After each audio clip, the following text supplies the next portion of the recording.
Alrighty. I'm excited to hop right back into it. Welcome everyone to the archive.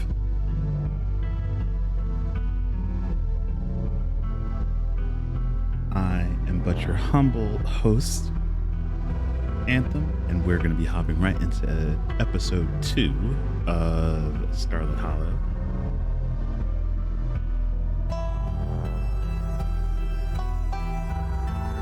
Let's see. Actually, before I do that, is it here? No. Is it here? Yes.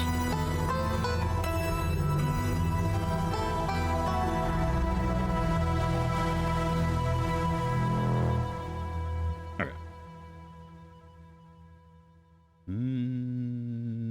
Good enough.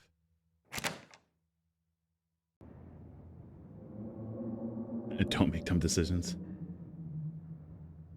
Have a good time at work. Make sure they pay you. I can't promise the dumb decisions part.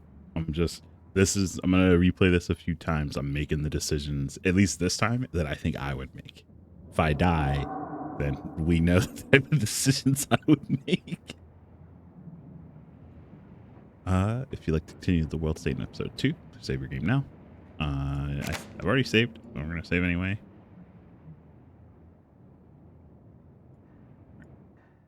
Continue. Would you like to see a recap of episode 1 before episode 2 starts? Sure.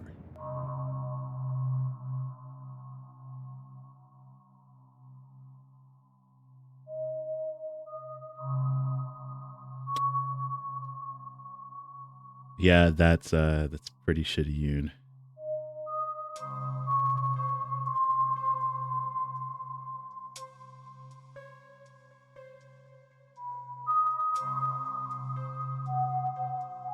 Hopefully there's someone you'll be able to talk to about that, because you would think that people making schedules would know how to read them. Okay. The funeral of Pearl Scarlet, your cousin's mother, and your aunt seemed like something you shouldn't ignore, even considering your own late mother's rocky relationship with this side of the family. Welcome to our family's humble estate. Unfortunately, due to the current state of the house, only a few rooms will be safely accessible during your stay. I wouldn't go wandering anywhere else if you value your limbs. The floor has been known to give out. So, what do you say? Want to tag along? Hold the camera for me while I narrate against the darkening sky? That sort of thing?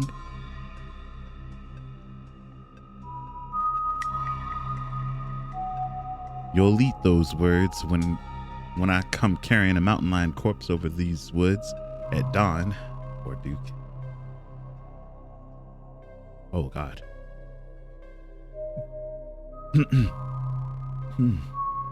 A single deer remains behind, staring down the beam of Stella's flashlight, while Gretchen whines and pulls at her harness. Duke grapples with the thing as it grabs at his shotgun, pushing the barrel out of the way as it grasps at Birdie with oddly jointed limbs, while Stella stares in shocked silence as if paused, watching as the other creature attempts to wrestle Gretchen into the darkness, her desperate cries going unheeded. You dive for Gretchen, attempting to snatch her away from the thing's misshapen head. You manage to grab her, but the creature isn't deterred. It rears back on its hind legs, its mouth opening, whispered tones sliding out alongside something sharp and unnatural. But then there's a deafening blast of Duke's shotgun, and suddenly, it's gone. Oh my god, what do we do? Stella, keep an eye on him for us. Make sure he doesn't get into any more trouble.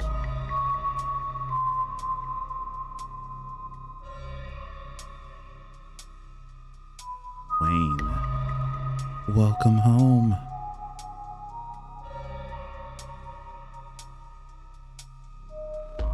My grandmother used to talk about pale creatures called ditchlings. She always said they were a terrible omen, a sign of suffering to come. From the relative safety of your cousin's uncomfortable guest bed, the events of the past evening seem like something that happened to someone else, though you can still clearly picture the terror you felt in those moments.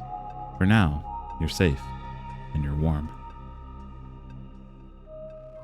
Tuesday morning awaits. Bruh, this is why you can't trust Mondays. That was crazy for a Monday. You open your eyes. The sun has risen. The birds are singing.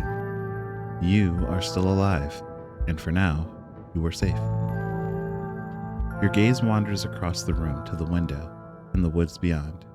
You wonder if the monsters are lurking there right now, just beyond the trees, ready to pounce as soon as you leave this the crumbling estate.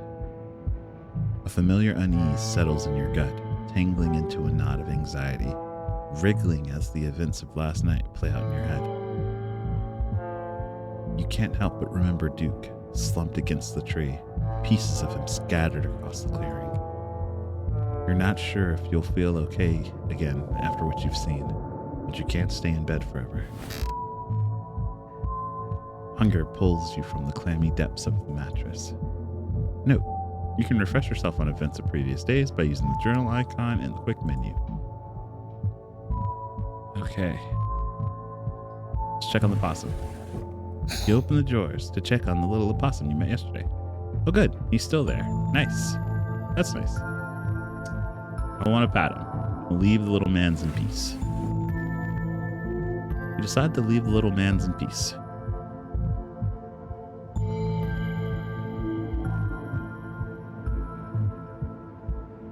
You creep towards the window, careful not to be seen by whatever might be lurking out in the garden.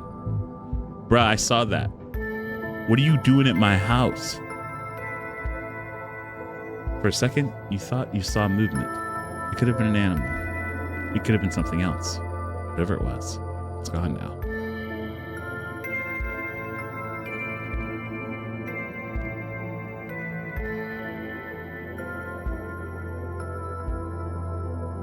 Maybe you'll head out there and investigate after you're finished waking up. Or maybe I won't. Maybe I won't.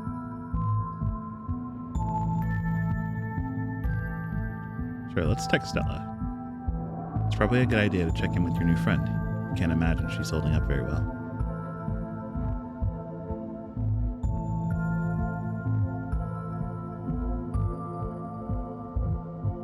It might take a minute to get back to you. In the meantime... Oh, I forgot this doll was here. Great, the doll didn't move through the night. I mean, I guess that is good news. Maybe it isn't haunted after all. Though after everything you went through yesterday, that's hardly a consolation. You turn back to the rest of the room. You get dressed and get ready to start the rest of the day. You're back in the kitchen. Frou-Frou's eyes you from her favorite spot on the counter.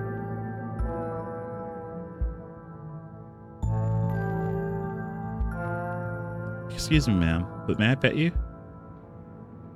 May I pet your beautiful fur?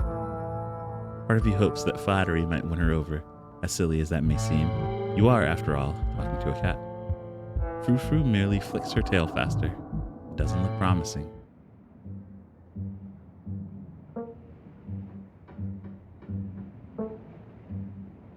Did you know the police called me this morning? You've only been here for one day and you've already had a run-in with the cops.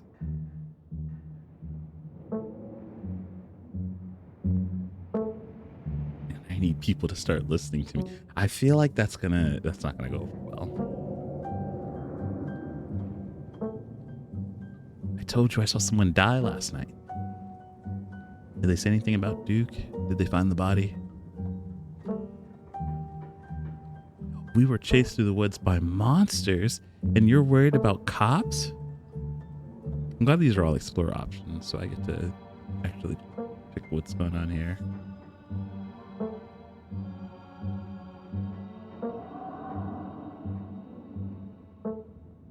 told you I saw someone die last night. So you did. It was late, and I was tired, and I assumed Stella put you up to a little joke after dragging you into the woods. Anyways, does it really matter? Some old farmer disappeared after going hunting in the middle of the woods at night. So what? Something like that was bound to happen eventually, and frankly, you're lucky it didn't happen to you. All right, Tabitha, we're getting a little... I get it, you don't care about a lot of things, but still, they had quite a few questions about you, Anthem. Before you ask, don't worry. I told them you're an upstanding citizen. But I'd rather not waste my time talking to cops. It's irritating, and this is already a very difficult week. It's fair. Just don't put anything else on my plate right now, okay?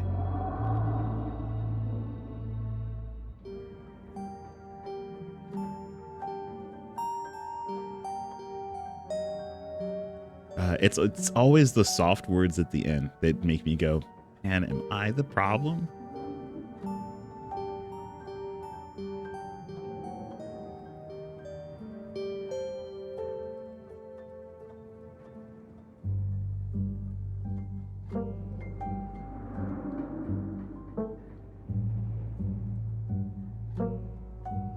I'm sorry. Good. Gotta get to work. But listen, you'd better stay out of trouble today. I want you home by sunset. I don't want to hear complaints. Just do what I ask and we won't have any more problems. Tabitha takes a few steps towards the door. Sunset. Her cousin huffily exits the kitchen. Her footsteps fade down the hall, ending in the characteristic creak, then slam of the front door as it opens and closes behind her. Once again, you're the only human in the estate. A text from Stella. Hey, Anthem. Thanks for checking in. Hope you're all right. All things considered, I'm doing okay. Not great, but hanging in there. Up most of the night on cryptid forums, but no good answers yet. I'm at the library if you want to join. I have scones. After last night? Hell no. Bro, I'm not ghosting them. They're just mean options mixed in here. I've got nothing better to do. I'm on my way. And that's that. Time to start your day.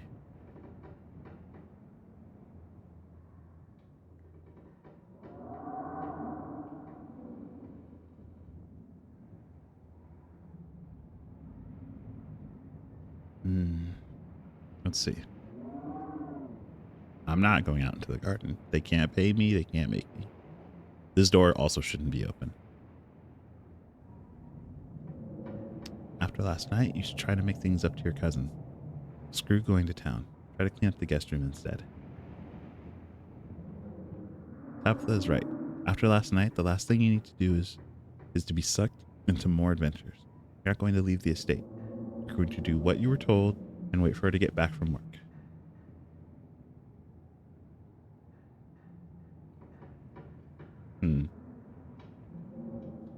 How's Scarlet Hollow going?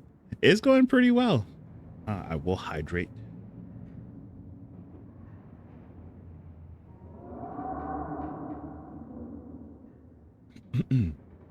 We've just started day 2. I'm going to make myself a PB&J.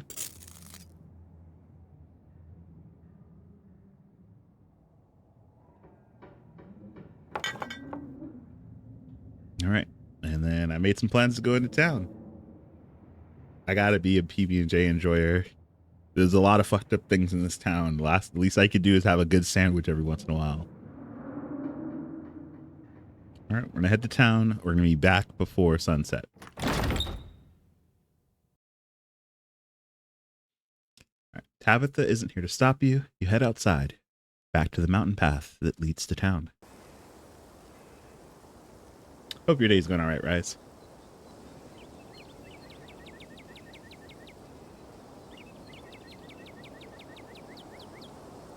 The walk back to town is much less pleasant today than it was yesterday, when you didn't yet know that the woods were full of monsters and strange men who know your name. You stare anxiously into the darkness between the trees, searching for any signs of movement, but the woods are still, at least for now. The autumn-tinged mountains, sprawling for miles in every direction, now feel less like beautiful scenery and more like walls of a cage. Your phone buzzes in your pocket. Stella has sent you an image. Look at who I found at the library. Said she was up all night thinking about the video, adding you to a group text. I'm only here because it's quieter than the store, or was. And I'm trying to figure out what that animal could be. I don't buy into the whole harbinger of doom stuff. We know what animals they are. They're ditchlings, and they are harbingers of doom. Sounds like they're having fun.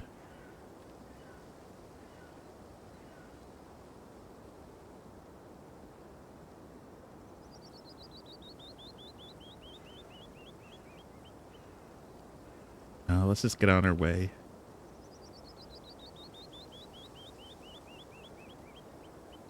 Almost back to town.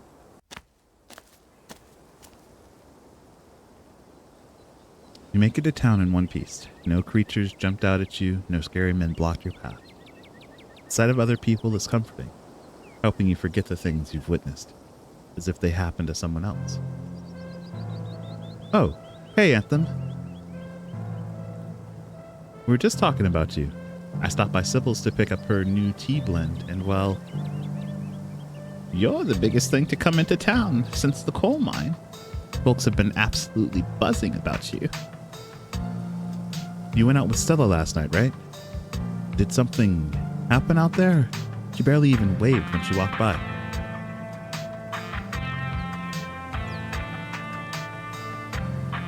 I'm traumatized, not ready to talk about it yet.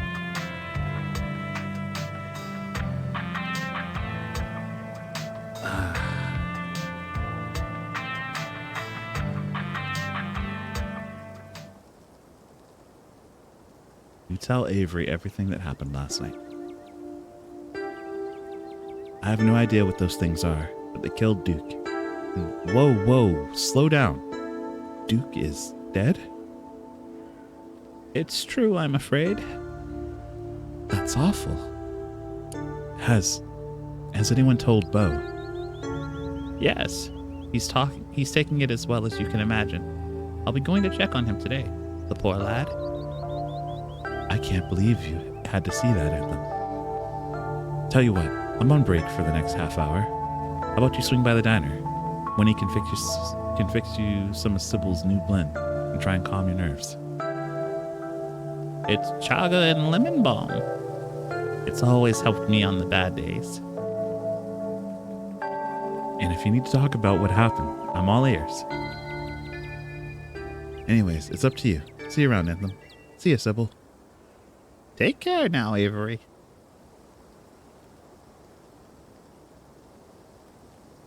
What's up, bud?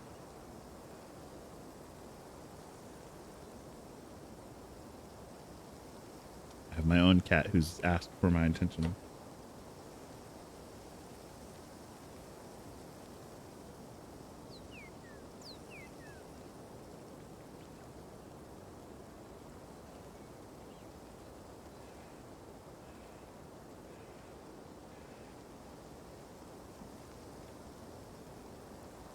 What's up, bud?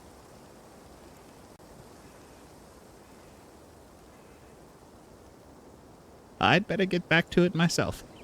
I'm glad I was able to catch you this morning, if only to see how you were holding up. Please don't hesitate to stop by if I can be of any help.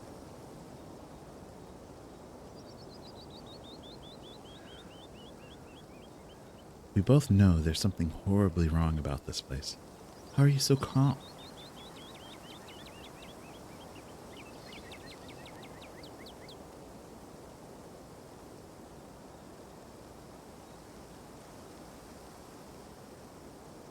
I'm going to go with my special option here. Don't mistake my calm demeanor for complacency. We all have our parts to play. I trust that you, Stella, and Kanika what it takes to get to the bottom of things. I'm so sorry to cut our conversation short, but I've got things that need tending to. Stay safe, Anthem, and God bless.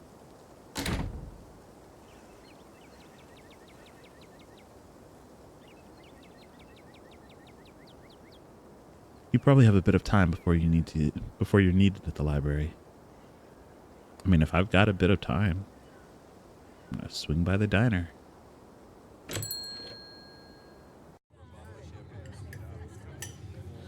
The diner is a little quiet today, but the air is still heavy with the tantalizing smell of breakfast. I'm warning these people of the danger. They won't believe me.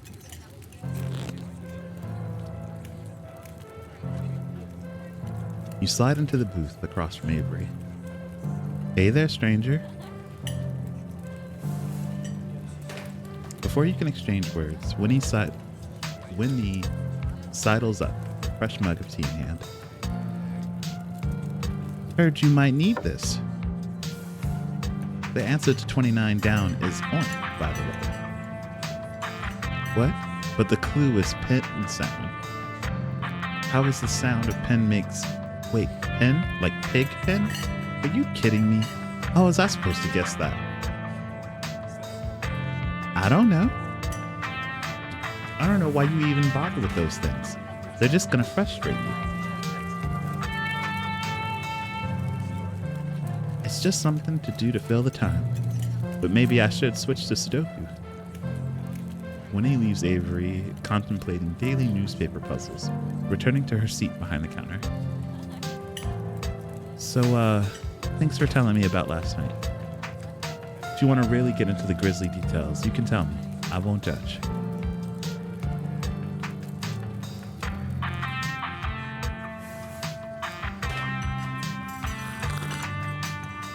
Okay. I get mystical updates on tea and coffee, apparently, and biscuits. You take a gentle sip of your tea. Sybil was right. You can barely feel it begin to ease some of the... You can already feel it begin to ease some of the strain and tension from last night's events. Whoa. Color me impressed. Not a lot of folks take the chaga so quickly.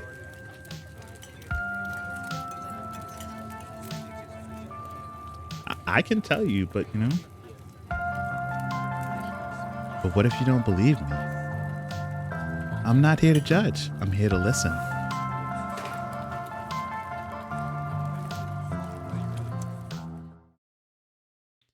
You share everything.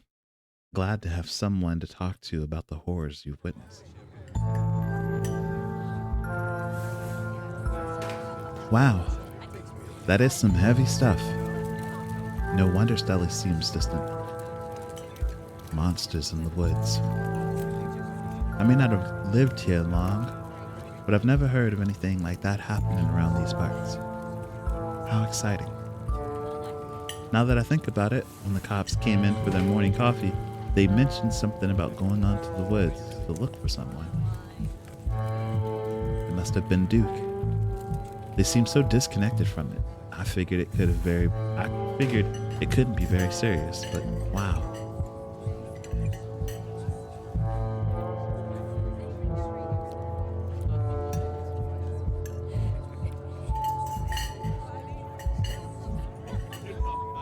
I don't want to insult anyone, but it does seem weirdly suspicious to me. I don't get it. They saw Stella's footage. They saw what happened out there. But it feels like, so far, all they've done is hound me.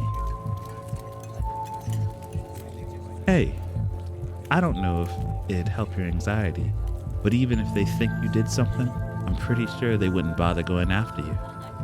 These cops come in here every day, and I feel like I know them pretty well by now. And let me tell you, they have no follow-through. I can't tell you the number of complaints they've just, dropped after a day or two. And I'll vouch for you if they try anything.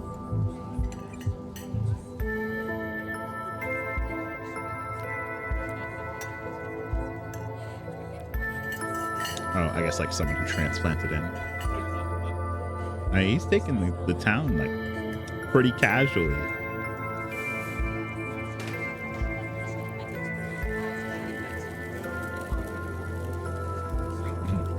But I mean, what do I know? This is only my second day here. I moved here from Charlotte. Gosh, 3 years ago now? Maybe a little more. I've lost track. Winnie offered me a place to stay and a job. And who was I to pass on that sort of generosity? To be honest, it still feels like I just moved in. Practically everyone apart from the Cole folks grew up in this town. So it's like I'm a perpetual new kid. Don't get me wrong. Folks here are plenty polite and friendly. But there's a shared history I'll never be a part of.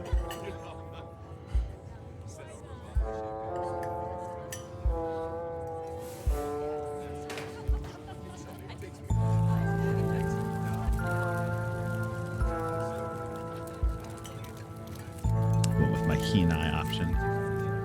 Maybe you're more at home here than you think. Bella really talked up your party yesterday. I don't think she'd have done that if she didn't think you were really a part of the town. It could be that you're getting in your head about fitting in. Hey, thanks. I hadn't actually thought about it like that. Do you regret moving here? I see Winnie giving me a glance every once in a while.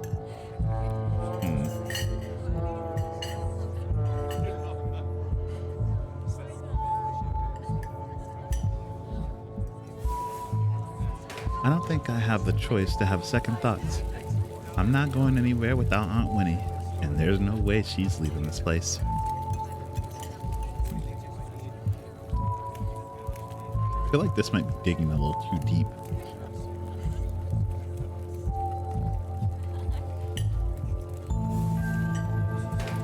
Take me with you.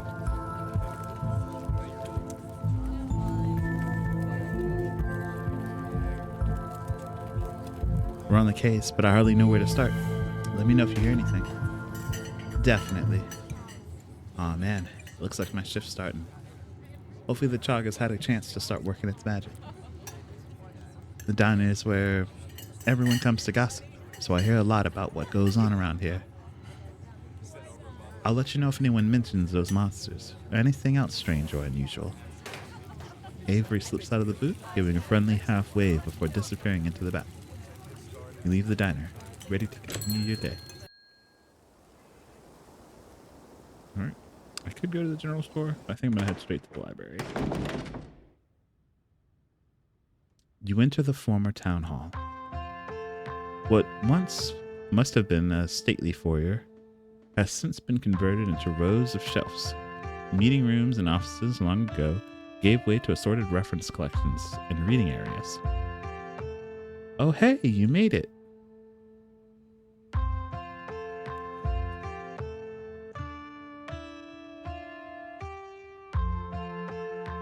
Settle in at Stella's table. You made it. Glad you could join us. Morning, Anthem. You look tired.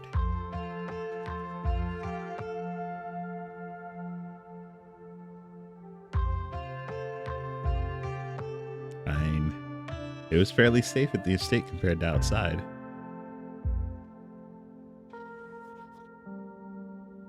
I'll sleep when I'm dead.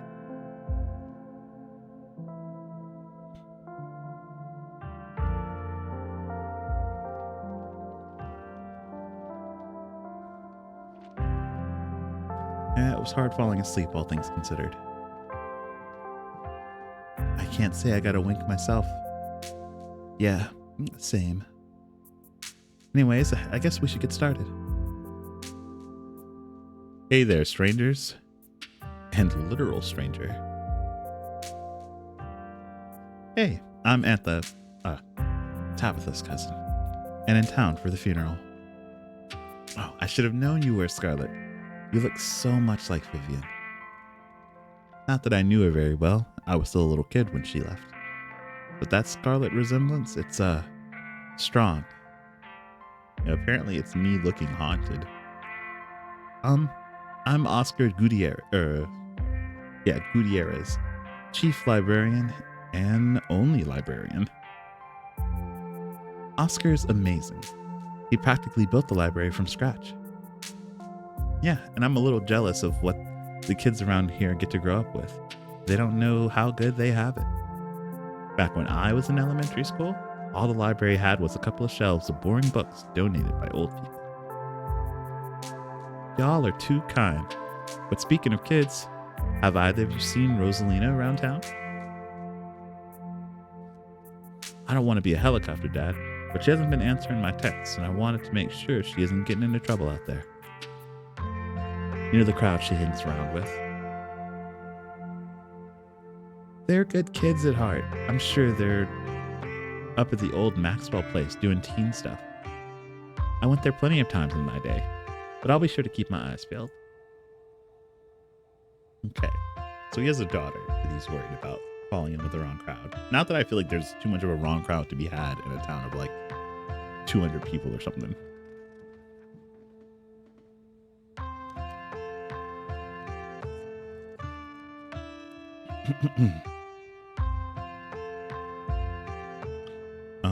What's the old Maxwell place?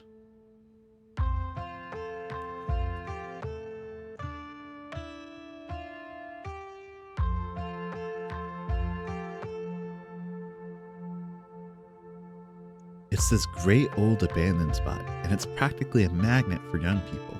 Even honor students aren't free from its call. I can't believe I used to be so reckless. The floors there were like Swiss cheese. I should really talk with Rosalina when she gets home. Are teens getting up to mischief with all those ditchlings in the woods? I feel like I wouldn't say this, but I also would like...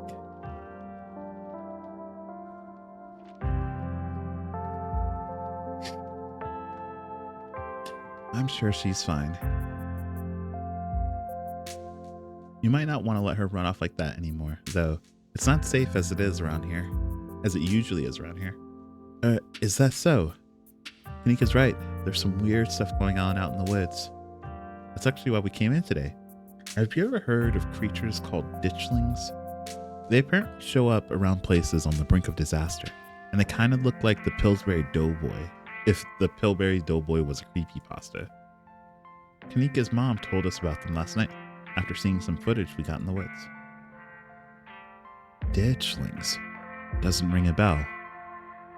Dang, worth a shot. Okay.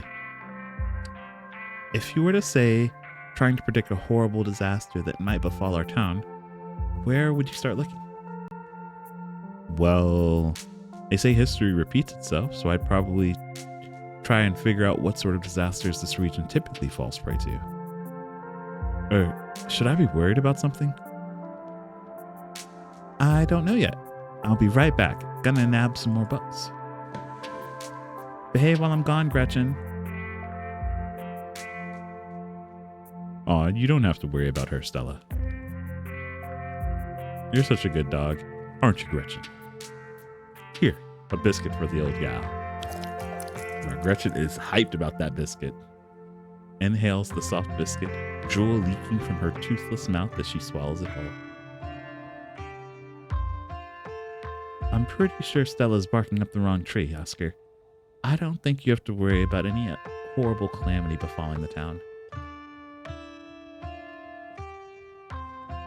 But she's right about the weird stuff. There's definitely something unusual going on out in those woods.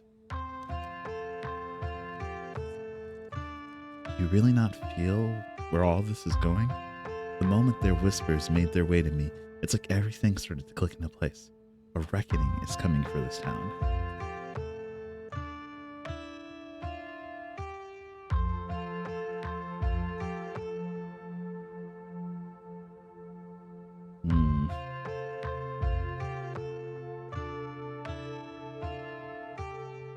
I mean, without like really diving off the deep end, I mean, this is a fact, but like I just met them. Something has been taking advantage of the wildlife out there.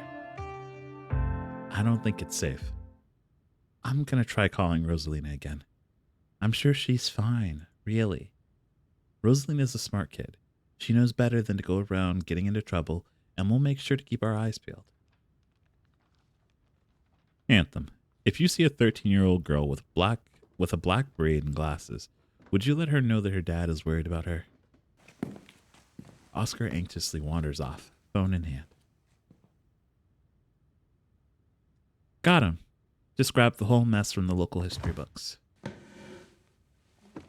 Stella sets a massive pile of books onto the table and pulls up a chair. All right. This is going to be so much faster with the two of you here to help out. Got our snacks, got our books. Let's get the research party started. Reading awaits.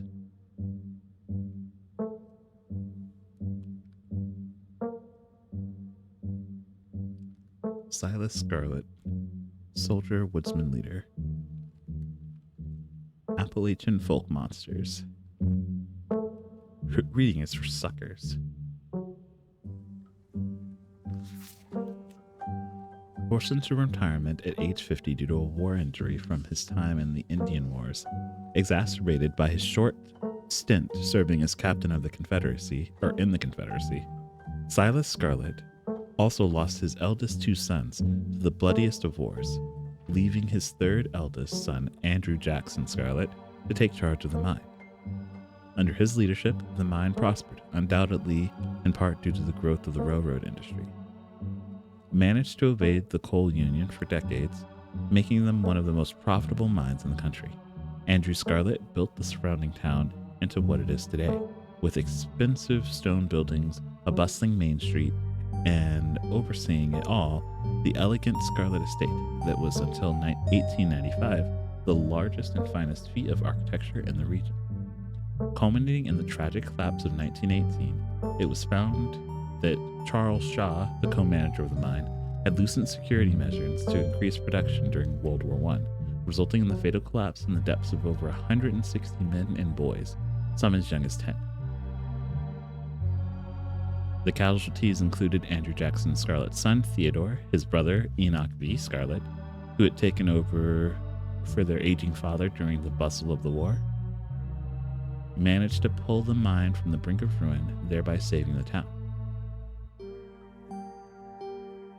So this is how your family made its fortune. You might as well flip through all of these. Silas Everett Scarlet was born to Colonel Everett J. Scarlet in 1818, one of 12 siblings. He grew up in eastern North Carolina during the tumultuous time in the state's history, and not much is known about his life before he joined the Army in 1836. He quickly rose through the ranks in part due to his father's connections, but also due to a particular ruthlessness, for which he received the nickname Bloody Silas Scarlet. The federal government granted the now Captain Silas a tract of bounty land in exchange for his service in the Indian War, and he settled into the hills of North Carolina in 1841. That land would become Scarlet Hollow. But it started as a simple log cabin, built by Silas's own two hands, occupied by his family of 10. Silas, his wife, married Joseph Scarlet, and 8 children. Logging business brought many workers and fellow landowners to the hills, but it wasn't until Silas discovered the rich seams of coal underneath that the entire region, that Scarlet Hollow, was really up on the map. He saved what he could and bought the surrounding hillsides at a great discount, cleverly hiding what he knew about the land's true value. Thus, he had all the resources to found Scarlet Hollow, now famous coal mine. You're finished with this one. All right. Hopefully the one that will give me what I actually need to know. A few entries catch your eye.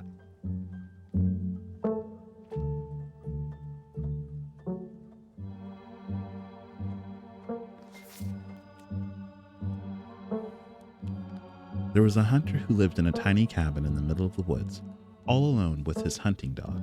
One night, after a particularly bad week of hunting, both their stomachs empty, the hunter spied something out of the corner of his eye.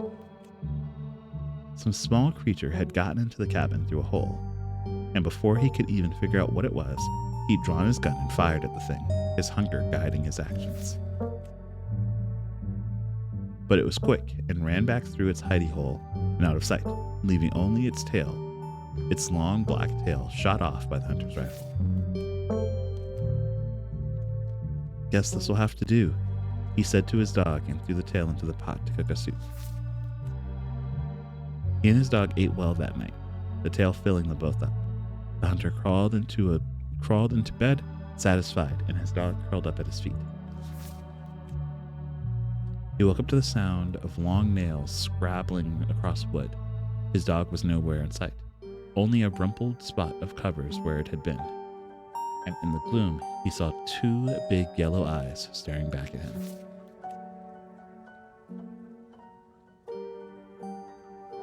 "I want my Tailipo," a high, hoarse voice croaked from the darkness. "Go away," he screamed at the thing. But it stepped closer to him, still shrouded in darkness, the sound of long claws dragging across hardwood accompanying its movements. "I want my Tailipo," the creature growled again. "I'll get my dog after you," the hunter squeaked, his voice catching in his throat with fear, but there was no dog to be seen. "I want my Tailipo." Before the hunter could so much as scream, the creature leapt from the darkness, a long claw stretched out towards the hunter. No one is sure what the creature did to him that night, but the next morning, all that remained of the hunter, his dog, and his captain was the chimney standing alone in the woods. Hey, he got his tail.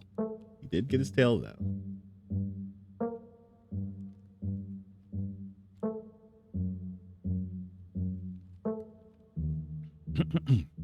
Okay.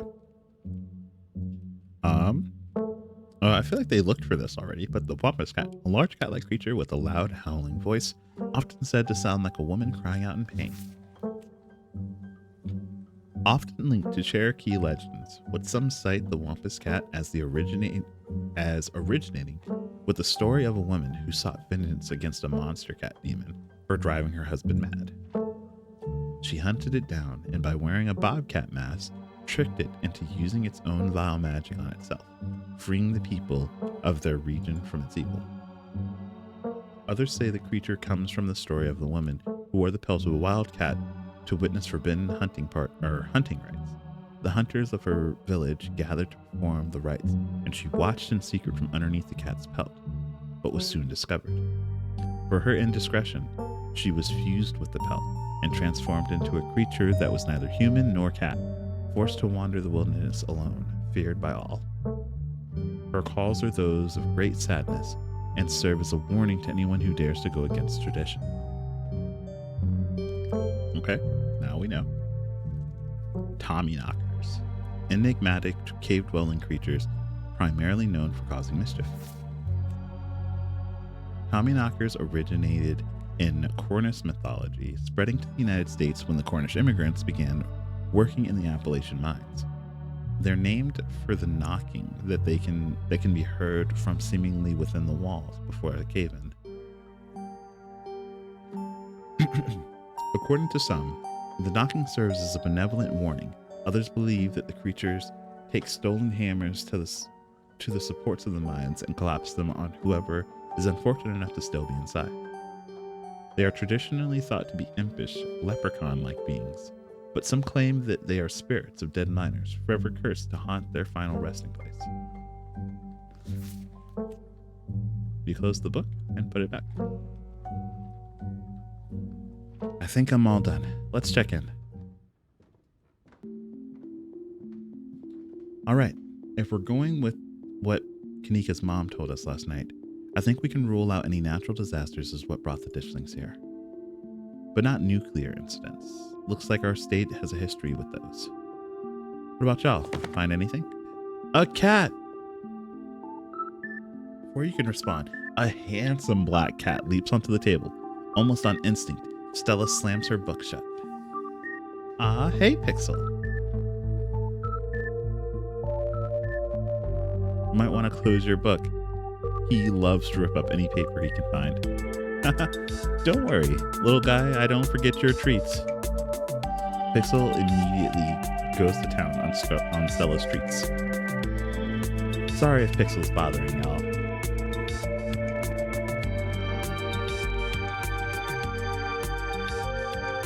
Sorry if Pixel's bothering y'all. Hopefully he hasn't gobbled up any of our books. He can't stand the thought of people might pay attention to anything that isn't him.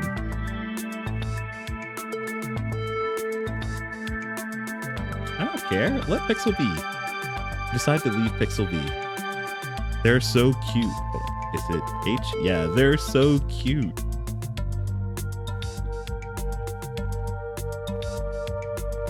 What's going on, Twitchington? Appreciate you showing up. I'm back in Portland. The cat curls up on the table, fast asleep.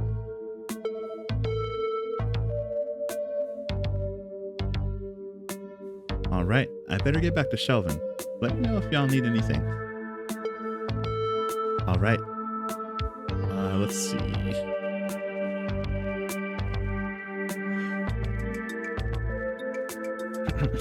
Stella, what was that you were saying about nuclear incidents? You were talking about the Goldsboro thing, right? Yeah, apparently in the 60s, a B-52 carrying a live warhead broke up mid-air and dropped a couple of bombs. Fascinating bit of history there. The first of the two bombs landed upright after its parachute got caught in a tree. Thankfully, it didn't go off. At the time, the government claimed that the bombs was unarmed, but it later came out that the only thing preventing the detonation was a single electrical switch, which failed to trigger on the descent. And 60 years later, the second bomb still hasn't been recovered. Right. Its conventional explosive disintegrated in mid-air, but most of the nuclear material was made uncoverable by flooding. If I remember correctly, they just buried it and sealed it up. The dog has seen some things. Those things particularly were in episode 1. It was very haunting.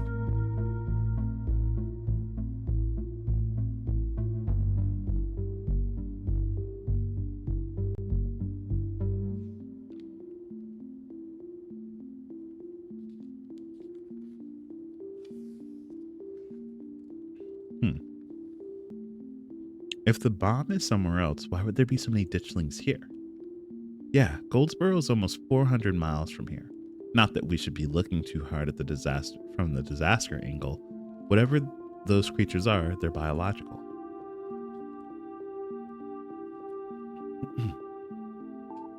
Look, you never know with radiation. We actually know quite a bit. It just melts you. It doesn't make monsters, and a 60-year-old bomb isn't going to explode on its own hundreds of miles away and kill us here. You never know.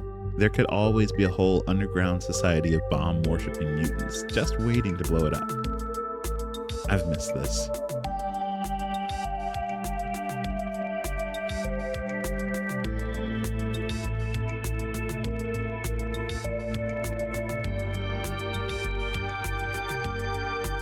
Yeah, let's talk about these Appalachian folk monsters.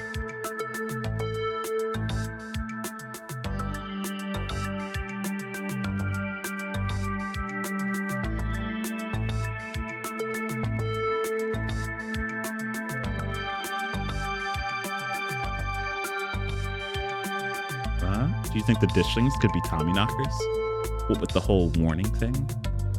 Good thought, but Tommyknockers live in mines. That's like their whole thing. I'm gonna write it down though.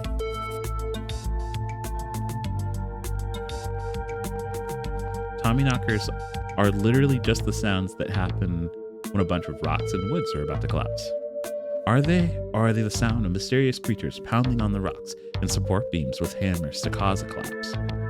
There's simply no way to know.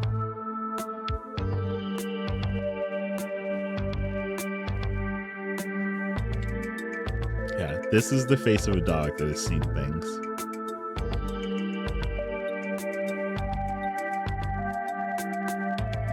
My mom used to tell me that Taily Post story when I was little.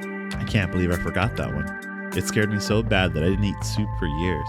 I thought a monster might try and dig it out of my stomach or something. Or if I did. Haha, I love that one. There's this old chimney in the woods that I used to think was the chimney from the Tailipo, the one that was left after the thing did whatever it did. Now that I think that's just because the chimneys don't burn down and wooden houses do. That doesn't mean it's not the chimney from the Tailipo. I've camped out there a few times and seen some pretty spooky stuff. Yeah, I watched that video. You saw raccoons. You're gonna get rabies one of these days chasing after wildlife like that. What can I say? I like to live on the edge. Wampus cats kind of sound like that could be mountain lions. Voice like a woman crying out somewhere between a person size and cat size. Definitely, they are 100% mountain lions. Kanika, you know there are no mountain lions up there. I thought you were supposed to be a skeptic. But the myths are old, right? Mountain lions didn't go extinct in the Appalachians that long ago. These legends just haven't died off yet. Almost every cryptid can be tracked down to either a hoax or someone getting confused about a perfectly normal animal, sometimes both. Bigfoot, for instance, started as a prank. Then those folks saw bears walking around on their hind legs and got freaked out. Now, here we are. You'll eat those words when I get the first clear footage of Bigfoot. If you manage that, I will print out a piece of paper that says Bigfoot isn't real and literally eat it, I promise. Vietnam flashbacks. I'm holding you to it. All right, let's move on.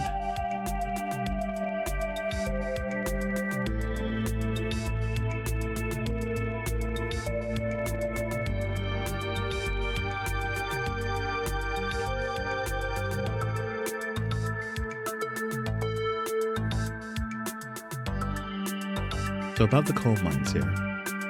Kanika visibly shudders. I get cold sweats just thinking about being in a place like that. I feel for the guys who work up there. I could never.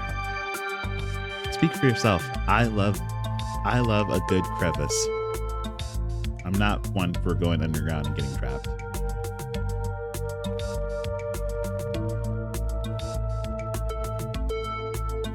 What happened after the mine collapse? The book just kind of glosses over that. There was a union for a little bit, but it didn't last. There's a whole lot written about the past century here. Yeah, the Scarlet Hollow mine isn't exactly the most ethically run business. I'm sure Tabby runs the mines better than Charles Shaw did.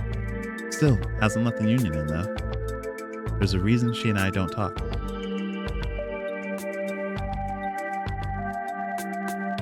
A union busting mine collapsed from poor working conditions. Color me shocked.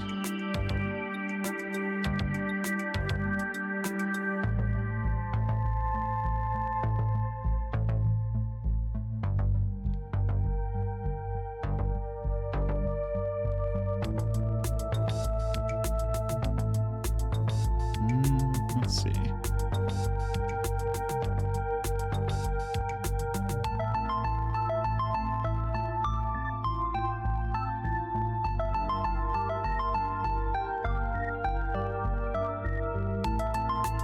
You guys really seem to have a bone to pick with Charles Shaw.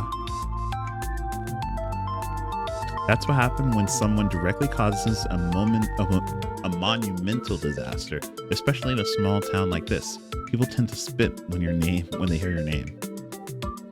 He got run out of town on a rail, you know. And that's not a figure of speech. Back then, they actually tied you to a rail and ran you out of town. There's a big mural of it over on the far wall. He got off easy, if you ask me. Let's see. Maybe the ditchlings are trying to foretell of another collapse? Yeesh, that's morbid. And besides, it was all Charles Shaw's fault. The labor market is way more strict now. There's no way you could get away with that kind of safety cutbacks. Writing it down on the list is a potential disaster. Uh, y'all don't think the mine is about to collapse, right? No, I don't think so. Phew, had me worried there for a second. I hate to give Tabitha any credit, but the mine is safer now than it was back then. Still, what a horrible thought. You never know.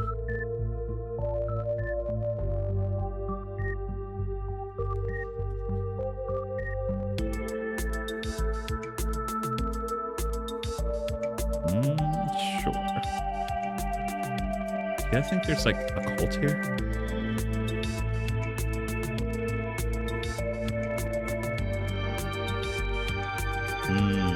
I still don't like the cops here.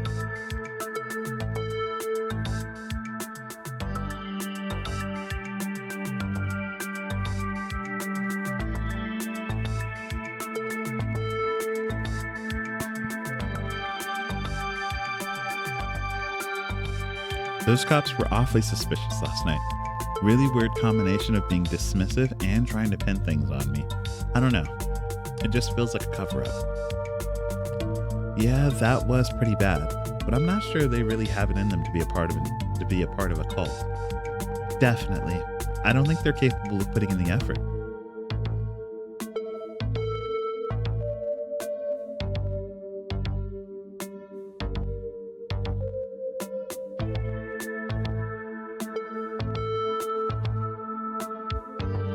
Not yet. I knew a teen would be a handful, but I didn't think it would happen overnight.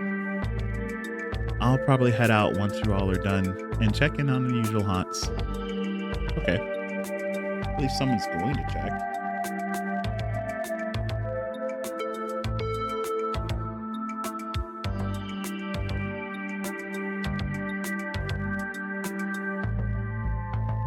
Alright, let's just ask. Do you think Wayne factors into any of this? That creep who keeps coming around my mom's tea room? He snuck up on us last night and called out Anthem by name. Yeah, there's definitely something wrong with him. Maybe he's sick. Maybe that has something to do with what you saw in the woods. I don't know. I'd buy it.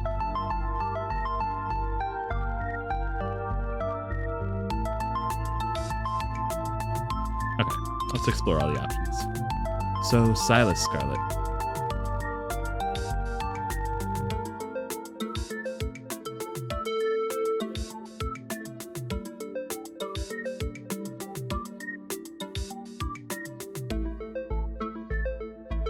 Yeesh, I figured old money from the South wouldn't be great, but he, sure did some things to get where he is now, huh? That book is a perfect example of why you should use multiple sources for your research instead of trusting the first thing you read on a subject. Yep, dude was a monster. The mines made a lot of money during the Civil War too, and you can probably guess which side of North Carolina business owner would be working for him. Sorry you're related to him.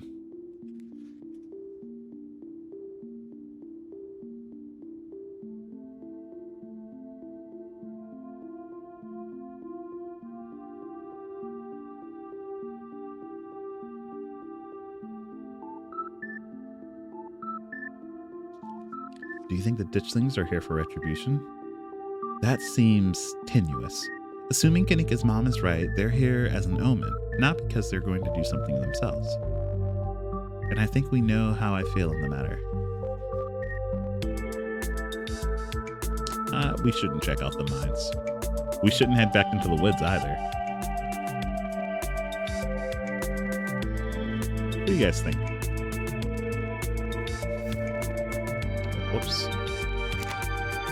Okay, cool. Thought I missed something.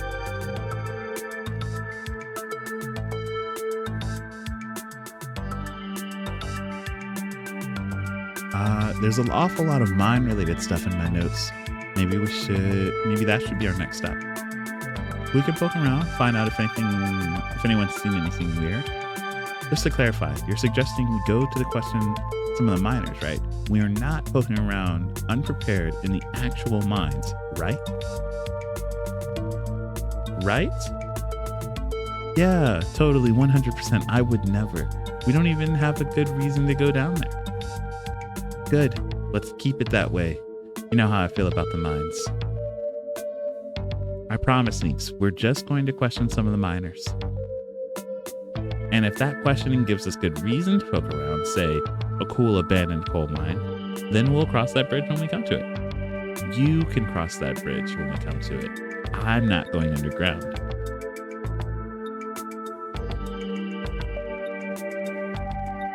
I'm just messing with you. We'll stick to the surface. Okay, good. And hopefully we find out what really happened to Wayne while we're at it.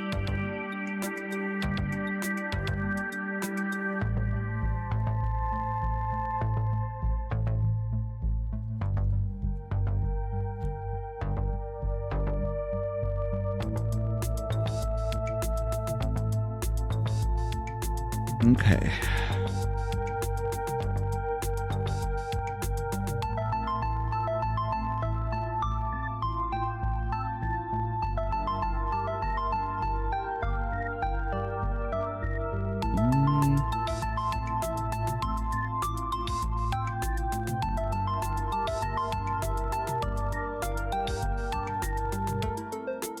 Finally, an opportunity I've been looking forward to get to know Tabitha.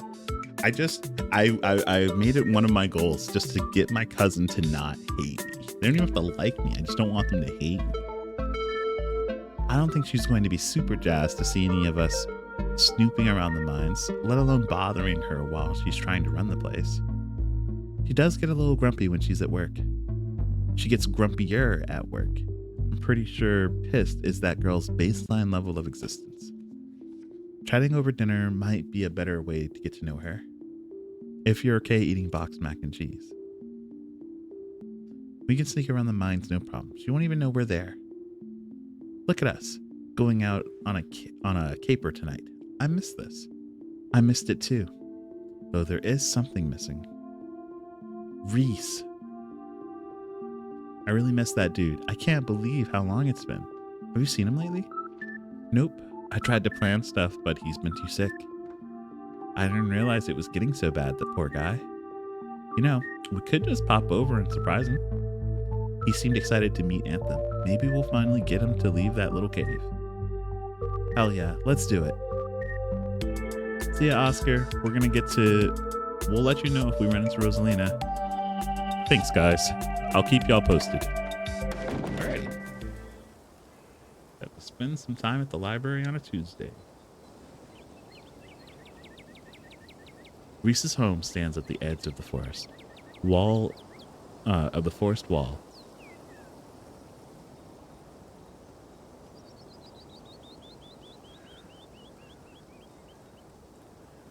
Lawnmower. Holding me hostage.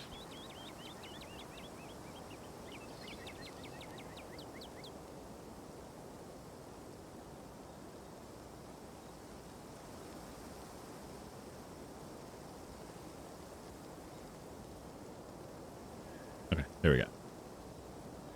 Reese's home stands at the edge. Oh, God. Starts crying.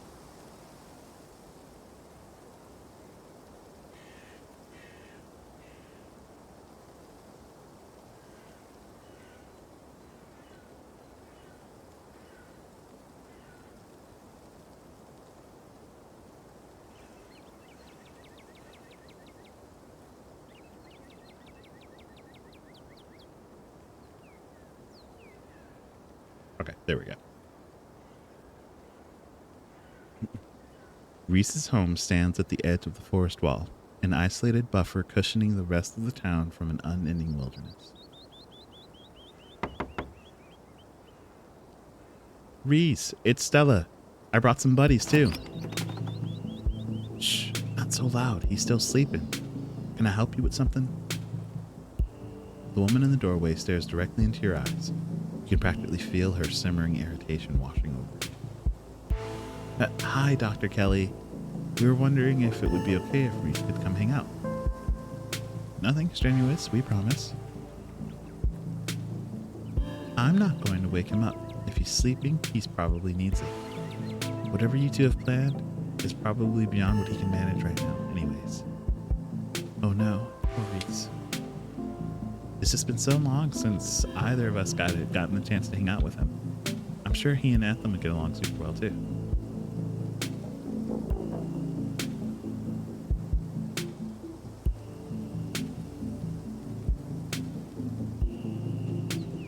I'm Anthem, Vivian's kid. I know who you are. The way she avoids looking at you as she speaks makes you feel like you've done something wrong, even though you're pretty sure you've done nothing at all. Reese's mom turns back into the house, sighing. Sorry, I know that was a little rude. You just want to hang out with Reese, and he misses both of you too. He's usually feeling his best around mid-afternoon. Why don't you come over tomorrow? We can have some supper and y'all can hang out for a bit. I don't promise that he'll be perky, but I'm sure it'll brighten his spirits to see you two again. And I suppose you can come too, Aunt. Bro, the people just hate me. I don't understand. I was so sad. Yeah, that would be great. I can bring a side dish, maybe deviled eggs. Does he still eat this? No, eggs are a little too much for him. They don't settle well. You can leave the cooking to me. I know what he can handle. Okay, I'll bring soda then. That's not... Okay, yes, fine. You can bring soda. Nothing with caffeine, ginger ale preferably. Oh, and leave the dog at home. You might cheer him up. You know, they say those therapy dogs in the hospital. No dogs. Thanks so much, Dr. Kelly. We'll stop bothering you now. See you later. Dr. Kelly nods in acknowledgement, quickly shuts the door. The sound of several locks clicking into place can be heard from within.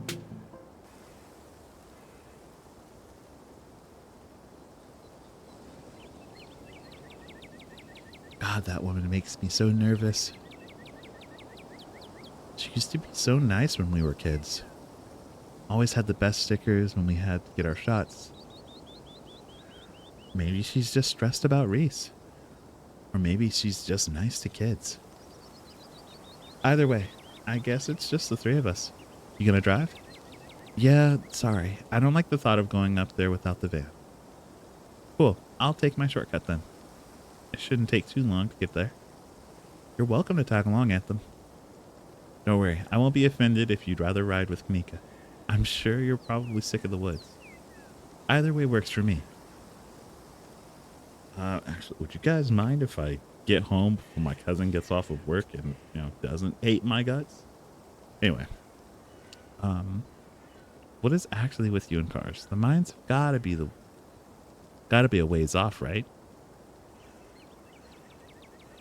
I just wanted to ask. Don't worry about it, Anthem. There's a lot of junk in the back of my van. It gets a little tight with more than two people.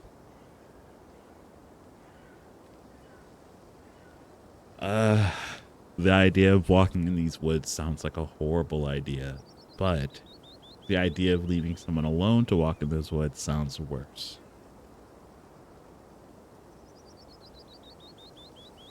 All right. Walk with Stella to the mines, into the woods again. The achievement I just got. I'll walk with Stella and see you there. The woods are calm and serene compared to last night, though you can't help but feel the danger lurks just beyond the trees. Hey, thanks for coming along with us. With Gretchen and me, I mean. I hope I haven't seemed too cold about everything that happened last night. The truth is that I'm barely keeping myself together. I just don't know how to let it out. Duke died out there last night. I can't stop thinking that it might have been my fault. If only I didn't drag you along into the woods. If only I'd listened to you when you wanted to leave. If only I did anything when everything went sideways. I'm sorry. Stella pauses, searching for what to say. It's like there's this guilt boiling under my skin. But the only way I can process what happened is by turning off the part of me that feels things. When I'm around other people, it's like I think of Duke dying as just a thing that happened. Like it's just a part of another video. Because if I actually admit to other people that I feel something, then I'd have to admit to myself that what happened is my fault.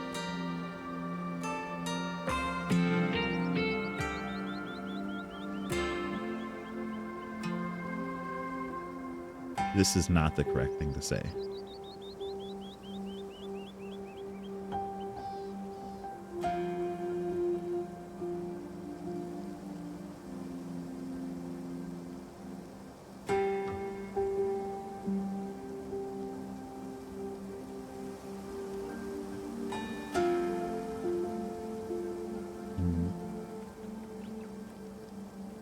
course it's not your fault. It's Gretchen's fault. It's nobody's fault. You and Gretchen have gone into the woods at night dozens of times by yourselves, and nothing like this happened before. How could you have known? Thanks, Anthem. I think I needed to hear that. The conversation comes to a dramatic halt with you, Stella, and Gretchen, all whirling around to face the source of the sound. Whoa, calm down, girl. It's just a bird. The same probably goes for the two of us. I guess we're all a little on edge. Let's hurry to the mine. It shouldn't be further off. That looked like the entrance somewhere. Kanika casually leans on her van as you and Stella emerge from the woods. Hey. Y'all have a good walk? Yeah, it was great. I mean, not that you were missing out or anything. You didn't run into any of those creatures, did you? Bro, I love them. Just gonna take a quick screenshot of this.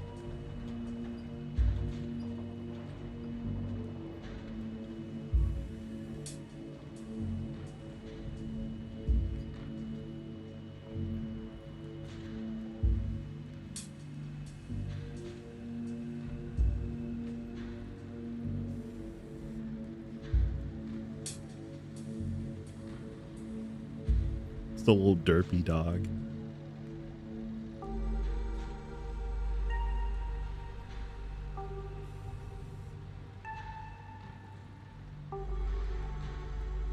Oh, whoops. I was clicking and not being able to see her. Right. You didn't run into any of those any of those creatures, did you? Nope. That makes sense. They're probably nocturnal. I don't know if I should feel relieved or disappointed. But we're all here. What's the plan? I guess we just go talk to people. I guess so. I should probably be on lookout duty. I'm a bit of a persona non grata in the mines. Tabitha? Yeah, I might have tried sneaking in to talk to her a time or two too many, and Gretchen makes it extra hard to be sneaky. We're probably less likely to get caught if only one of us is snooping around down there.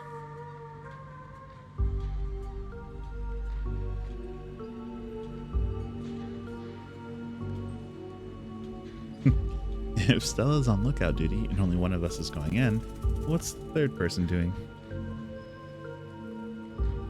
You know, those cheesy rom-coms where someone wears an earpiece on their first date?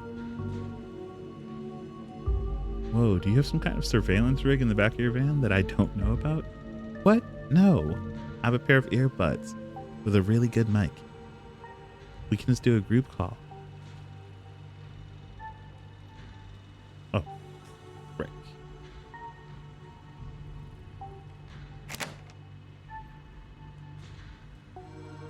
You're good, Kanika. I've got this. You'll do great. I accidentally clicked on an option. Kanika hands a pair of earbuds to you. We can feed you questions if you get stuck, and Stella can give you a heads up if Tabitha's headed your way. Dang, I miss doing this sort of thing with you. You're so thorough. Aw, thanks. I do my best. I guess we should part ways and start the call, yeah?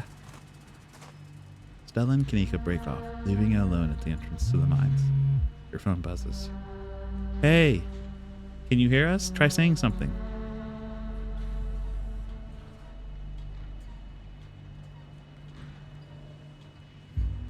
Stella and Kanika chuckle on the other side of their line. Alright, cool. Nothing to do now but enter the worksite. You pass through the unlocked fence and enter the property of Scarlet Hollow mine.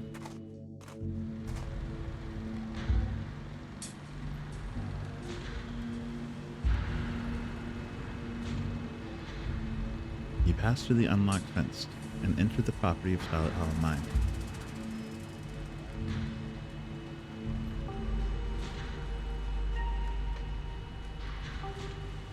I'm in. All right, Morpheus. Good to know. All right, let's walk up to the nearest group. Yeah. You approach the nearest group of miners, a blonde woman, a broad-shouldered man, and an old-timer. Their uniforms identifying them as Harrison, Davis, and Zax. You got a reason to be bothering us?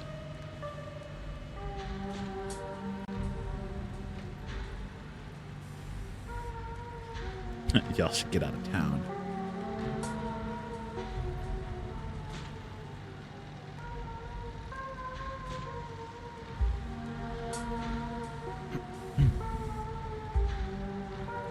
Seen anything weird lately?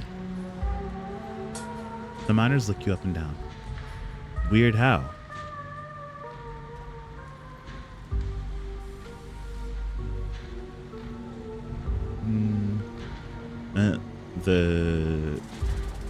What they call them, Tommy knockers? Would probably be this one. Weird noises coming from the woods. Not a peep. Running around most of the day though. You know, I heard something unusual the other night, though it might have been an owl or something. Didn't sound right. It was an owl. You're just not used to the local wildlife yet.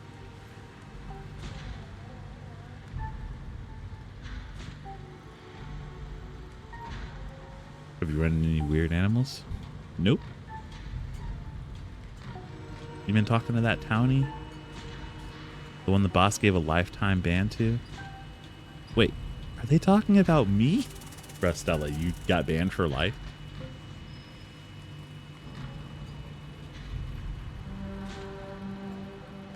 Yeah, she's like a Bigfoot YouTuber or something. Her videos are actually pretty good. Yep, that's me, alright. And aw, that's so sweet.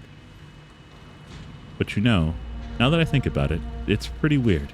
I haven't seen many animals at all lately. Used to be I'd see all sorts of critters. Now it's mostly birds. This is your first year up here, right? Or ain't it?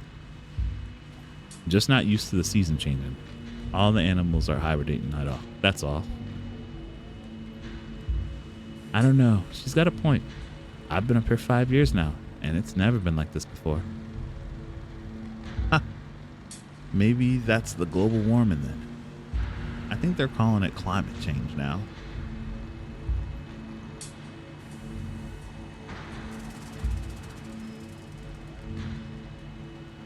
Have you heard any knocking down in the mines? Can't barely hear nothing with the machines are going. When the machines are going. He's right. It's loud as shit. It does sound like knocking though, the way the machine pounds through the rocks. Not sure if that's what you're thinking of. Oh, yeah, they are Tommy knockers. You're not asking about Tommy knockers, are you? Tommy what nows? Tommy knockers. They're like an old Welsh myth. Little guys that live in the mines and knock on the walls before they collapse. Nothing like that around here. Alright, anything about people getting sick? Nope, nothing like that. I feel fit as an ox. We have good working conditions in the mine, and our health is wholly looked after. Okay. I got a couple other questions. Ask him about Wayne. Bruh.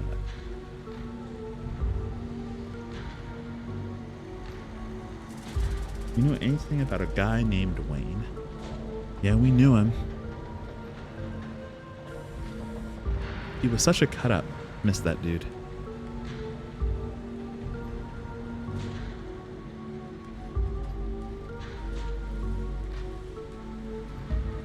Why are you talking about him in the past tense? I met him last night. Good question. Wait, what? No way. Isn't that the guy y'all said was, well, I guess he ain't. And he hasn't even skipped town, huh? Pretty unexpected turn of events, if you ask me. What a relief. I thought something awful had happened to the poor guy. Bruh, tell me what's happening. What's going on? What'd you think happened to him? What are you, some sort of cop? Yeah, I'm a cop. I'm looking into whatever happened to Wayne. Nah. Just tell me what happened. Bruh. Hey, Zax, come on, man. No, I've been here decades longer than you, and I know bait when I see it. Let's get out of here. Our shift's about to start anyways. Sorry. Miners pack up their things and leave. Maybe it was just me, but they seem to think Wayne was dead, right? It wasn't just you. Don't worry about the miners storming off like that. That's some pretty good info.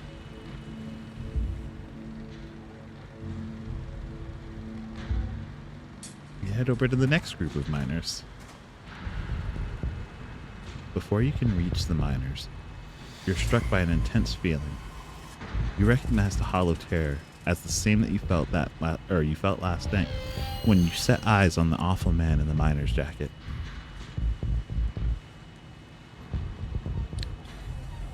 You shouldn't have come here.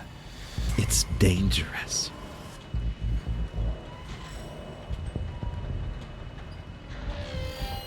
Swing.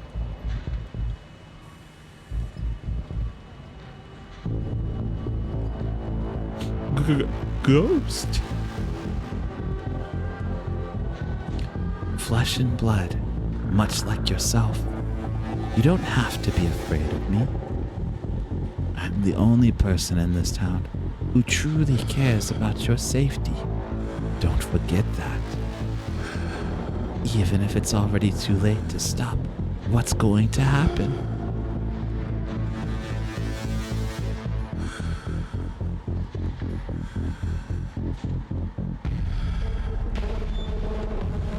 What's going to happen? Before you can say another word, the figure is gone. Hey, Anthem, are you still there? We were just getting some static from you.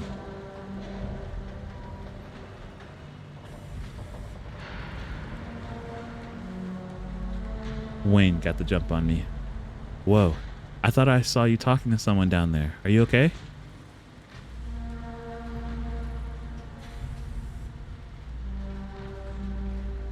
He said some real ominous shit to me. I'm the only person in this town who truly cares about your safety. That sort of thing.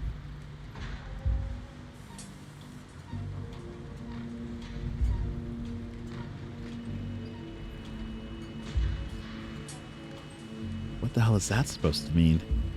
Yeah, I care about your safety.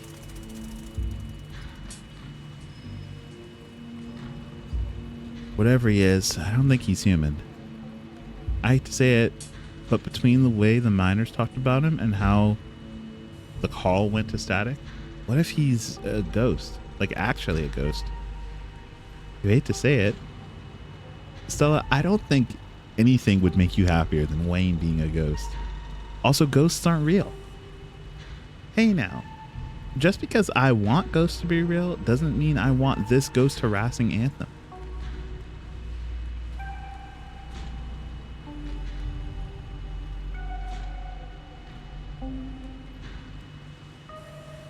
The miners think this guy's dead, even though he's still lurking around the camp. Totally get that. If you're sure tipping her off might make a hard talk for anyone else.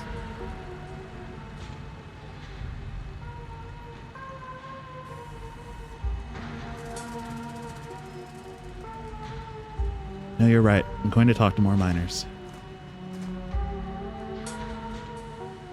Hey there. Can we help you with something?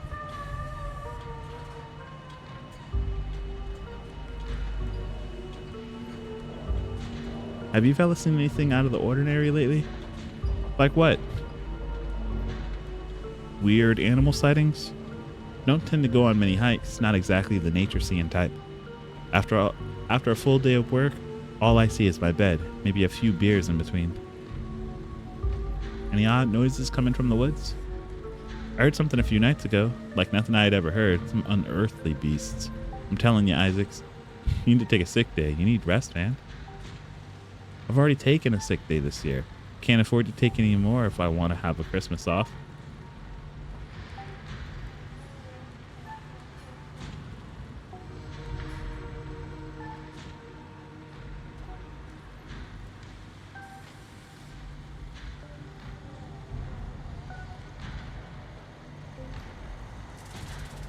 I saw them say Tabitha, so I'm just backing out. Should we check in? Just a heads up. The only group I still see are pretty close to the main office. It might be worth talking to them, but I don't know if I can give you all that much of a warning if Tabitha comes out.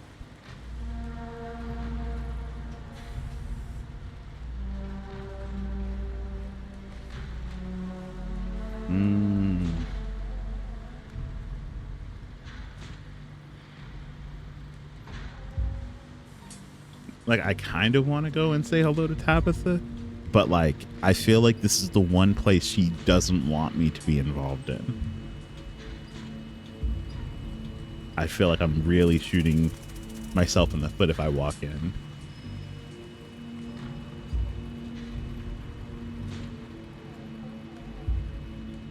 All right, let's meet back up.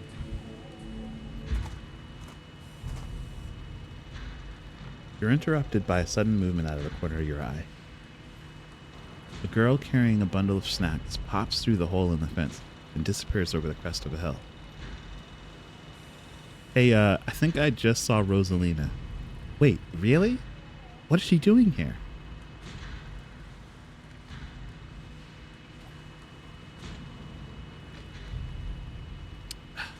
I'm going after her. Good idea. We'll try to catch up with you. Leave the mining camp without Tabitha being alerted to your, I guess, to my approach, my activities. You rush over the hill and get your bearings. The sounds of active mining fading into the distance. Rosalina is nowhere to be found, but dusty footprints point toward the nearby mine. Mystical. Nothing about the mine feels wrong. As though something about the mine feels wrong. As though a cold anger lies burning inside, sucking the life from the surrounding hills. This is the site of a mass grave. She didn't. I guess the old Maxwell place doesn't cut it as a secret hangout spot these days.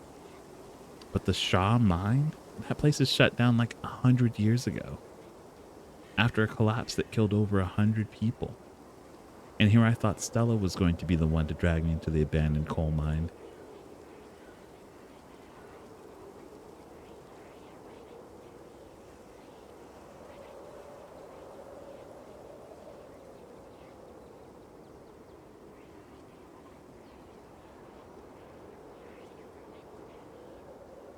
Let's go with the mystical option. Hey, remember all those bad feelings I got last night? This place feels straight up cursed. I mean, like Kanika said, a lot of people died down there. There's a lot of spooky history in this place. For all we know, maybe all the deaths left some kind of mark down there. Okay, just because a bunch of people died in there doesn't mean it's cursed. Come on, I'm not about to let Rosalina get hurt in there. Even if it means I have to go underground.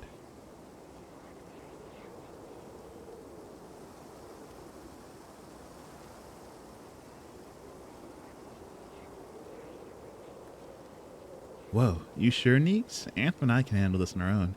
Yeah, I'm sure. As much as I hate confined spaces, I hate the thought of other people getting trapped down there even more. Bro, not the last second of the dog looking back at me like, help! Stella and Kanika disappear into the mines. Before you follow, you briefly wonder if you should let Tabitha know about this.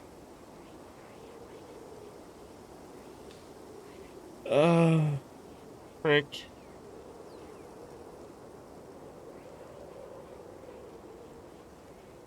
Okay, let's just try and get in and out. Go after Rosalina without letting Tabitha know what's going on. The inside of the mine is warmer than you'd think. The air thick and wet. The ceiling hangs much lower than you are tall, forcing you and your companions to hunch over. Your legs bent in a painful squat as if you begin to navigate the maze of the corridors. Jesus, it's cramped down here. Does anyone else feel... does anyone's chest feel tight?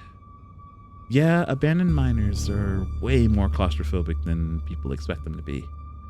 And this one's real bad. You know, because the child miners, or should I say minor miners. Kanika visibly shudders.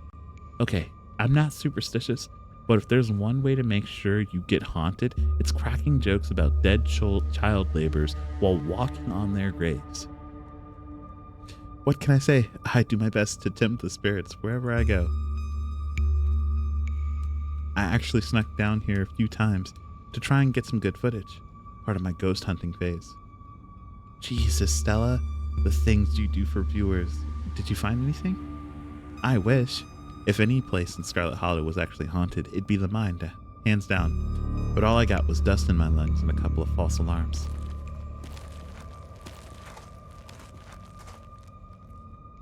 The deeper you progress into the mine, the heavier the air becomes. Coal dust hangs in thick clouds around you, even though the place has abandoned over a century ago. Stella pauses as sound rushes overhead. Oh my god, what was that? The mine's going to collapse, and we're going to die here, aren't we? Stella sighs longingly. That's just how wind sounds down here. You sound so disappointed. It just brings back memories of my last foray into these depths. Every time I thought I'd finally found a spooky ghost, there wound up being a very unghostly explanation, like local wildlife, for instance. Stella turns her flashlight up towards the alcove overhead. Those guys got me real good last time I was here alone. Oh my god, there are bats down here? I'm going to get rabies, aren't I? I'm going to get rabies and die in a coal mine collapse. Are you holding up okay, Neeks? Yeah, sorry, I'm just a little on edge. Kanika is stopped mid-sentence by a thunderous knock echoing from the deeper in the mine. Okay, what was that? I have an idea what that was. Did that sound like knocking to you guys? A hateful and broken presence stirs in the deep. It doesn't want you here.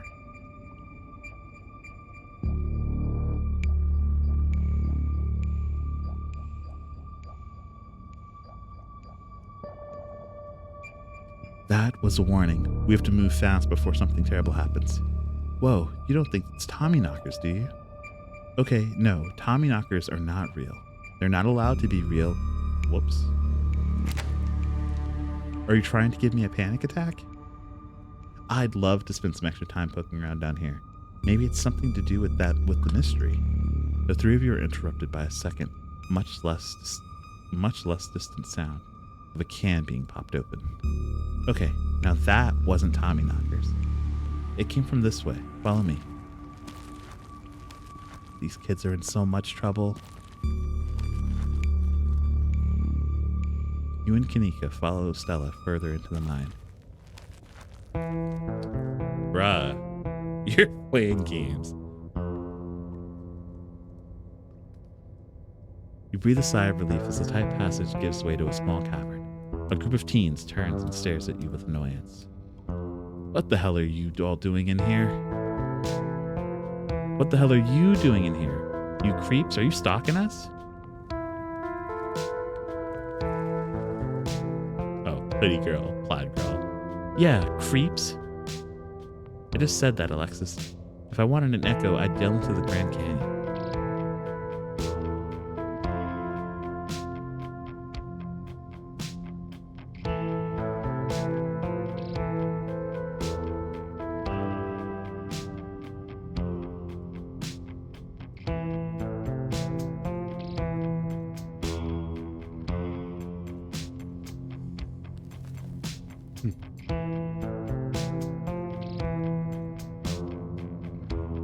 Oh, man.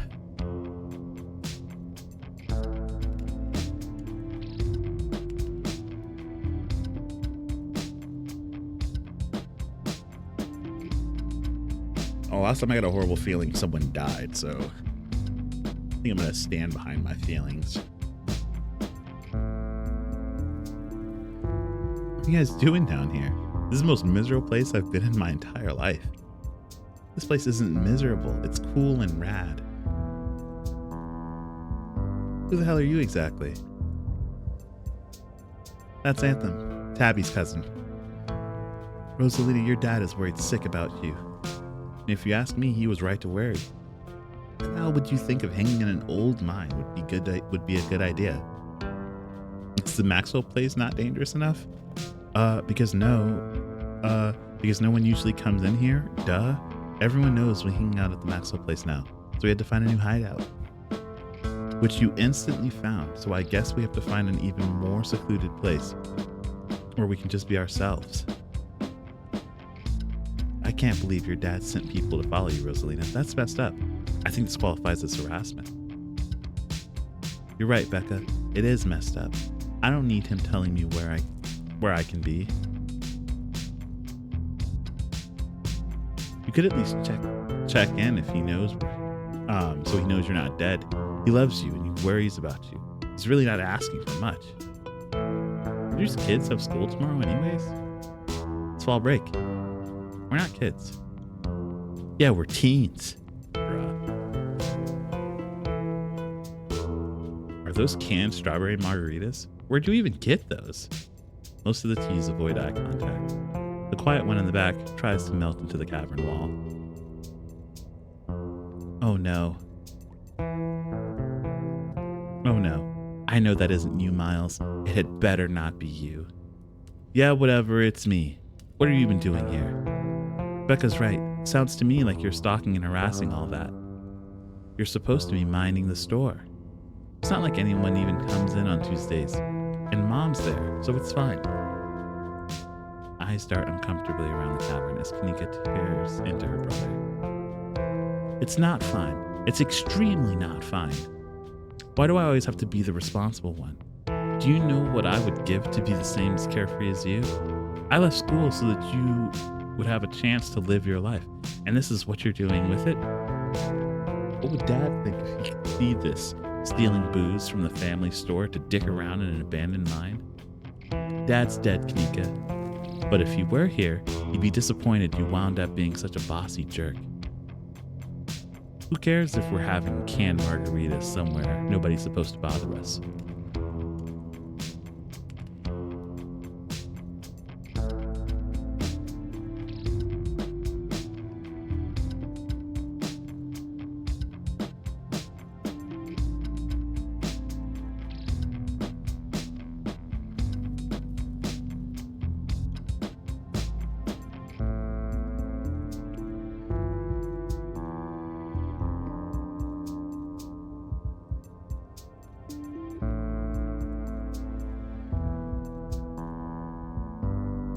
I'd love to help y'all sort this out, but can we maybe do it not in an abandoned coal mine? Oh, and what are you, an expert on mine safety? They only abandoned this place because it wasn't enough coal left for them to bother digging anymore. My dad told me he's an actual foreman at a continuous mining facility, so he knows what he's talking about. Wait, I thought your dad was a charge hand. No, Alexis, he got promoted last month. And he says this place is totally safe. We can hang out anytime we want. Becca's dad's right. Though, check out how sturdy this place is. The teen with the beanie jumps up and slaps the strut in the ceiling. Oh, was that the knocking we were hearing earlier? One of these days, I'll find a real Tommy knocker. Oh my God, Zane, cut it out. Jumping up and hitting stuff is extremely 8th grade. No offense, Rosalina. None taken. The other 8th graders are totally immature. Not like you, Rosalina. You're chill and smart too. Why? All of you. I don't care where your dad works, Becca. This place isn't safe. Just because these old timber struts have stood this long doesn't mean they'll stand forever.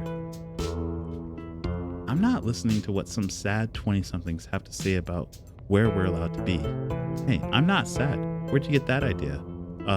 Running a clickbaity YouTube channel where you run around in the woods chasing nothing is extremely sad. Bruh. You guys are haters. Anyways, Rosalina isn't going anywhere. She's better off here than at home. Yeah, tell him about where you have to sleep, Rosalina. We've been living in the library for the past couple of weeks. Dad says we can't stay at our house. They've got a hot plate on a couple of cots in one of the back rooms. It's actually a pretty sick setup. No, it isn't, Zane. Rosalina deserves better. I'm sure Oscar has a good reason for that. He's a good guy, and he cares about you, Rosalina. He thinks our house is haunted. Oh, wait, what? That's such a bullshit excuse.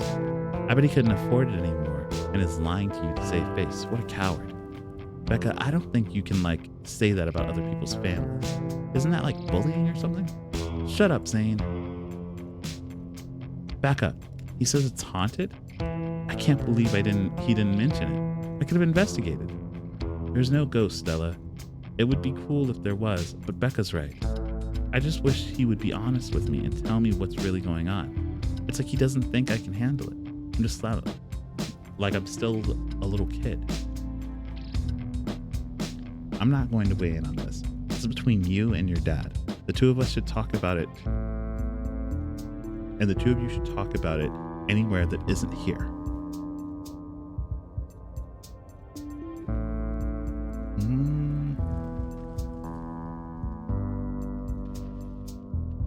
Yeah, I think this is just the best one. I couldn't agree more. Yeah, if Rosalina's house is haunted, we should break in and ghost bust it or something. Sounds pretty rad to me. Whatever gets you delinquents out of this mind. Oh my God, Zane, you can't just ghost bust if there is no ghost. Also, Rosalina lives there. You can't break into her own house. There's no ghost that you know of. I bet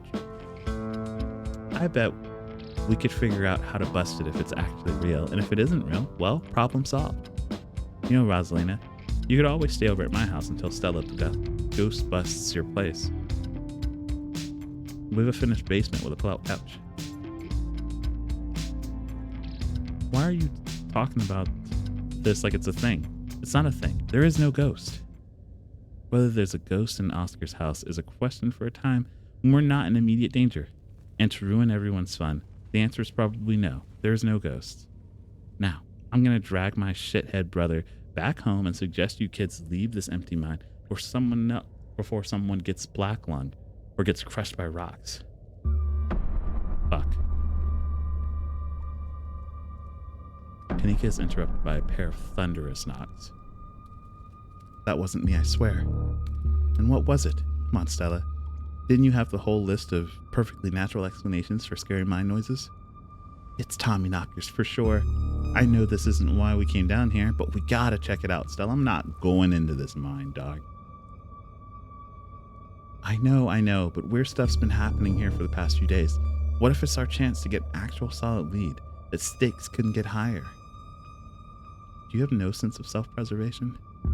If you guys are going after something spooky, count me in. Nobody is going deeper into this mine. Nobody is staying in the mine. We're all leaving. Please, before my heart gives out. It'll be fun, Neeks. It will not. Keen eye. You hear something over the sound of Stella pleading with Kanika. Something like the shuffling of feet on stone and the whispering of mischievous teens. You turn back to see Becca and Alexis and Rosalina anxiously hovering in front of the small tunnel in the cavern. She freezes as you notice her.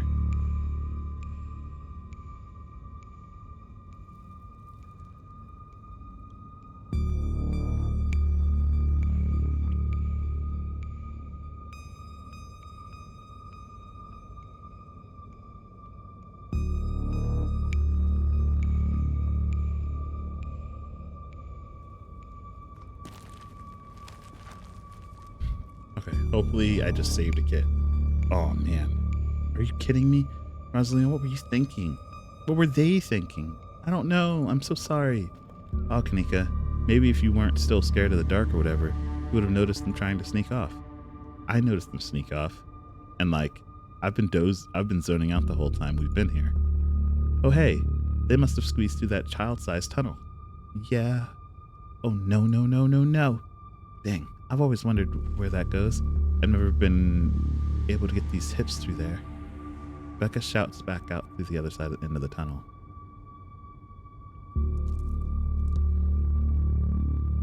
Becca, we are not about to let you come in here and ruin our good time. The mine is safe. I've been here 1,000,000 times. Yeah, if Becca says we're safe, then we're totally safe. Also, I'm sorry, Rosalina. I'll see you tomorrow. Whatever. Come on, Alexis. I know a cool spot this way. Okay, I think we can catch up to them if we just follow their voices. Do you want to take these three out of here while Anthem and I track them down, Neeks? Look, I know I've made a bit of a fuss about not liking this place, but I'm not about to leave you two alone down here. What if something bad happens and I'm not here? Or what if we run into something totally normal down here that you think is a ghost and I miss out on my chance to figure out what it actually is? All right, knuckleheads. If I don't extort you three out of here myself, we can trust you to actually leave and go home. Yeah, sure. I can never fit in the tunnel anyways. They have crossed a barrier that I cannot, so my time here is up. But only because Stella promised me to go on a ghost hunt tomorrow. Whatever. I still have to do my dailies anyway, and the service down here sucks. What about you, Rosalina? Are you sure you don't want me to come along? Maybe I could help you get Becca and Alexis to leave. I think your dad would kill me. Okay. Can I at least wait outside? Okay, sure. You can wait outside for us. Just be careful, all right? All right. Miles, Zane, and Rosalina quietly head back towards the entrance. All right, let's get this over with. All right, what is the point of going after them if they don't want to listen to us? I mean, the adult thing is to try and help the kids, but like, I don't want to be stuck in an abandoned mine playing cat and mouse all night. I wouldn't worry too much about it. Their teenage bravado will probably just start to shrivel away in not too long. And we'll be there to help them safely and calmly find the nearest exit when that happens. I'm sure those two are gonna want to leave as soon as we find them, right? Aw, don't worry, you guys. It'll be fun and safe. You call everything fun and safe. And here I am, still in one piece.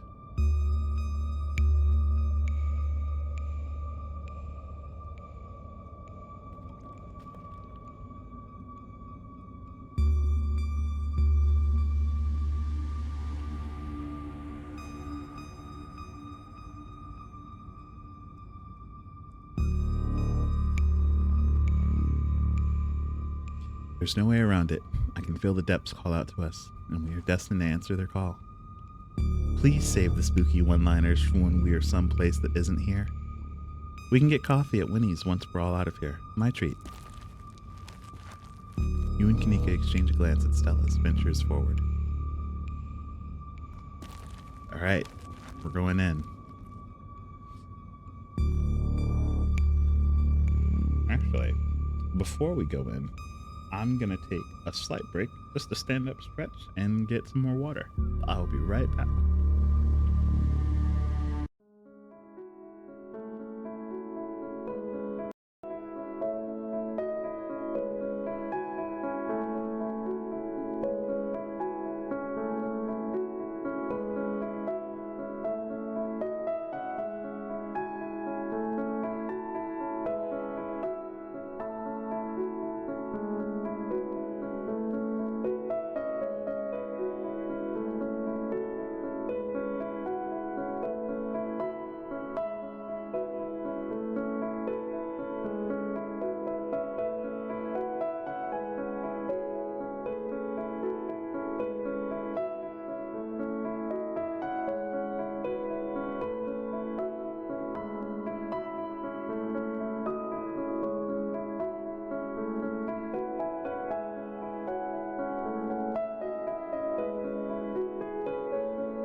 We are back.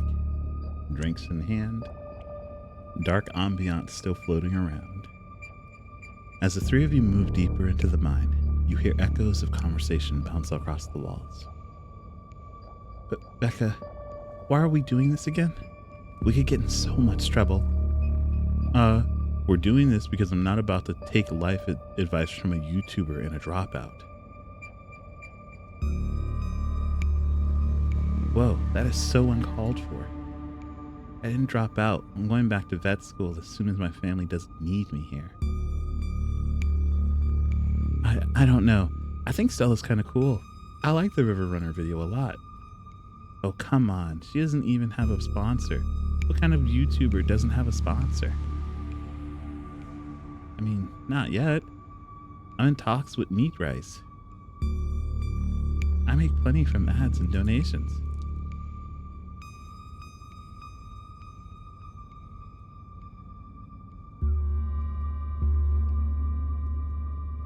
Yeah, it's fine.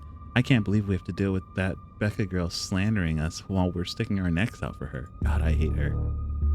Normally, I'd just say she's just a kid, but wow, if she doesn't have an uncanny ability to go right for the jugular. That's a big deal. They're on like every big podcast. Thank you. Thank you. It feels like a really big step for the channel.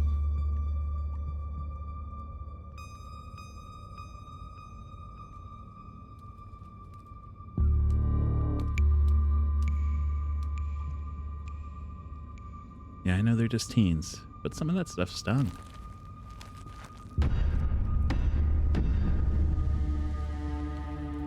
Another knock, closer and closer. Another knock, closer, interrupts your thoughts, followed by another, followed by another. Is it just me, or is the knocking coming from the same direction as those kids? Yeah, it's not just you. I really don't like that knocking. Calm down, Alexis. It's just mind sentence. Did you see that?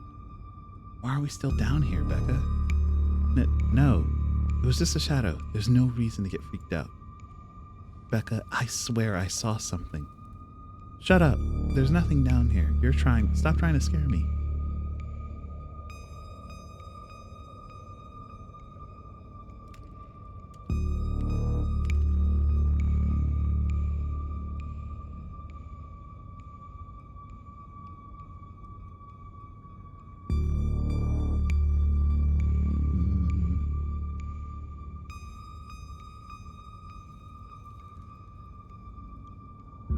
Are we sure that this tunnel they went through is going to meet back with us?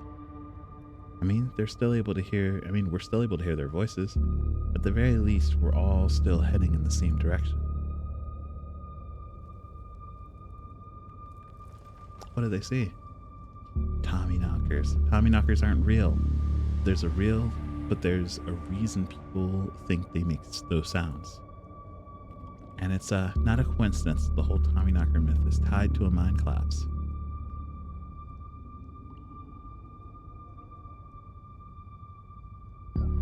I can't believe they're making us do this. They'd better get grounded when this is all said and done. At least now we'll probably be able to actually get them to leave. Look on the bright side, Anthem. If they didn't come down here, we'd have missed out on a good opportunity to get spooked. Did it have to be an abandoned mine, though? I'd be fine getting spooked literally anywhere else.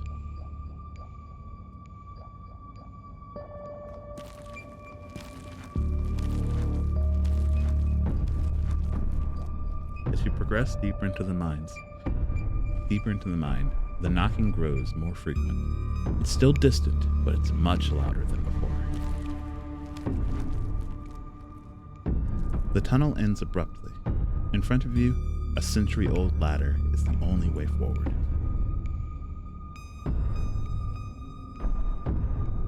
Mystical.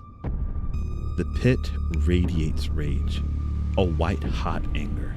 It hates you, but at the heart of it, you can sense something else. The quiet hum of a darker presence. The heart calls to you, desperate to be witnessed. Becca, we need to leave. This isn't fun anymore. This is plenty fun. I bet you're only saying that because you want to hang out with your dorky crush. She's just an 8th grader. Becca, this isn't about Rosalina. I know you can hear that knocking.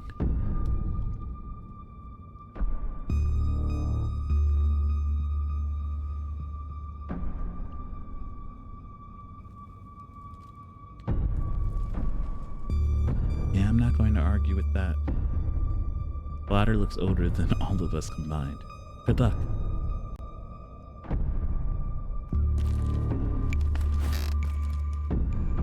Stella hoists herself over the edge and begins to climb down. You walk to the ladder and climb down.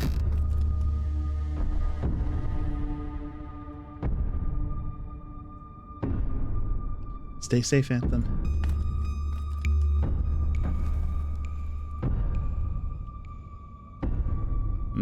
Where have I seen this before? Path. Oh man. Hey kids. Oh great, the adults are here. Thanks Alexis, real nice.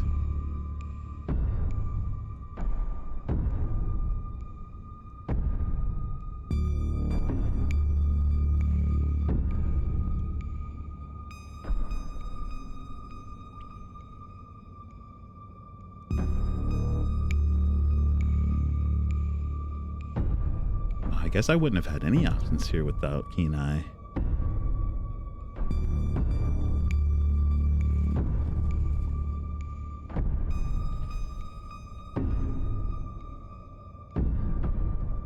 Alexis, you're so much braver than you think. You don't need to let Becca kick you around. Excuse you? No, excuse you, Becca.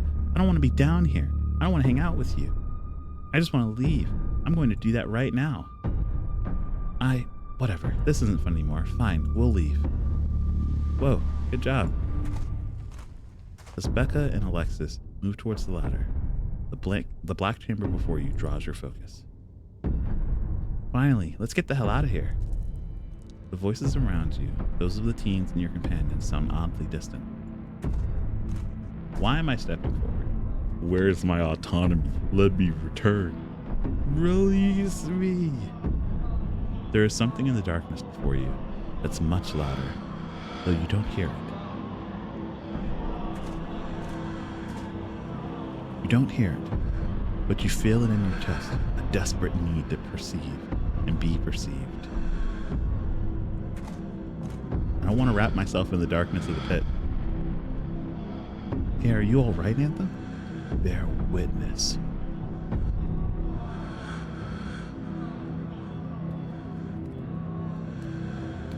You said we wouldn't use the shipment. You know it's compromised. We couldn't afford to wait on new wood, Charles. We had to go ahead with it.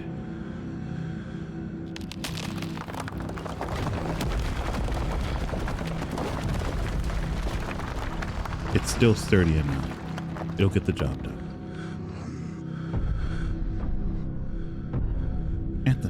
Anthem, are you all right? Oh, thank God you're alive. It looked like you had a seizure or something, and then you just conked out. He's okay, Kanika. Thank God. Okay, don't move a muscle. I don't want you straining yourself while you're still recovering from whatever that was. Kanika and I are going to get you some help. We're going to get you help.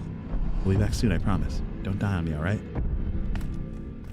You fade back out of consciousness, and your companion clambers out of the pit, intent on your rescue.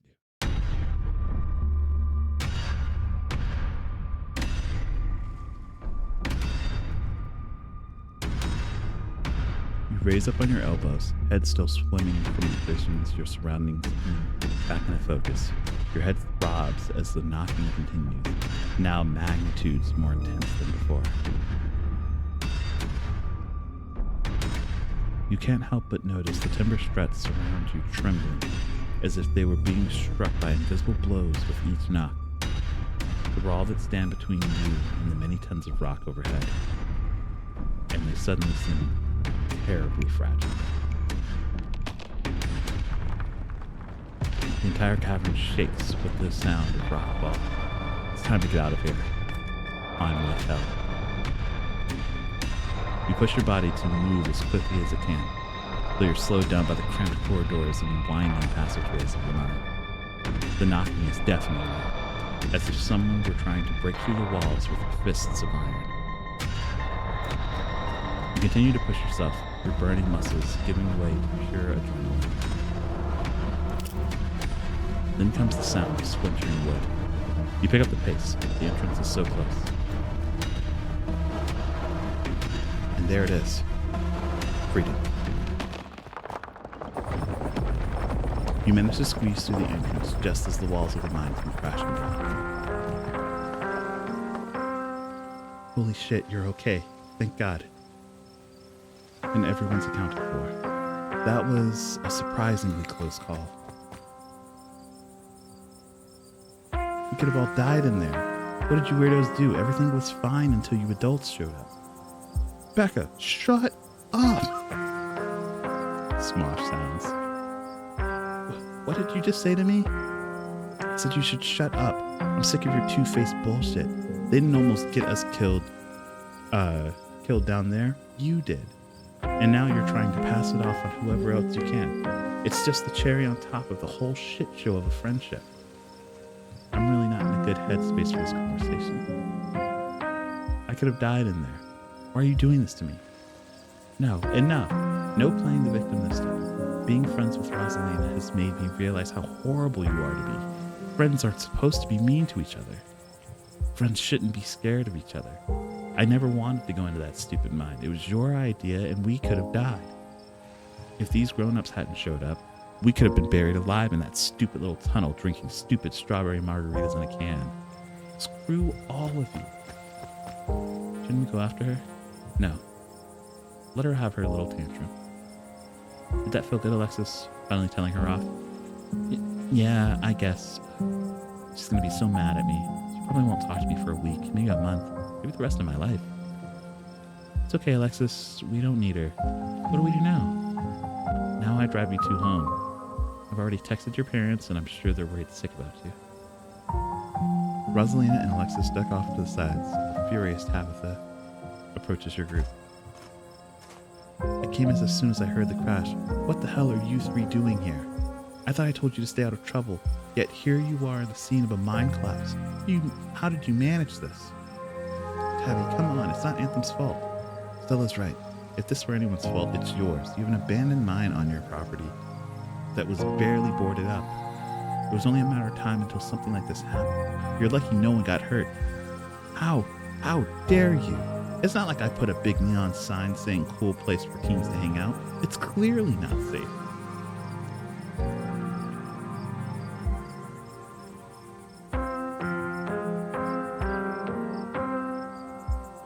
Oof. Decisions never get easier.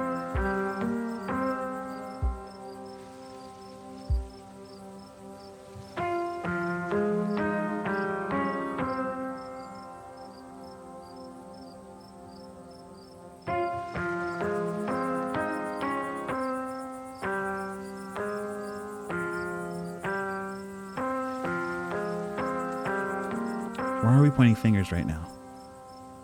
Anthem is right. We would tear each other up all night if we and it wouldn't do a thing but leave us all with bruised egos. Why bother? Everyone's fine. Yeah, Anthem is right. I'm going to get my car, and then we're going back to the estate, Anthem.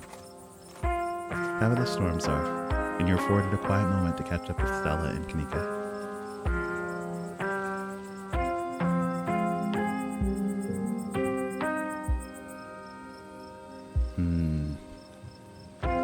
This is a very weird night, that's for sure. We sure dodged a bullet tonight, didn't we? Yeah, thank God you noticed them sneaking off. You were incredible down in the pit, too.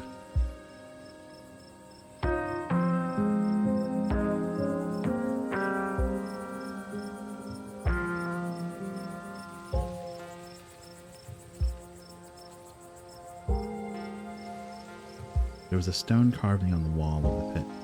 It gave me some sort of vision. I saw what happened to this place. The Scarlets caused the old collapse. Charles Shaw was set up. No way. Dude was a monster. I mean, the Scarlets were monsters too. They still are. What am I saying? Visions aren't real. Visions can't be real. That would be magic. I don't know, Neeks. Anthem had like a seizure next to a creepy stone carving. It was like something out of a movie. That doesn't mean he had an actual vision. There's to be other explanations.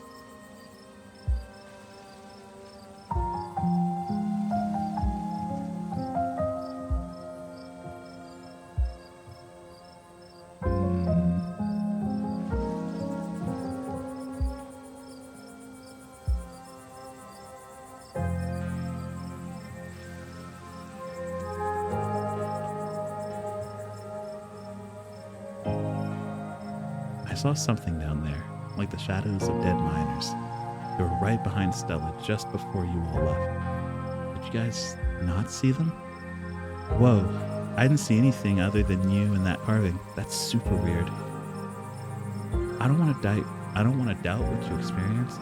And I couldn't see anything down in that pit, but you might have just been primed to see things. You know, now that I think about it, that totally fits the profile for some of the Tommyknocker stories. What if they're actually bona fide ghosts? Oh, Stella.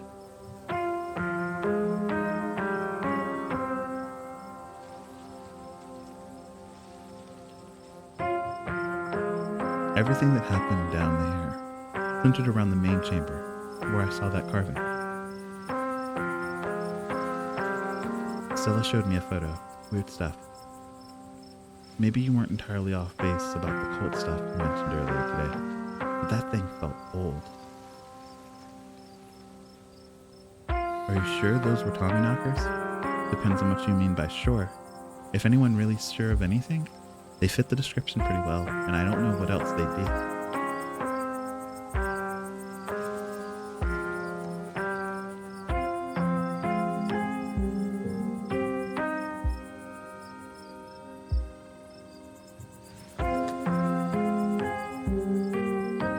I have no idea what happened in there.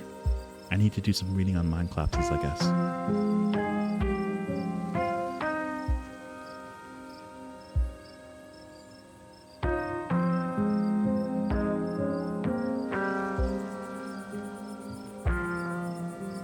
Something's telling me this is only the beginning of our ditchling problem. I want to say we averted whatever disaster they're here for, but I think I have to agree. Nobody got hurt tonight. I can't imagine how bad things might actually get. This is all still too magic for me. Just because two bad things have happened doesn't mean there's a pattern, right? What happens now? It looks like Tabitha's back. I'd better drive these some kids home. Come on, it's time to go. I'll see you tomorrow, okay, Ethna? I'd really rather you didn't. If you're gonna run around almost getting killed every night, keep my cousin out of it. Aw, let me find out Tabitha cares.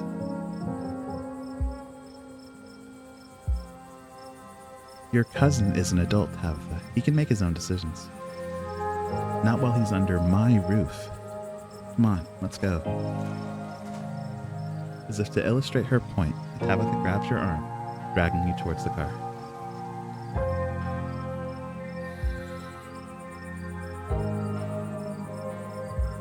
I'll text you when we're back.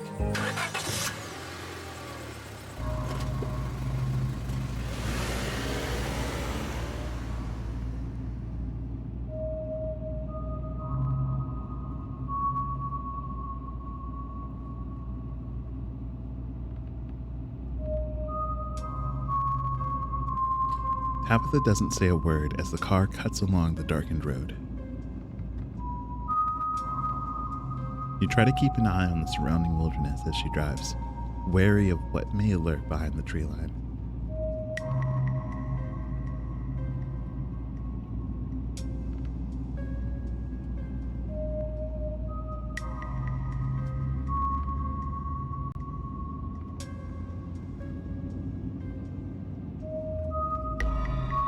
Alright, let's address my own issues first. sorry about today. I only have so much patience, Anthem. Don't cross me again.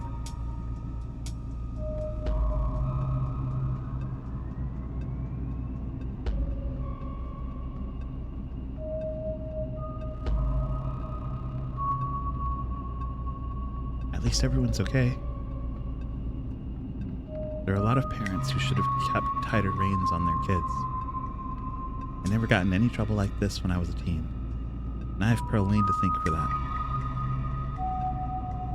Hated it at the time, but that strictness paid off.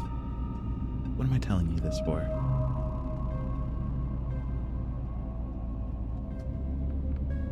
You can tell me stuff. I'd like to know more. About you, about Pearline, for that matter. Tabitha says nothing, mouth suddenly sealed as if she fixes her eyes on the road ahead.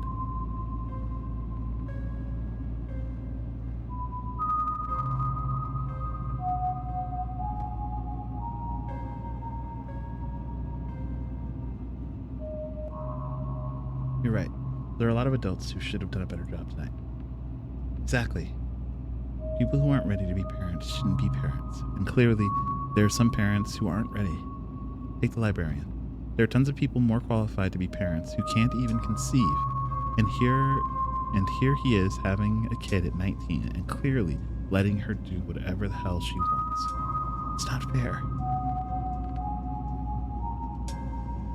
Did I learn some insider information? Do you want kids? Lots of people want kids.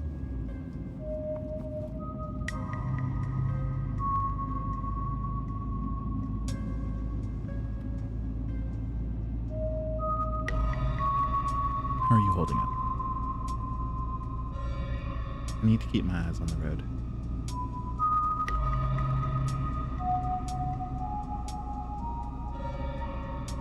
This is a horrible option, but I want to know. Why do you treat Stella like that? Didn't you two used to be friends? I don't want to talk about Stella. It's none of your business anyway.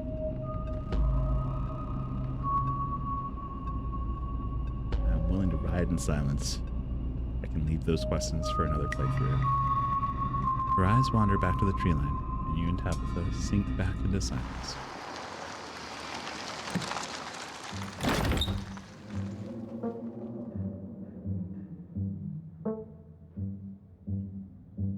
You once again cross the threshold into the estate.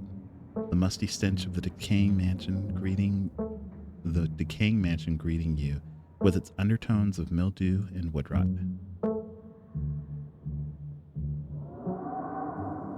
Well, this day was a lot more stressful than it needed to be, but at least nobody got hurt. I'm going to bed. I suggest you do the same.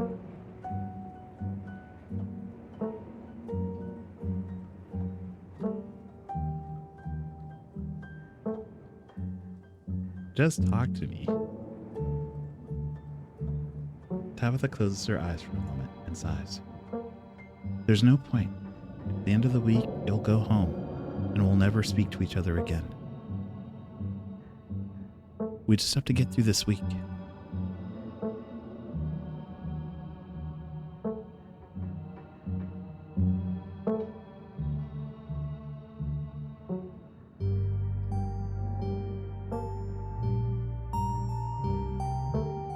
It doesn't have to be like that, though. We can have a deeper relationship than that. It doesn't have to end with this week.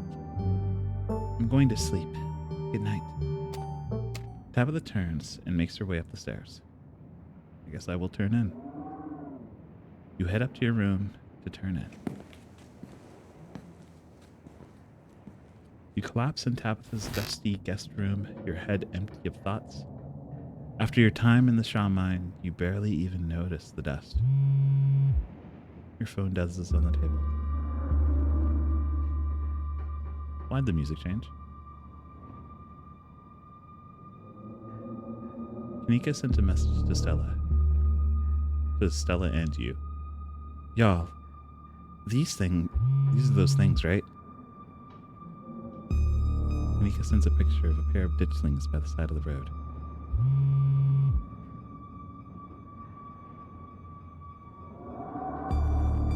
Stella, I saw them again too. Another picture this time of them staring from a tree. WTF? These things are definitely not hairless monkeys or raccoons. Or whatever. I don't know what the hell they are. I guess there's more to them being here than the mind collapse. No way. No way I'm sleeping tonight. You think about looking out the guest room window, but at this point, you're too exhausted to leave the bed. The adrenaline from the evening is finally wearing off, replaced by a creeping exhaustion that threatens to overwhelm you. Your limbs feel heavy, your eyelids slipping down over your eyes even as you stare down at the ominous pictures on your phone. If it weren't for the pit of dread balling up in your stomach, you would almost feel comfortable as you settle in between those covers, your tired bones sinking into the decrepit mattress. When you close your eyes, you see the shadowy figures that gather behind Stella in the mines. Your thoughts are drawn to the carvings on the wall and to the visions it impart.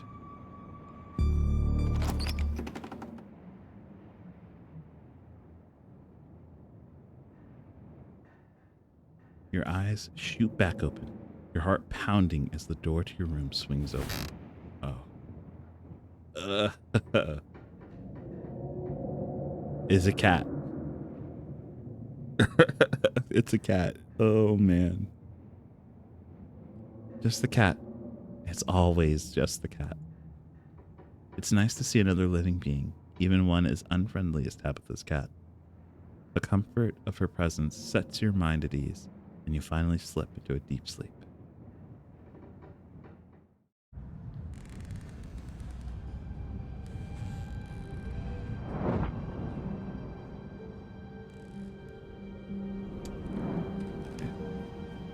Through the halls, another cutscene.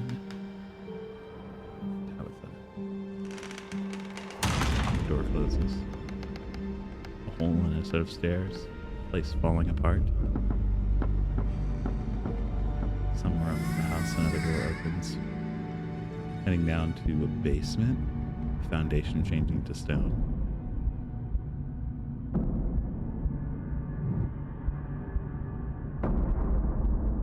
More knocking. Is my house gonna collapse? This is the end of episode 2. Episode 3 awaits. Proceed if you dare. I feel like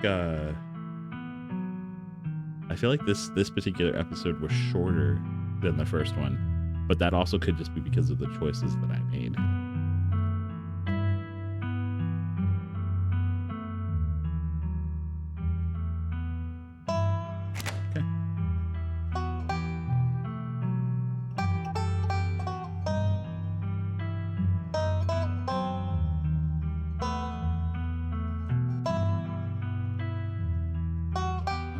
Okay. That was 2.5 hours. Do I go for another episode? I kind of want to proceed. I kind of dare to proceed.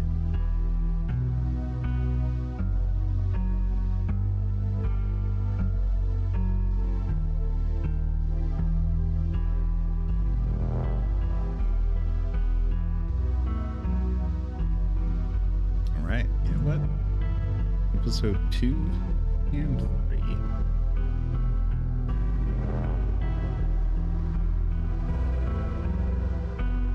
If you'd like to continue with the world state of episode 3, please save your game now. Just because they prompted me to.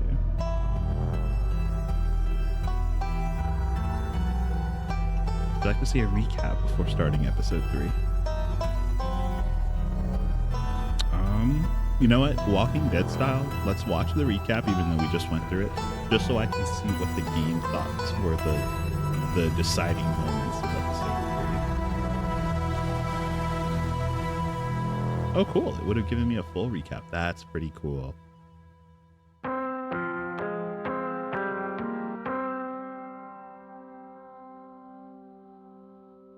I don't want to hear complaints. Just do what I ask and we won't have any more problems. Tabitha takes a few steps towards the door. Sunset. I mean, technically, I came home with Tabitha, so, like, Was I on time? Wow, that is some heavy stuff. No wonder Stella seemed distant. I'm gonna keep my ears open for you. The diner is where everyone comes to gossip. So I hear a lot about what goes on around here. I'll let you know if anyone mentions those monsters or anything else strange or unusual. Have either of you seen Rosalina around town? I don't want to be a helicopter dad, but she hasn't been answering my text.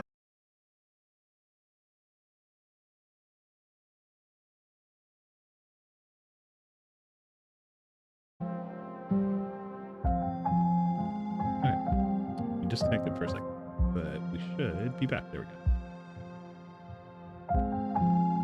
Whatever you two have planned is probably beyond what he can manage right now, anyways.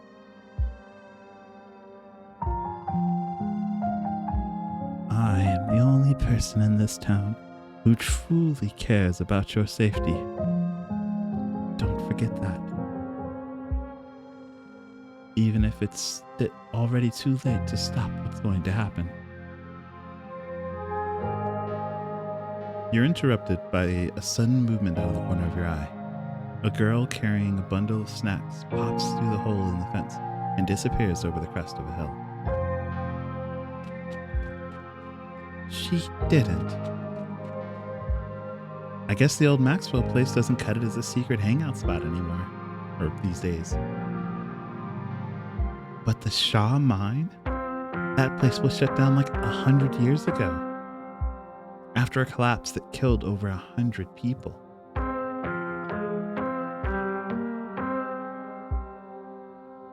My dad says our house is haunted. Nika is interrupted by a pair of thunderous knocks. You turn to see Becca and Alexis gone, and Rosalina anxiously hovering in front of a small tunnel in the cavern wall. She freezes as you notice her. There is nothing in the dark before you that's much louder, though you don't hear it, but you can feel it in your chest, like a deep growl of a predator. Hey, are you alright, Anthem? Stella reaches for your shoulder, but not before the light from your phone illuminates the chamber.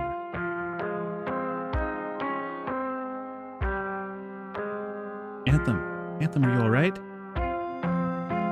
You manage to squeeze to the entrance just as the walls of the mine come crashing down. Holy shit, you're okay, thank God. And everyone's accounted for. That was a surprisingly close call.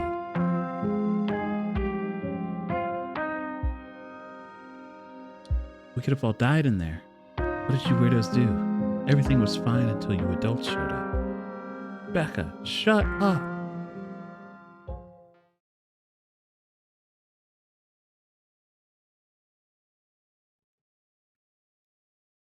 Tabitha doesn't say a word as the car cuts along the darkened road.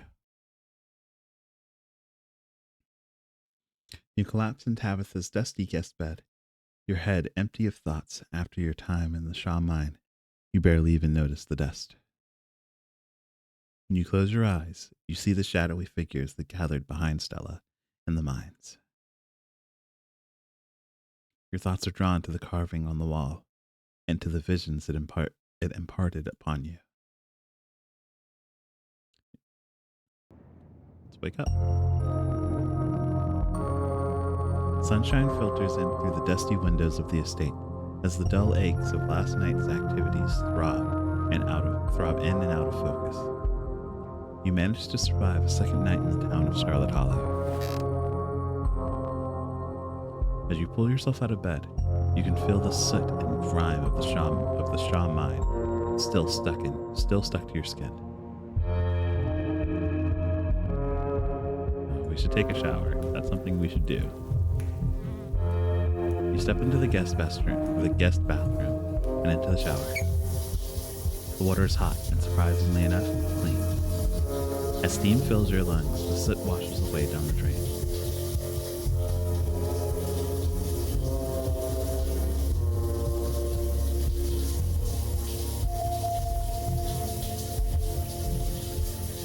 Okay, so where does my focus go? Mystical. Every minute feels like another thread holding this town together starts to unravel. Thoughts of doom consume me. I think about Duke and the image of him laying there, slumped against a tree, with half his head blown off.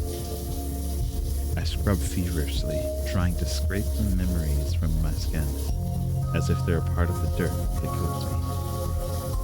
Think about Sybil's warning. The worst is yet to come. Think about Wayne and wonder how many times he's watched the unseen. Think about someone special. Think about finally being out of his hellhole and safe in my own bed.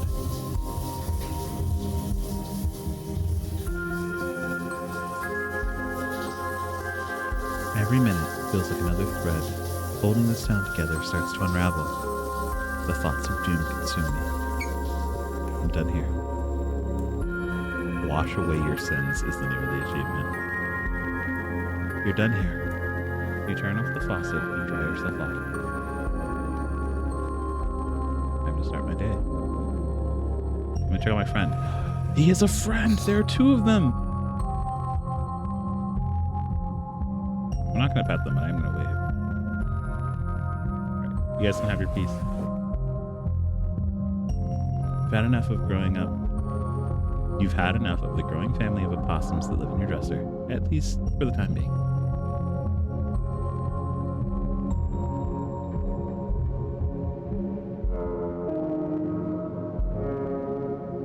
Looks out the window. Alright, I didn't notice anything move in particular. You hold your breath and approach the bedroom window. You saw something out there out of the corner of your eye yesterday morning. You can't help but anticipate what you might see out there. It's the same view.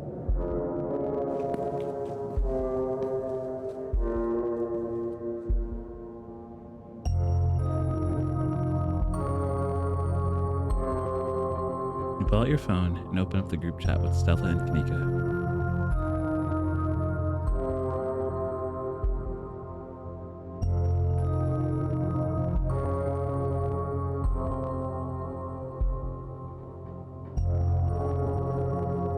Morning. How are you guys holding up? It'll probably be a bit before anyone gets before you get a response.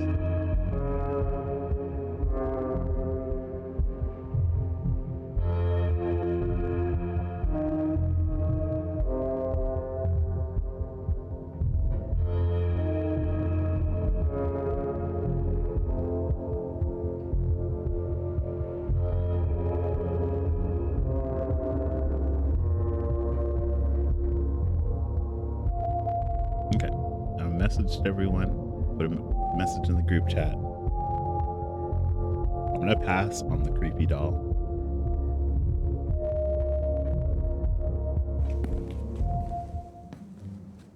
Keeping your options open. Bruh, I'm just messaging people. Why I gotta...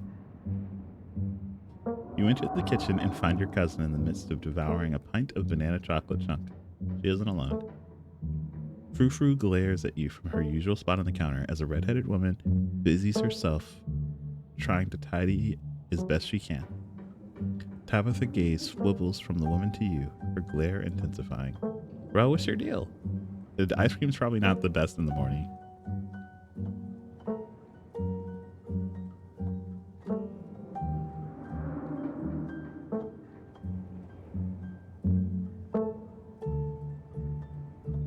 Good morning, I'm Janny.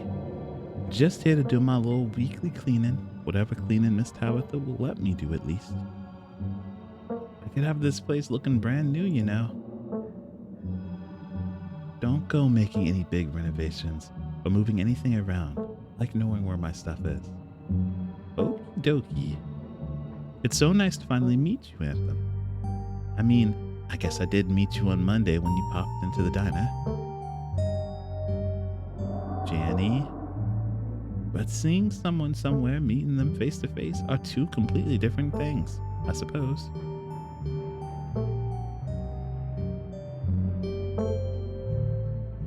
All I'm trying to say is that it's wonderful to finally actually meet you, and I'm so happy part of the family is here to keep Miss Tabitha company with what's everything that's Janny. Oh, I'm sorry, Miss Tabitha. Am I being too much again? Tabitha grumbles in acknowledgement.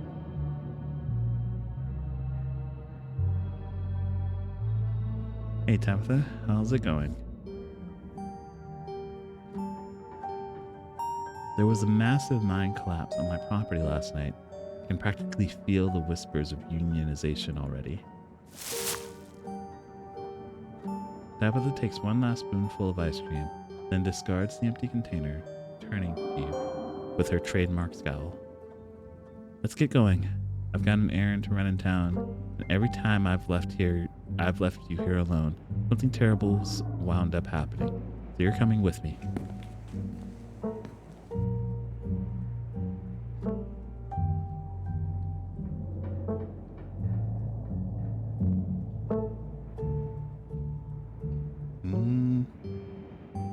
Let's just not overthink about it as it being bad or being weird.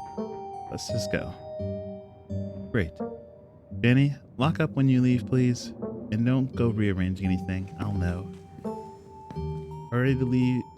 As you're ready to leave, Jenny approaches from the far side of the kitchen. Tabitha remains between the two of you, impatiently tapping her foot. Oh, Anthem, before you go. I heard about what happened last night. Heard about it before Miss Tabitha mentioned it just now, and then I heard it again. I just wanted to say that I'm so sorry you got caught up in that. You did right by those kids, though. What a blessing everyone getting out of that situation all right.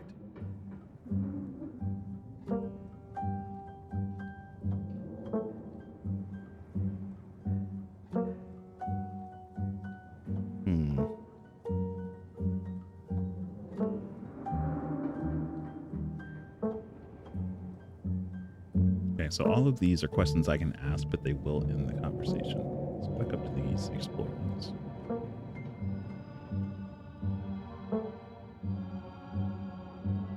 Thanks. Last night was a lot. If you ever need to talk to anyone, my husband is the local pastor. He's a gentleman and always willing to lend an ear.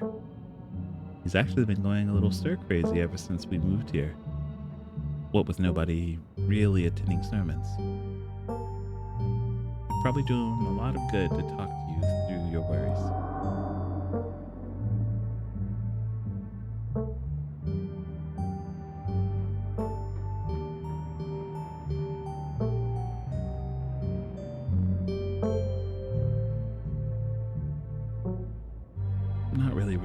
I'm not really religious. But that's all right. My Daniel likes to talk with all sorts of people. He just wants to extend support to anyone who needs it. Feel free to stop by the church anytime. The door is always open.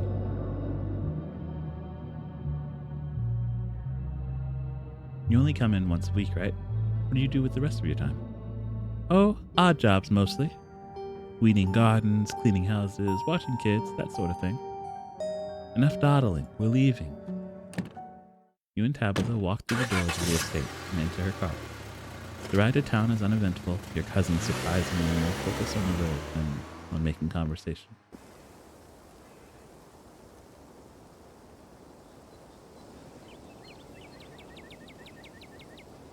All right, we're just popping into the general store for a few minutes.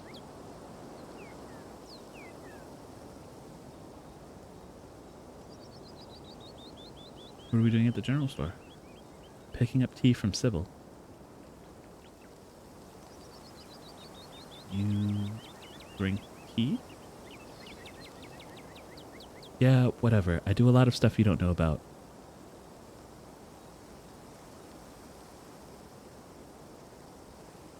After everything that's happened the past few days, or the past 2 days, it's nice just to go on an errand. Exactly.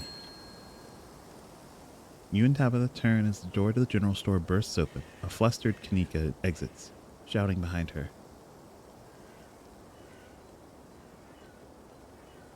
Fine, okay, keep coddling him. Keep letting him get away with the stuff you never would have let me so much as think about. I'm sick of carrying this family. Kanika storms off. The door slowly drifts shut behind her. Other people and their drama. If more people kept things to themselves, they'd be a lot happier.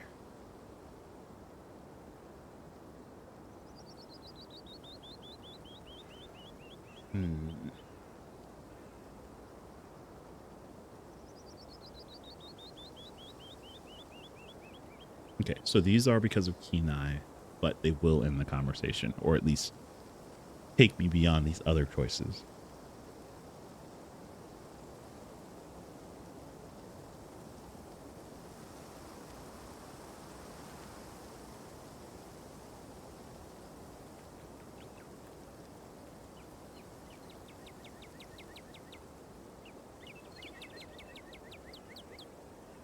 Yeah, out of curiosity, would you call yourself happy? Tabitha pulls back, surprised by your question. What did I just say? Yeah, I'm happy. Whatever. Come on. Already, let's go. The bells of the general store chime. As you cross on the threshold, the smells of old wood, steamy herbal tea flood your senses, making you feel instantly at home. Good morning, you two. Hope you're doing well after last night's activities. Morning. Is the new blend ready? Of course. Anthem. If you'd like to keep Miles company, Tabitha and I will be just a minute.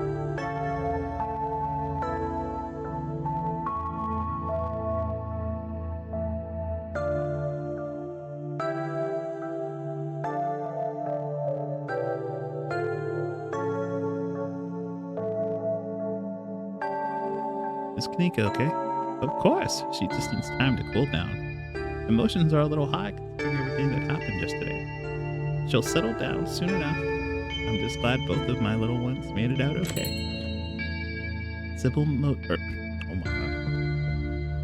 motions for Tabitha to follow, and they both disappear into the tea room, closing the door behind them with the tinkling of bells.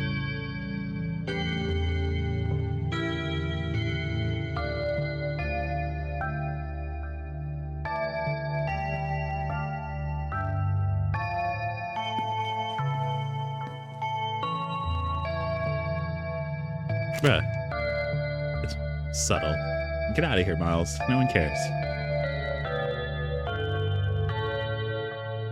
But I know it took a little longer than you'd hoped, but this was fairly short notice. Sybil pauses, and a moment later, you hear footsteps move to the far end of the tea room. She and Tabitha remove their discussion, their voices hushed. You can only make out the bits and pieces of what they're saying. It's there. Yes, make sure this is all. Not inside. Outside, then. Don't assume you know.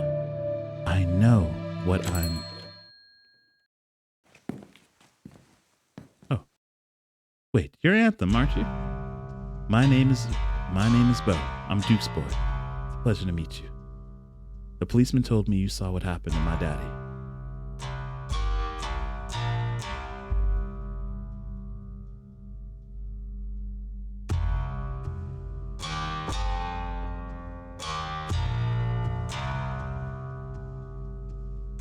Sorry for your loss. Thank you. The policeman said he might just be out hunting somewhere, but me and my mama both know he ain't coming back. Mama's pretty broken up about it. I'm trying to hold it together since I'm the man of the house now, but it ain't easy.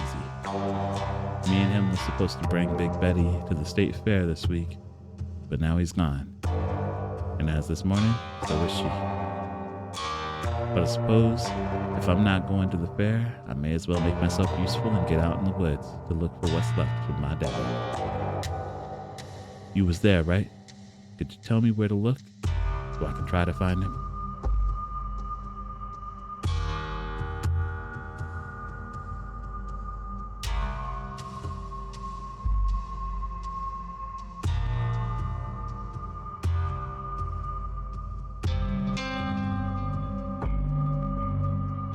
Have you seen anything strange on the farm the past couple of days?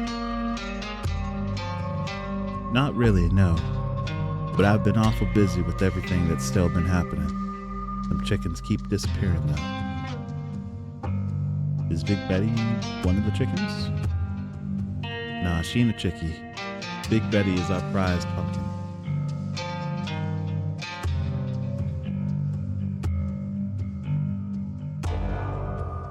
She was a big lady, too. I'd expect she was at least 2,000 pounds.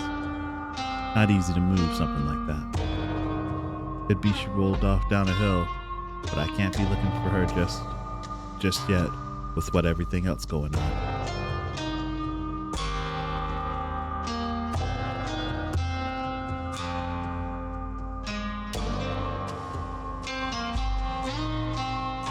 I don't think you want to see him like that. It's real bad. I'm a farm boy. Blood don't bother me none. I just want to find my daddy, even if it's like one of them horror movie monsters. He's still my daddy. And he shouldn't be out in the woods where any animal can take a piece of him.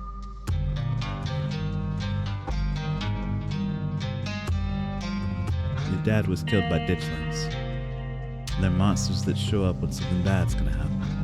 And they're the things that have been stealing your chickens.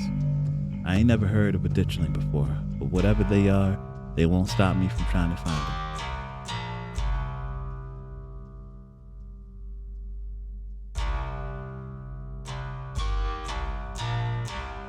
He died on the northwest edge of town, off the Asgina Trail. Thank you, Anthem. I appreciate you trying to help us out.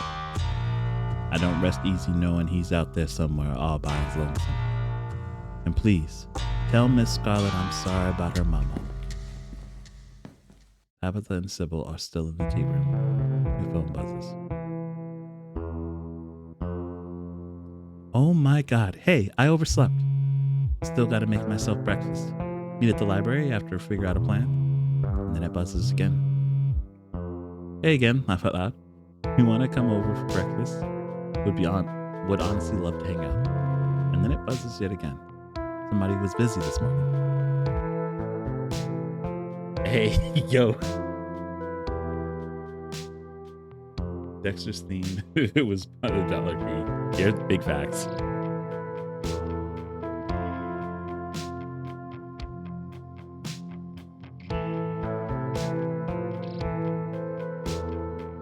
Appreciate the hydrate. My bad, I got caught up in my reading.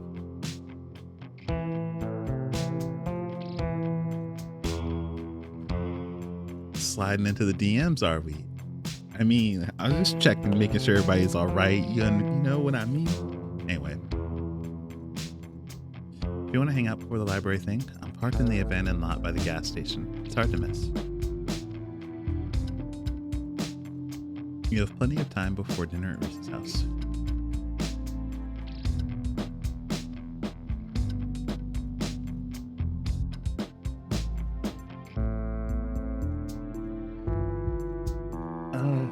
Man.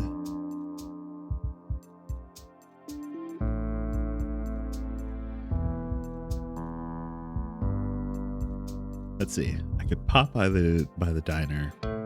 I could check in on Oscar.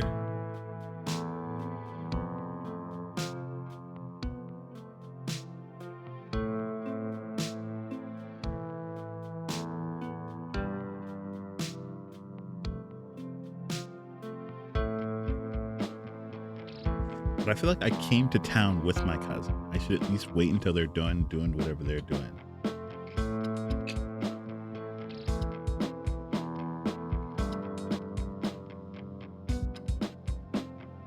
I should have saved and popped in and saved there. It's all right. We're gonna play this game again. Your cousin will probably be back any second. You and Miles share an uncomfortably long moment of silence as Bill continues to shop.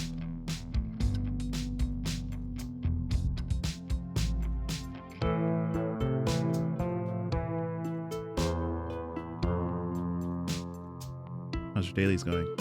Miles doesn't dictify your question with an answer. You and Kanika don't seem to get along, huh? So, just because she's family doesn't mean we have to be best friends. I wish she would just go back to school already. Tabitha bursts out of the team room, packing a pouch of herbs into her coat as she walks. She looks at you in surprise. Wow, you actually stayed. I kind of expected you to go running off the instant I left you alone.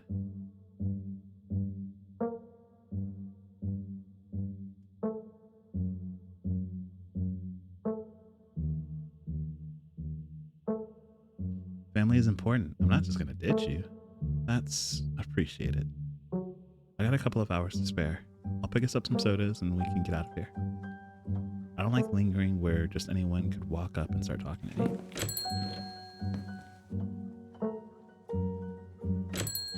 Okay, I guess this is me just choosing to hang out with Tabitha instead. Okay. Tabitha stops in front of a small house on a quiet hill just off of Main Street. The Scarlets own most of the houses out here. We rent them out to employees, just more convenient, you know?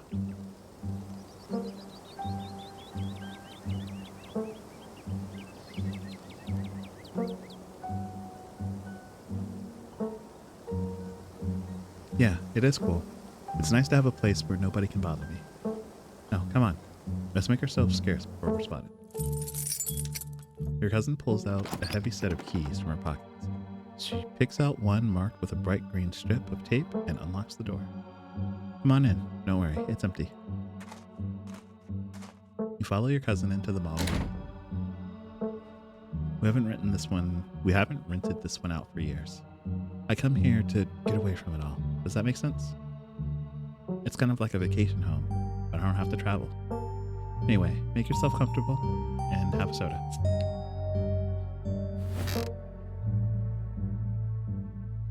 Tabitha hands you a cream soda before settling on the couch. Keen-eye and mystical. Though the place is clean and tidy and full of all of the trappings of life, you know it's an illusion. It may look like a place where a family lives and feels joy, but there is no soul here, only the dream of one.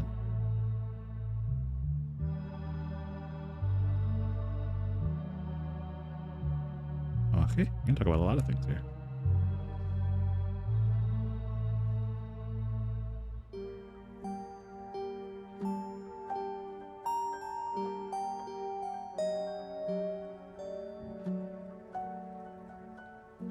Is the estate stifling to you? Is that why you come here? Tabitha sips her soda, her expression suddenly heavy. I guess the estate has a lot of history. This place is so new by comparison. It's like the estate is full of ghosts pressing down on me all the time, pressuring me to do what they want. When I'm here, I can imagine a life where I don't have to think about the 200 years of history resting on my shoulders. I can imagine just living as a bank teller or something, having a simple life. Wait, why am I telling you this? Stop asking all of these deep questions. It's not like you care anyway.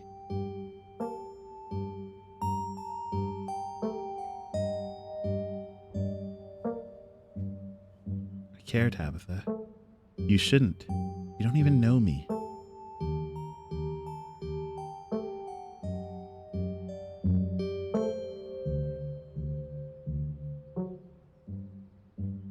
Do you like living here?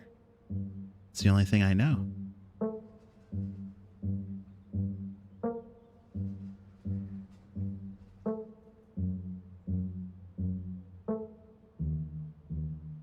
You don't need to have lived somewhere else to know if you liked it here. I respectfully disagree. Everything in life requires context to properly understand. And I don't have context here.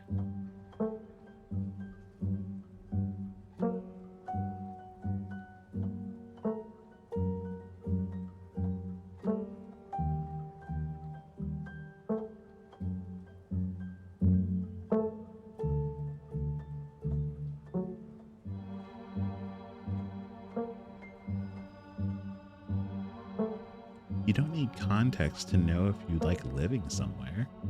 I know I asked you earlier, but are you happy here? Be honest. Generally, no, I'm not.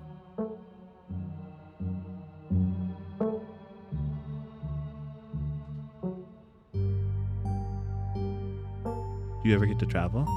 I saw your blowing rock mug. My what? Oh, that must have been Janny's.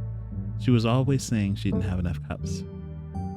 There are 3 cups, that's plenty. One for me, one for Prolane, and one for the occasional guest. But Janny said her husband has a ton of dumb little souvenir mugs from his travels.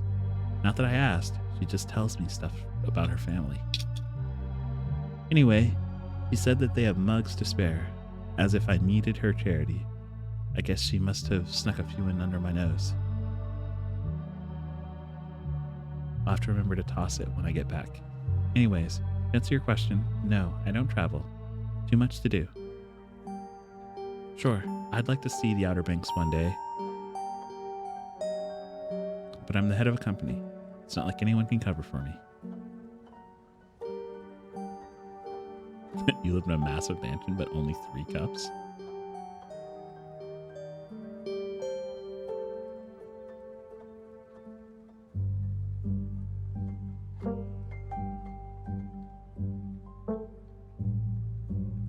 Why does everyone get hung up on that?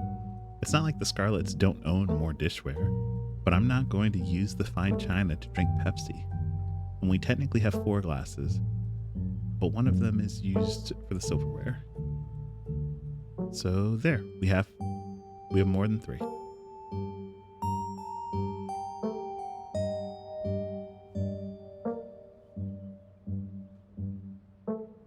Maybe when this week is over, we can go to the beach together. Maybe. My work never really ends, though. I don't think that she likes running the mines. You actually like running the mines? Of course not. That doesn't really matter. I've had years of Pearl Lane drilling that into my head.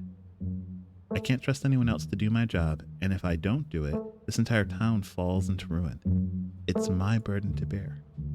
Though I'd be lying if I said I haven't thought about running off.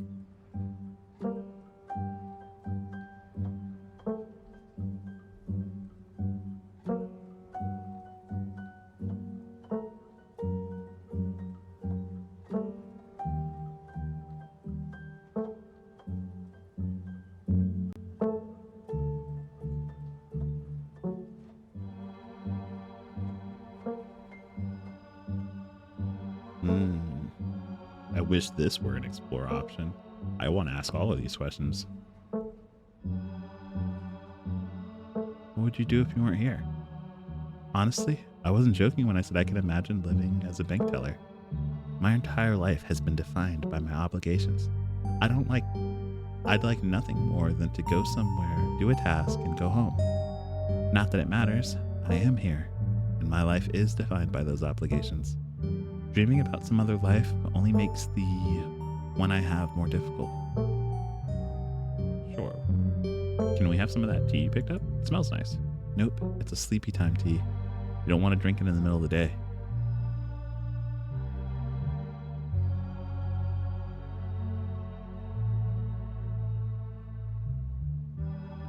What was Pearl Land like? Okay, I guess you should know at least one thing about the woman whose funeral you'll be attending. She was my mother. She was your mother's twin sister. Fraternal. They don't look alike. Same with their personalities. Night and day, from what I heard. Pearl Ann was a hard ass. That comes with the territory. I mean, what else do you want to know?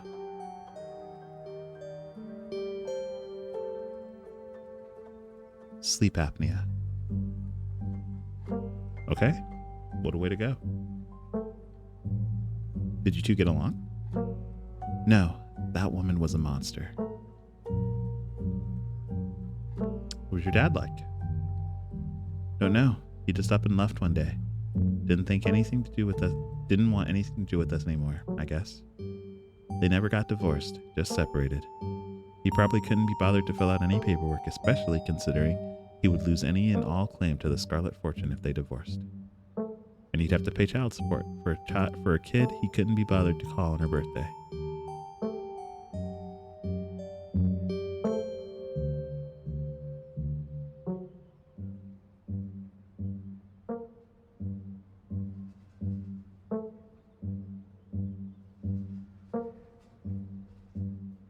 The Scarlet women are just too strong for most men. Our moms were better off without them, I'm sure.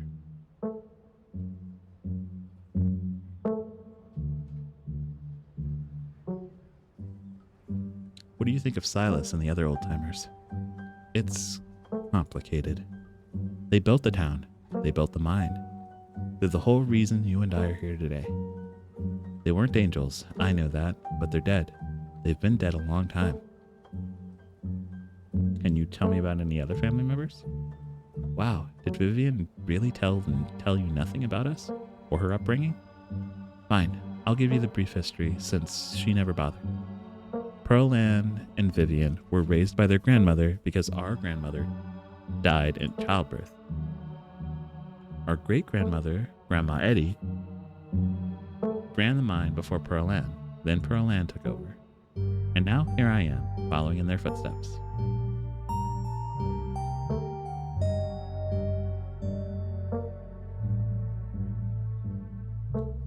A matriarchal mining company seems unusual. The past couple of generations were all women. That's just how the cards fell. And we'd never let some stranger jeopardize the company. It stays in the bloodline. What was Grandma Eddie like? Did you know her?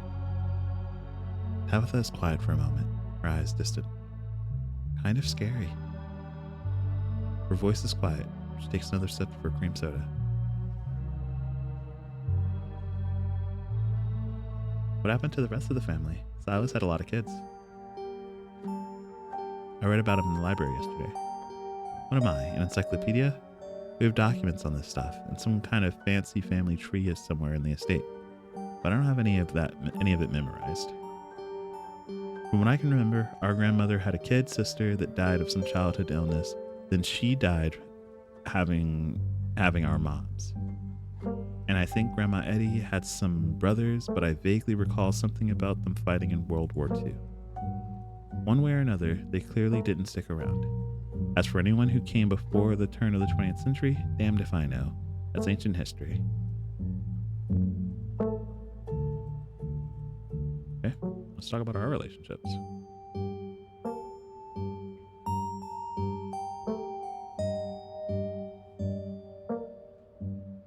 I can't believe we're actually hanging out.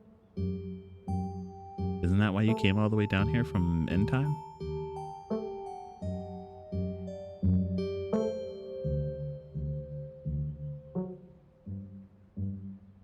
What do you really think of me? Your family. There's not much to say outside of that.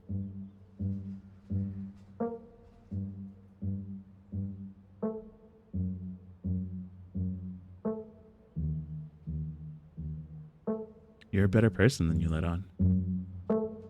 Huh. Thanks for the vote of confidence.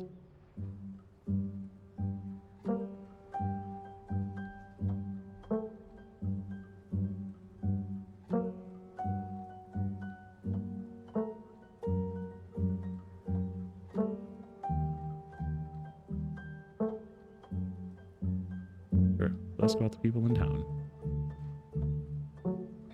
I'm supposed to have dinner at Reese's place. Do you know him? Reese? Oh yeah, that dude that used to hang out with Kanika and Stella. I kind of remember him. Quiet, smelled kind of weird. Stopped coming to school at one point. I guess he got sick or something. I know his mom better than I know him. She's been everybody's doctor for as long as I can remember. She's intimidating. I've always liked her. Guess that's not hereditary though. Reese always seemed like a bit of a wet blanket to me.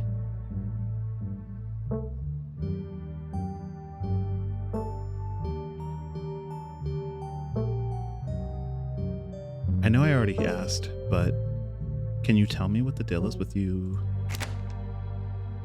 and Stella now that we're hanging out? All right, fine. We were close in high school. Really, really close. We'd have sleepovers a few nights a week. Spend all night watching monster movies and eating chips. Anyway, Pearline didn't like her. I'd always have to lie and say I was going over to her place to study. When we graduated, it was impossible to see her anymore. There were no more excuses to go study, and I was too busy learning the ropes at the mine. Pearline made sure my every waking minute was occupied. I didn't have time for friends, but I never needed friends before meeting Stella. So it was easy enough to slip back into the mindset and try to move on.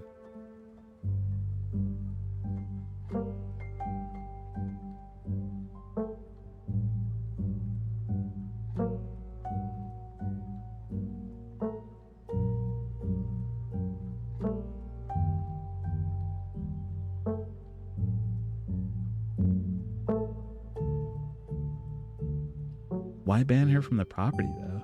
You're acting like Pearl Ann ended it all, but Stella hasn't stopped trying to be there for you. It's probably better for both of us that way.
Okay, I guess we'll just go down the line. You want me to try and get you in with Kanika? At least stop hating each other? Please, if she's anything like me, that would only make her hate me more. I have dignity at them. You had some harsh things to say about Oscar last night. Did you really believe what you said? I do. Some people shouldn't have kids.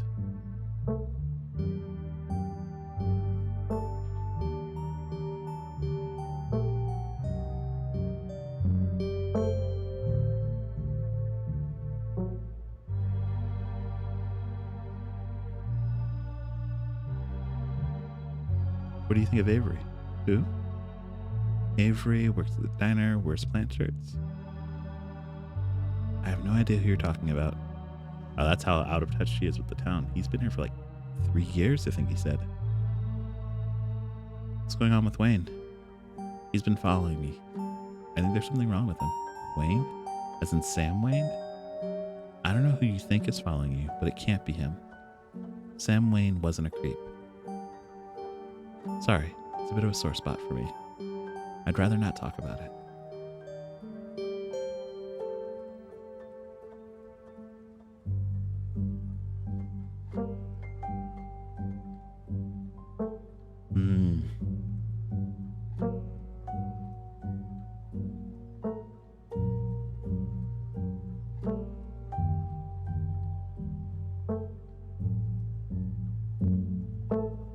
Look, I trust you. This isn't about trust. Some things just don't need to be dug up.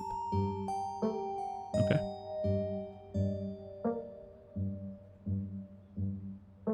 Do you know Sybil well? Everyone in town knows her, but I don't know if anyone actually knows her well.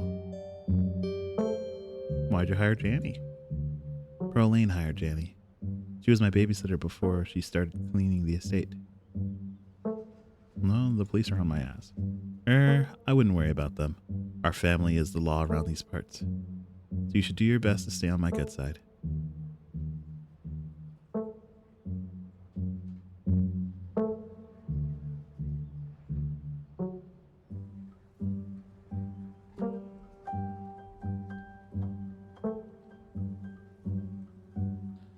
Because I don't think they'll give me the option to ask my other friends, can I bring my cousin, which is what I would do.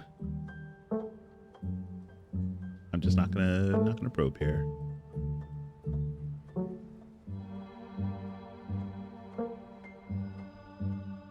Thanks for taking me out here.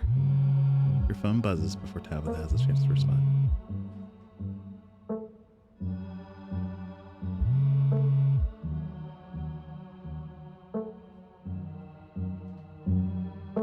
It's Mayor Jimmy Day. Huh. Good excuse to head over to the library. We should check in with Oscar and Rosalina. Meet y'all there in half an hour. I totally blinked on that. Been having a weird foggy morning. Wild that they're still doing the Mayor Jimmy thing even after last night. Do you think the news has spread yet? But yeah, we should see Oscar. See you soon. Are you jealous? You could get added to the group chat.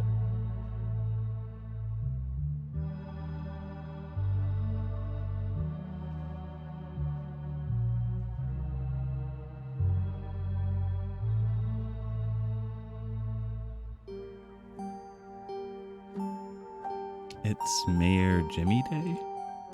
Ugh, what a ridiculous event. You know he's a dog, right? Did they fill you in on the little detail? We haven't had a human mayor in Scarlet Hollow since at least the early 1900s. We've been a dog mayor town since then. Tabitha takes another sip of her soda, smirking. Everyone knows it's our family that holds the power in this town. Still, sounds like it could be kind of fun, even if I can admit it's funny watching everyone fawning over a little guy in the mayor getup. And if Stella's gonna be there, yeah, count me in. We can finish our sodas and head over. Spend some quality time with Tabitha. Bruh, I can't believe Tabitha chose to stay in town.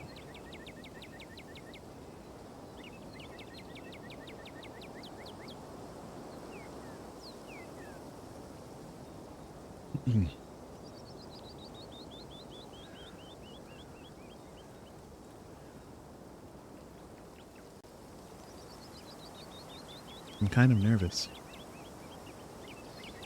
Keen eye. Out of the corner of your eye, you can see a furious woman making a beeline for you and Tabitha. Becca slinking behind her. This must be her mother.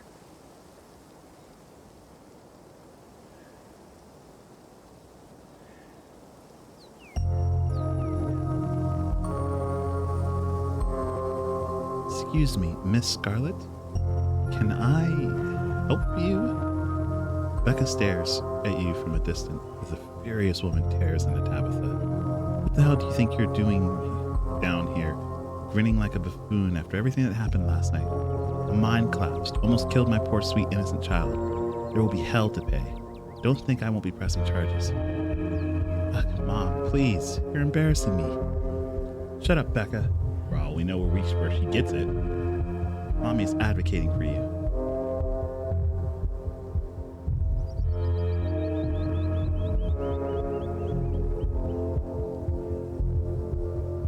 Getting involved. It's bad parenting. Oh, my bad. I was getting into it. Getting into the story. Mom, I'm advocating for you. You shouldn't talk to your daughter like that. It's bad parenting. Becca, I'm right here. Oh, I've heard about you. What do you possibly know about being a parent? My Becca has never done anything wrong in her life. There will be hair to pay for the both of you. What legal grounds do you think you even have? There are signs. The place was boarded up. I did my legal duty, and you don't have a leg to stand on. So don't try and threaten me. Mom, can we just go, please? And if I were you, I'd listen to your brat. You haven't heard The Last of Us. You'll see. The woman storms off just as quickly as she stormed in, Becca following at a distance. Oh, damn it. She's right. I can't just hang out around town the day after something like that. It doesn't look right. I should be up there, even if it's just to oversee what's going on. If I'm supposed to run this place, I gotta get my head in the game. I can't slip up like this again.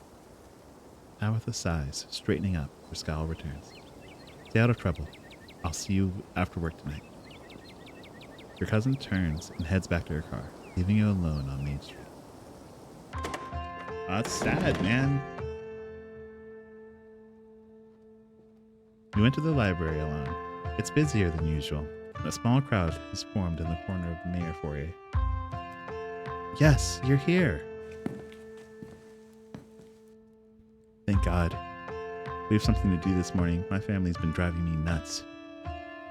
Yes, the whole gang's here. I've been waiting to introduce Anthem to the mayor for like the entire time I've known him. I've never gotten to introduce someone to the mayor before. It'll be worth it. Trust us. All right, shall we?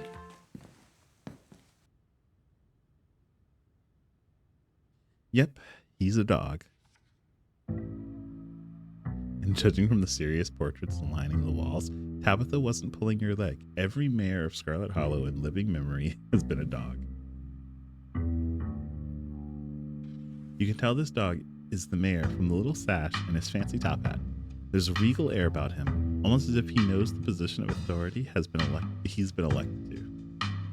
And unless you're mistaken, the serious man by his side is Deputy Franklin, one of the policemen you spoke to following your encounter in the woods on Monday. He holds out his paw for you as if to shake your hand.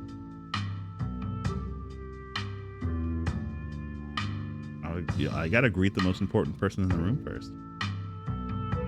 It's lovely to meet you, Mr. Mayor.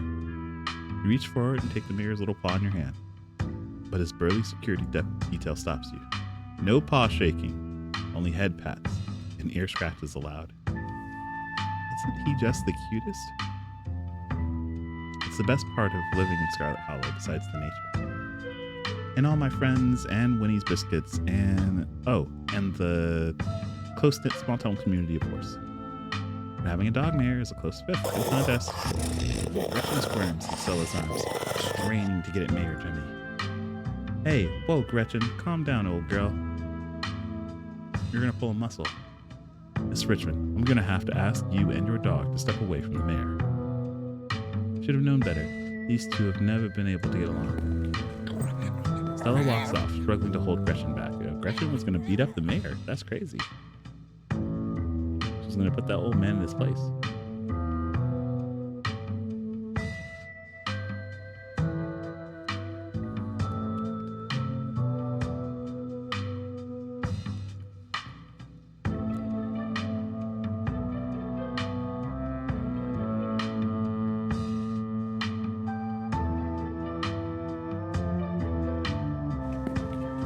Kanika is quick to follow. All right.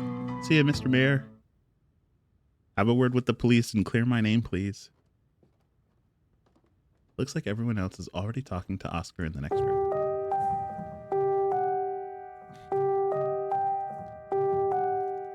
I don't like the music changing.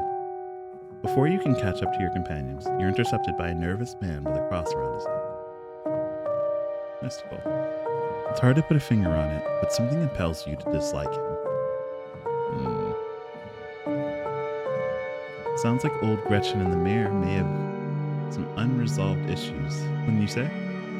I'm Pastor Daniel. I take it your anthem. Everyone's been buzzing about you.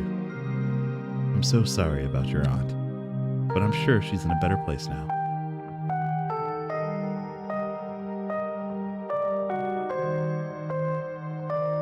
Let's not kid ourselves. We both know Pearl Lane's in hell.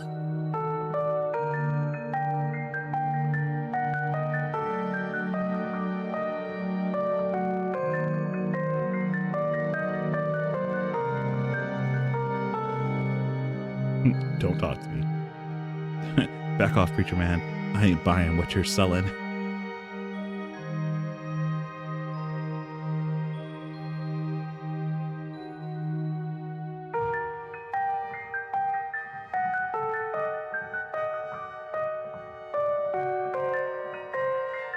Jenny mentioned you this morning.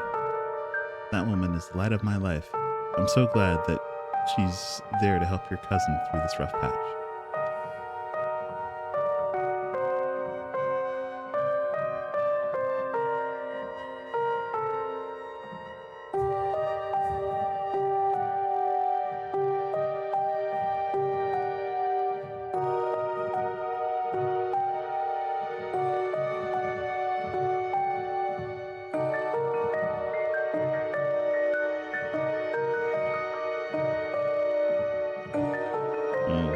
I should go. It was nice meeting you, though. Of course, and if you find yourself in need of counseling or spiritual guidance, you know where to find me.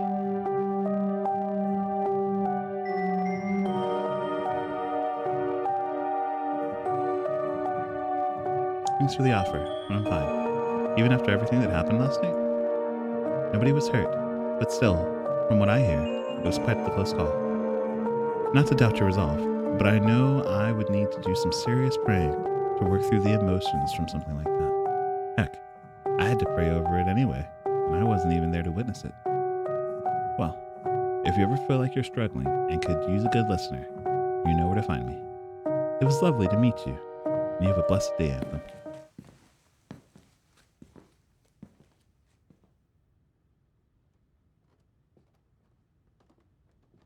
The pastor leaves you be, and joins the line to see the mayor. Nothing to do now but catch up with your companions. Oh, my guy's out here. He said everybody's in the library today. I'm just gonna chill out. You find them already talking with Oscar deeper in the library. Are you sure we can't get it over with while the sun is up? I don't know if I can handle getting scared shitless in the dark 2 nights in a row.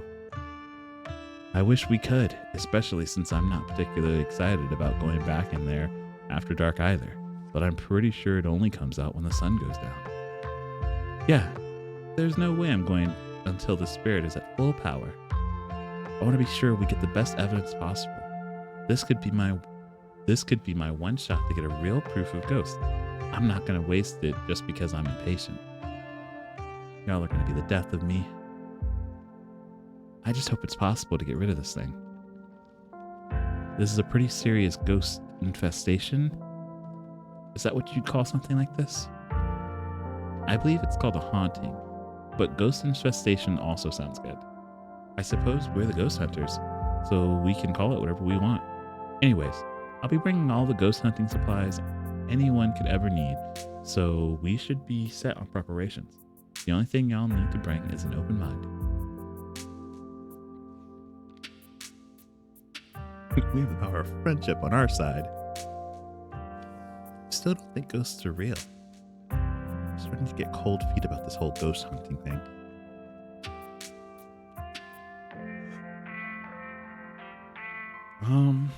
But yeah, let's be optimistic. We're gonna try and fix this. We're gonna get you guys back into your normal house. Everything's gonna be fine.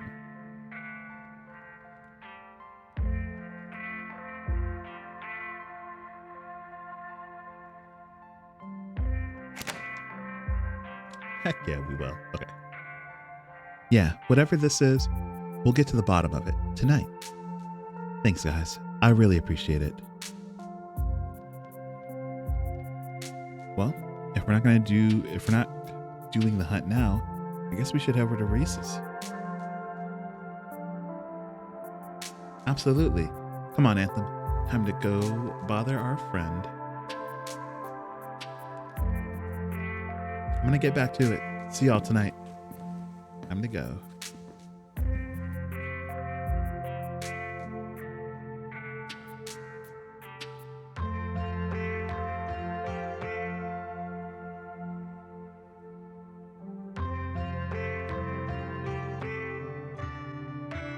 So I finally met Pastor Daniel. And nobody's happy about that. It was only a matter of time, but he tried to pull you aside for grief counseling. When my dad died, I had to ban him from the general store for a week. He wouldn't stop leaving these little pamphlets at the checkout. I don't know where he finds so many.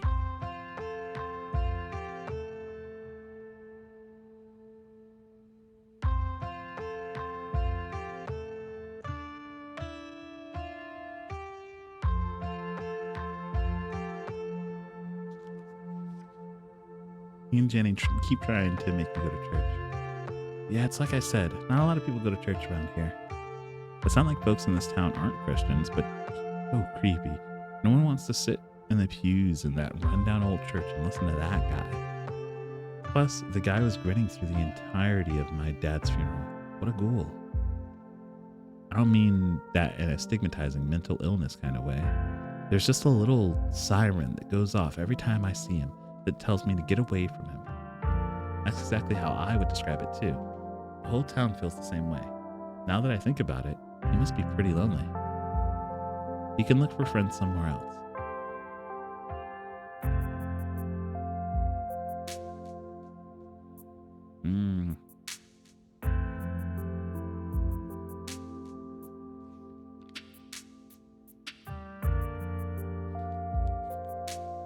I don't think you should invite someone secretly anywhere.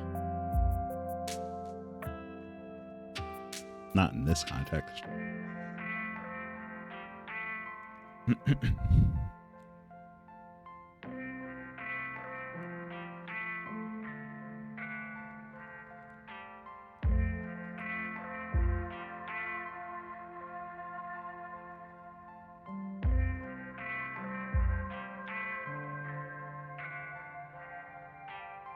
I guess I'll just ask. They'll be upset about it. Do you mind if I invite Tabitha to go something? Please don't. Oh my god, yes. Can you imagine how much fun it would be if she actually shows? Stella, come on. I know you think you have some sort of bond with her, but she's awful. She isn't even nice to you. You just haven't given her a chance. Maybe if she comes along tonight, two of you will finally get along. No.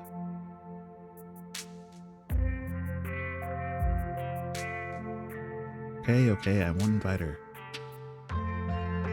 Great, thanks. I wonder if the pastor's cursed. I felt something odd when he came up to me, and the way everyone dislikes him seems excessive, unnaturally excessive. I know this is weird coming from me, but not everything in town has to be spooky for supernatural reasons. Sometimes people just give off bad vibes. Agreed. We're allowed to dislike him, even though he hasn't done anything wrong that we know of. All right, shall we head out? The three of you leave the library for an early dinner at Reese's. You once again find yourself in front of Reese's house. A cold hesitation grips you as the building looms over the hilltop. Though it's only early afternoon, it feels much later, the sun already sinking below the tall mountains that surround Scarlet Hollow. We're a little early. What if Dr. Kelly yells at us? There's no rush. Or there's no such thing as early when you're hanging out with friends. There's just extra time for you to get to spend together. Okay, but what if she yells at us? It's too late. The door swings open. Hey! Reese! Oh my god, dude, it's been ages. You must be Anthem, right?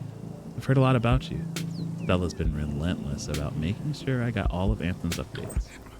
Gretchen starts yelping at Reese, straining against Stella's grip as she tries to get between them. Are they here already?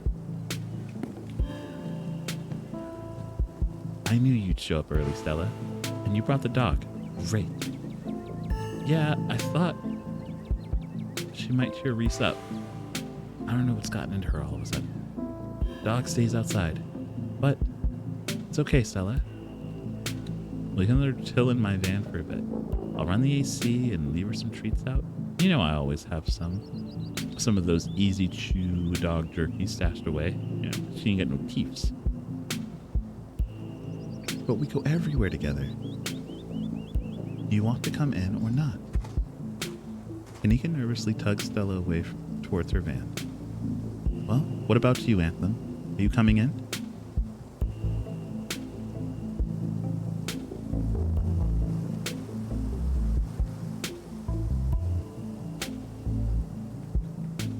Oh, sure. It just doesn't make sense to wait outside. I guess I could have waited a second and we all could have gone in together, but you follow Reese and Dr. Kelly inside. Stella and Kanika aren't far behind you. The house feels cold. Not only is there an odd chill in the air, but the building itself feels too sterile, uncomfortably tidy to the point where you're nervous to touch anything. If it weren't for the aroma of store-bought dinner rolls baking in the oven and the unsettling artwork hanging on the walls, you'd be half convinced you wandered into a real estate showing. Or into a real estate showing. That spacing was odd. So how can I lend a hand? By sitting down at the table and not puttering around in my kitchen. I made sure everything was done well in advance, so the only thing left are the rolls, which shouldn't be long. Then we can have a quick dinner, and you can leave my house and go on about your business. But I was kind of hoping to see Reese's new artwork. We still have time now, right? You aren't seriously considering subjecting your friends to your disaster of a room, are you? It's not that bad. You can still see the floor. Dr. Kelly raises a single questioning eyebrow. I don't mind a little mess. Yeah, I doubt it could be any worse than the way I keep my room. Yes, okay, fine. As long as you stay out of the kitchen, I don't care what you get up to. Cool. We'll just be downstairs. You won't even know we're here. You make your way towards the basement stairs. Holy crap, dude.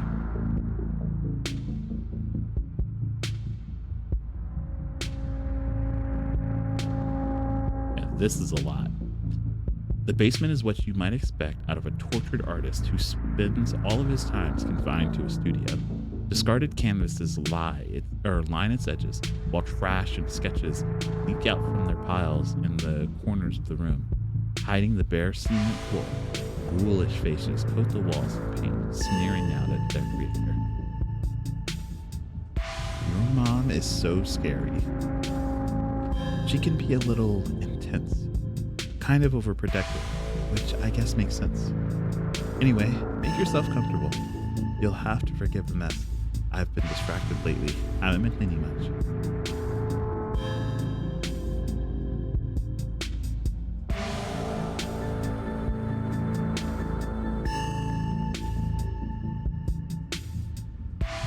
Okay, a lot of explore options here.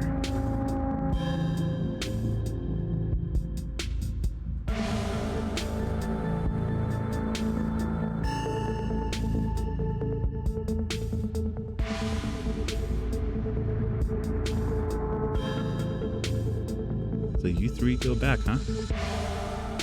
Almost to the womb. The school here is a tiny K-12. Not exactly a one-room schoolhouse, but not far from it. We're lucky we all got along as much as we did. Some kids weren't able to make any friends their own age. They just happened to be born around the same time as some real jerks, and were stuck with them through their whole school career. Poor kids. Not that we were free from dealing with the jerks, like a certain Scarlet I could name. Okay, she was a little rough around the edges, but she was pretty friendly when you got past that. Maybe to you, the way she used to look at me, you'd think I rolled in something foul every morning before school. Same here. Though to be fair, the feeling was more mutual between us. She deserved it though.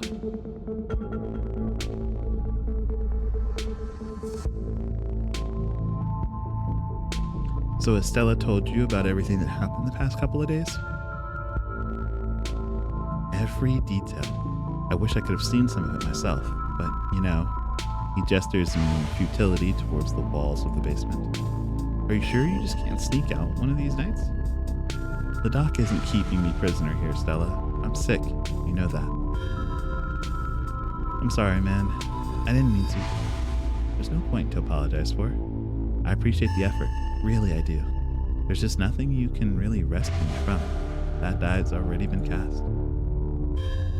But we were talking about the past couple of days, weren't we?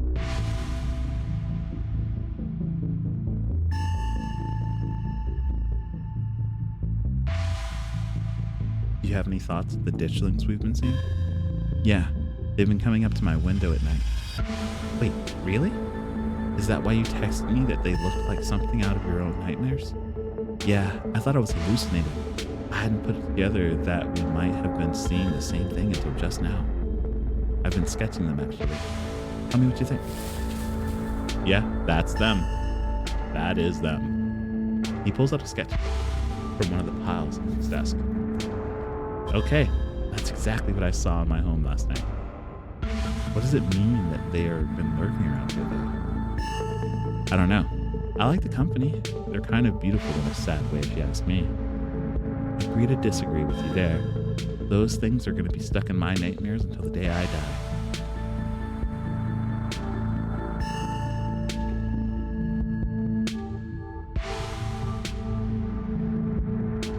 What do you think's going on with Wayne?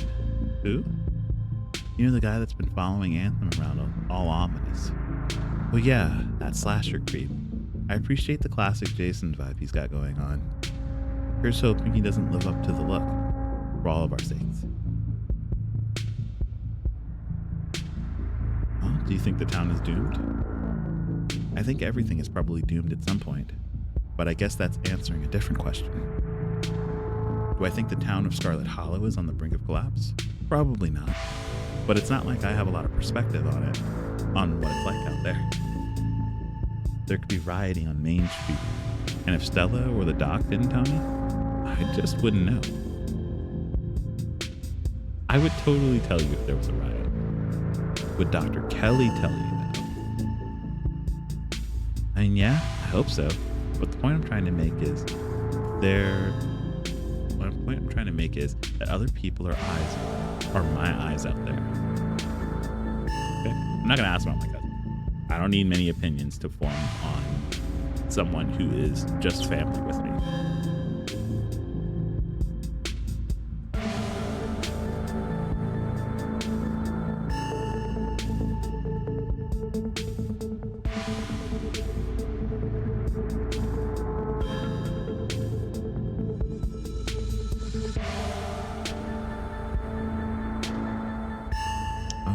Let's see. What are you sick with? Sorry, Reese, Anthem is pretty direct.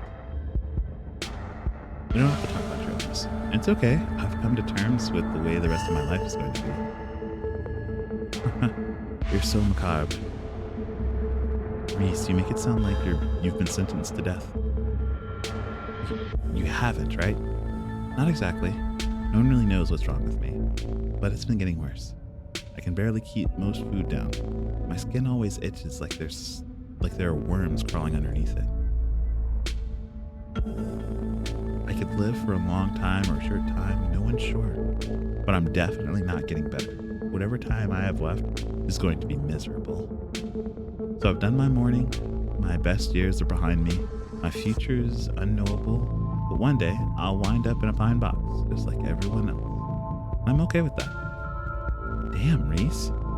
I may be a goth, but that's some real nihilistic shit. We'll make sure to come by more often from here on out. Friendship heals all wounds, right? Thanks, guys. But you really shouldn't worry about me. I have my art. I'm doing fine, really.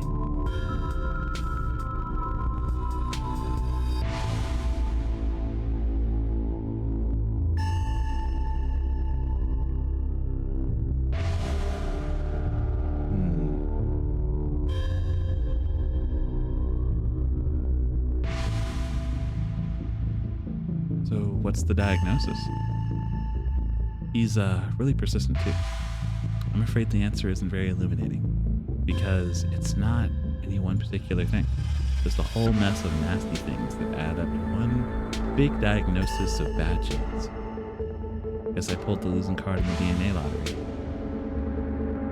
His nails are kind of long.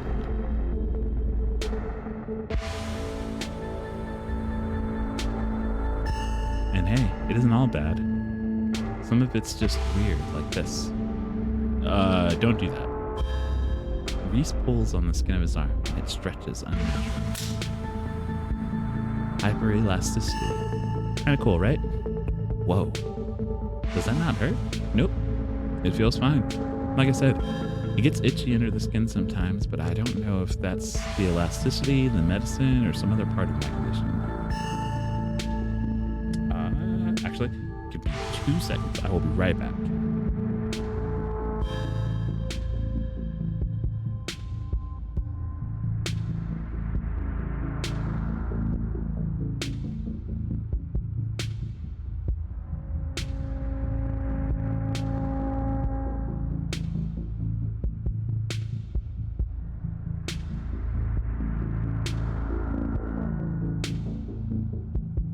Alrighty. Slightly longer than 2 seconds, but I had to swap a battery from my headset so I could continue hearing.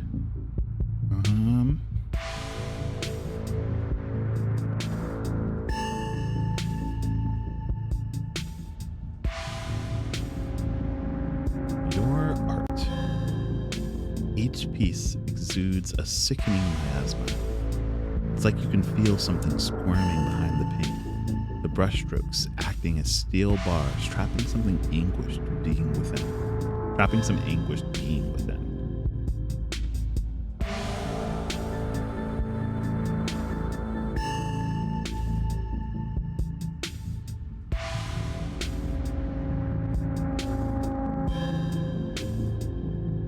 feel the emotions you put into these. They're writhing, just behind the paint, radiating pain and anguish. I know what you mean. I feel it too. When I'm working on them, it's like I'm channeling whatever's plaguing me into this paint. And when they're done, I feel like I've been emptied out, and all the vile things inside of me have been sealed away in the canvas. That's why I make so many of them. Sometimes, when I return to a piece, it's almost like I'm offering an invitation for those feelings to slither back under my skin. There's some pieces I can't even look at. I hide them until I forget they exist. I'd rather not let those particular feelings back in.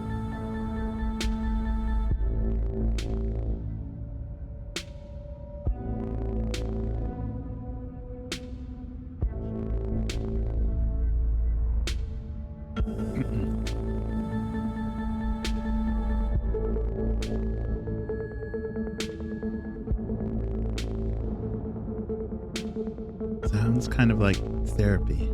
That seems healthy, probably. Yeah, art therapy sounds like it does you good. Being empty must be better than being full of bad thoughts, right? I think so. It works for me, at least.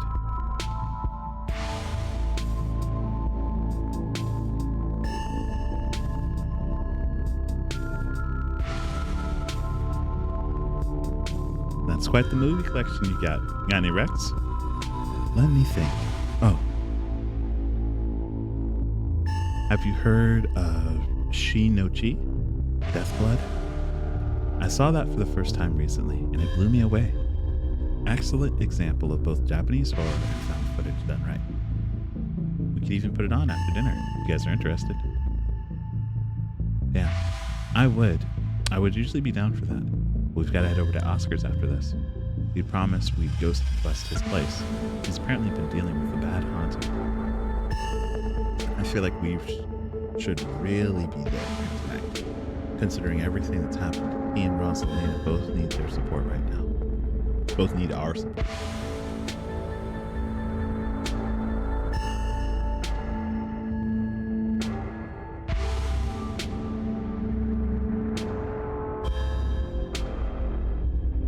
I'll take a rain check on the movie though. Yeah, we'll definitely come by for a movie night this week. I'm free tomorrow night. Same goes for Anthem.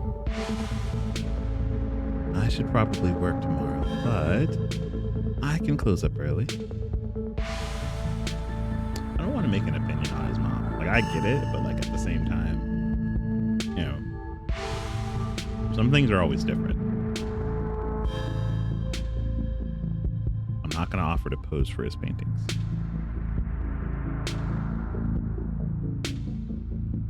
I also don't think inviting you to go into a ghost house is the right move.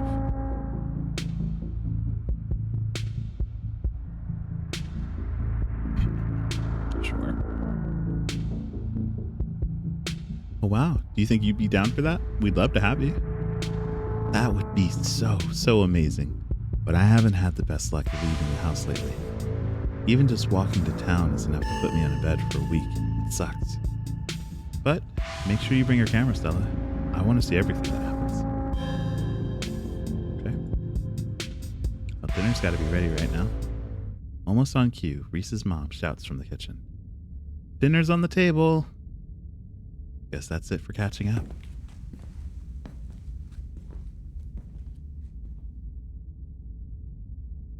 Make sure you all wash your hands with soap. I don't want anyone sharing their germs. Sure thing, Doc.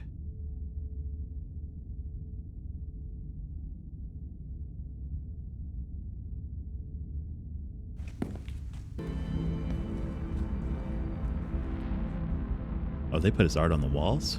That's kind of crazy. You make your way towards the sink, but you're stopped in your tracks by the pull of an odd door at the end of the hallway. It feels out of place, like you've accidentally wandered into a different, older house. But more than that, you feel something radiating from behind it. Something dark and cold. You felt this before, in the dusty tunnels you so narrowly escaped last night. An oppressive hum. like a muted scream heard through the layers of rock trying to draw you towards it. You feel lightheaded. You are compelled to approach the door, drawn as if hypnotized. Something wants you to find it. Bruh, not all of the open door options. There's gotta be one in here to resist.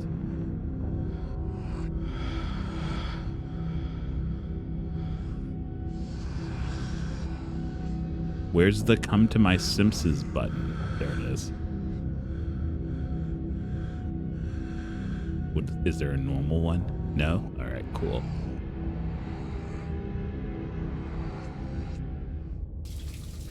You do your best to snap out of it, turning to the bathroom and dutifully washing your hands before joining your companions at the table. Now, would the right move have been to open it? Probably. But, you know,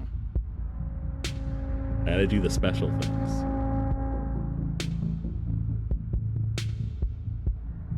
Dinner is already laid out. Dinner rolls, spaghetti, and a light salad. Kanika anxiously picks her food. Stella is nervously talkative, and Reese is suddenly quiet and tense, his shoulders tight as his mother perches at the chair next to his. Dr. Kelly eyes all of you with a sharp, fierce gaze. She sits opposite of you at the table, or at the far head of the table, her features silhouetted against the light of the setting sun in the window behind her. Pills.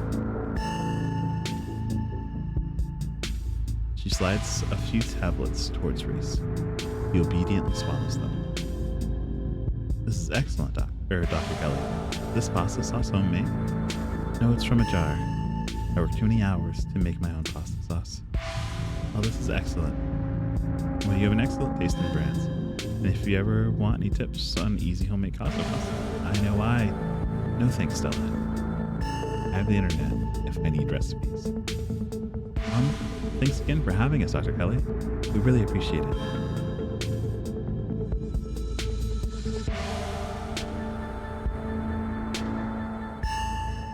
This is a crazy intro into the conversation. I'll have a different, meaner playthrough for that.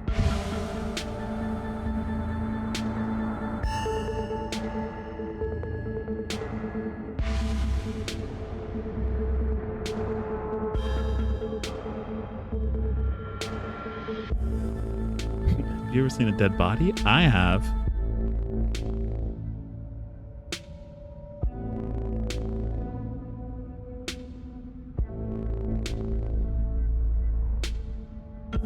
I don't usually have to cook for so many people. I'm just glad there's enough for everyone. It reminded me that it used to be like this when those two would come over. Hungry teenagers eating me out of house and home. I should have charged your parents for all the food you kids went through, honestly. It was like I was running a restaurant, not a doctor's office.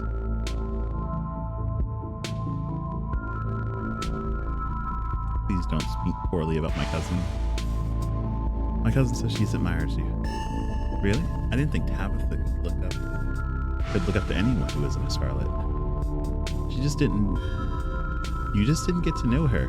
She had tons of inspirations. Rockefeller, Carnegie, Ford. Ugh, that's even worse. If she admires me so much, you shouldn't be afraid to come in for her yearly physical. Especially since her aunt and now mother have passed away at such relatively young ages. And I think the women in the previous generations fared even worse than that.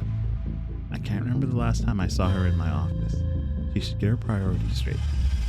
You can tell her I said that. Maybe she'll listen to family.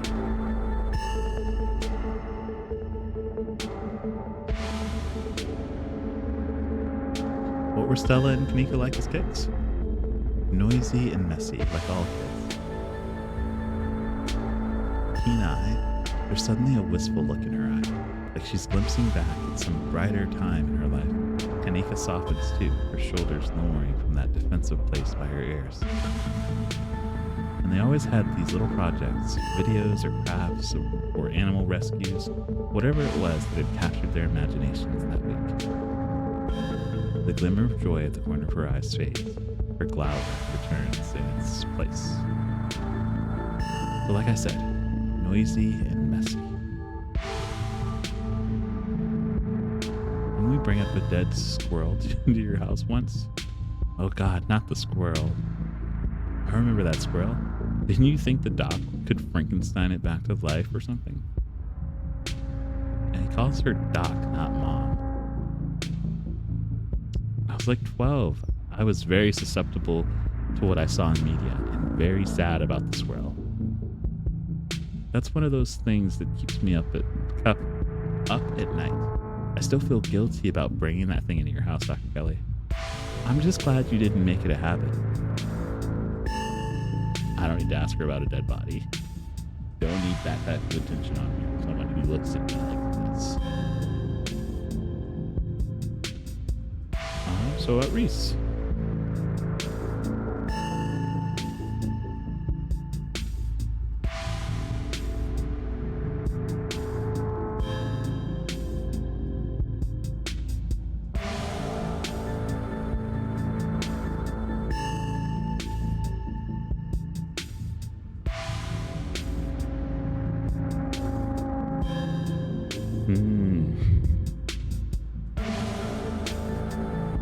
The danger.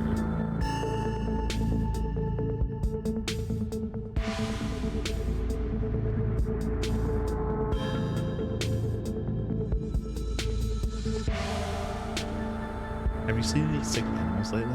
I'm a doctor, not a vet. Didn't someone come in with a sick cow last week? Yes, but it's not like I examined the thing. I told them what I just told you and sent them on their way. You said it had lumps.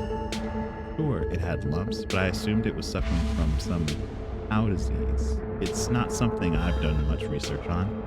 I don't know how normal it is for cows to be covered in lumps. Doesn't that sound like ditchlings? Are no farm animals safe from those devious clutches? Dr. Kelly, in Stella's footage, it looked like there was something pupating inside one of the Duke's chickens, or inside of one of Duke's chickens. I bet those were the lumps on the cow. You really should have taken a look. Could have made discoveries previously unknown to the scientific world. Or I could have spread some new horrible disease to my chronically ill son. I'll leave these discoveries to someone else. Keen eye. Dr. Kelly's eyes briefly nervously glanced towards her son before flitting back to the position of annoyance. I can't help but feel like what you saw went beyond compassionate worry to genuine fear.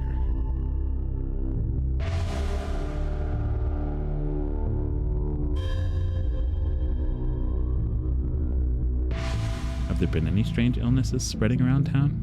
What? No. Are you sure you haven't met with any of the miners who had unusual symptoms? Anyone who seemed sort of trippy or strangely ominous when they talk? Sorry to pry, just doing my due diligence.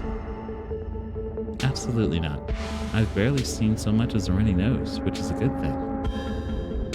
If you're so concerned about that mine, why don't you just have Anthem ask Tabitha? I have no interest in violating HIPAA for your weird little investigation into nothing.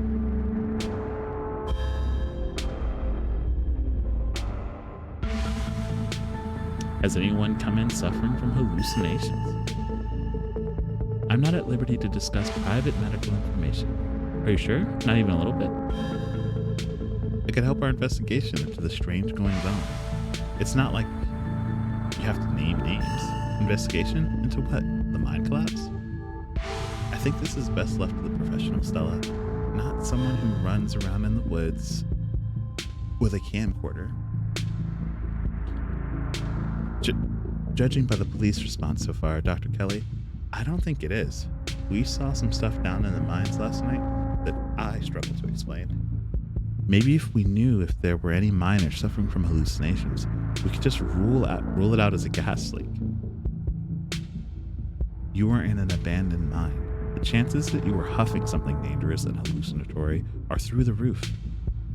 Leave it at that and treat it as an accident, as the accident it was, not like some kind of mystery to unravel.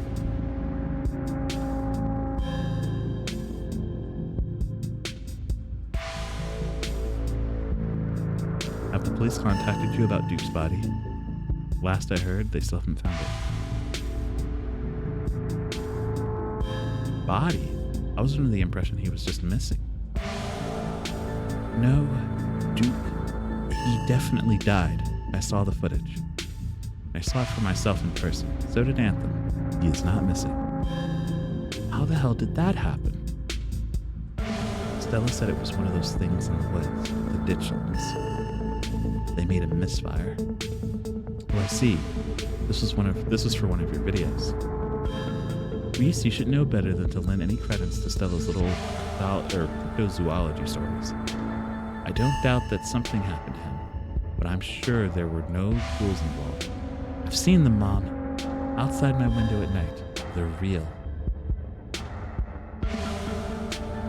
You don't have to talk to me like that, like I'm a kid. I might be sick, but I'm still capable of reason, okay? Are you sure they just aren't raccoons? Or stop doubting everything I say. Stop trying to rewrite things I tell you to fit what you think should be true. There's weird shit going down in Scarlet Hollow. You can feel the tension at the table start to rise.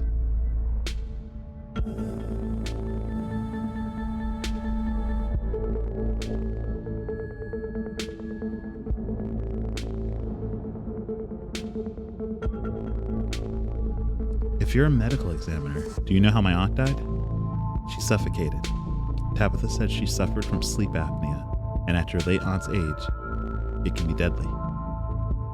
She should have come in more often. If she'd let me know she was having trouble sleeping, she could have worked on a solution. And who knows, maybe she'd still be here. No one in the holler thinks they need a doctor until they're 6 feet under, I swear.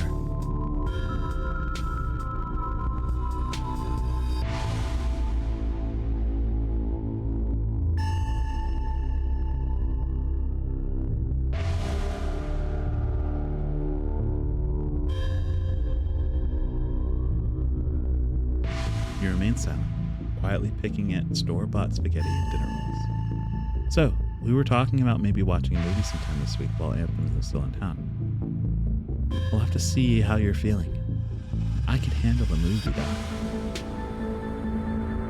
Yeah, we'll just sit downstairs in the dark. Reese is used to that. I'm sure he'll be okay. You're always overestimating how much you're able to do, Reese. This is why you keep getting sick. If I get sick, so what?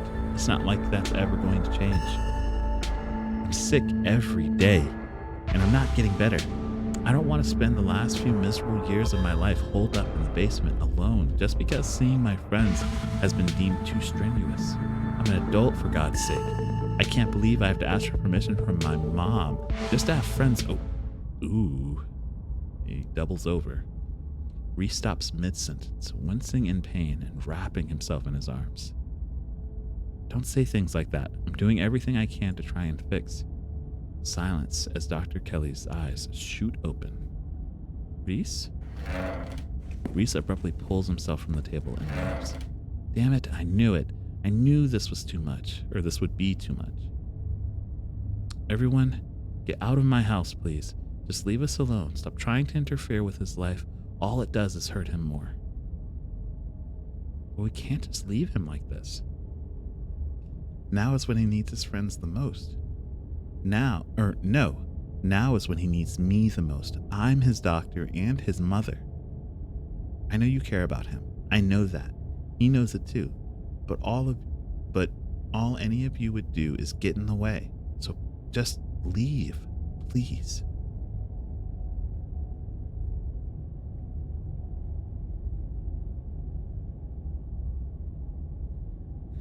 But like, what is up here?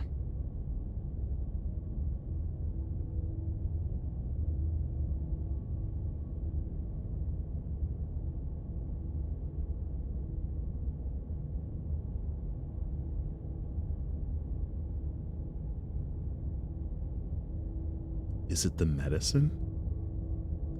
You tell him to eat medicine before he starts or to take the medicine before he starts eating. And he gets sick during dinner?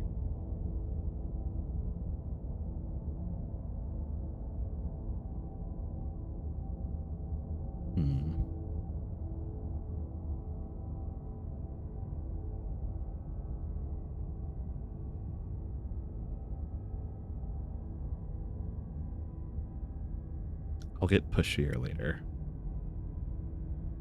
Sorry, we'll get out of your way. Good. There's 3 of you are rushed to the door. We'll be back, Reese. Hope you feel better soon.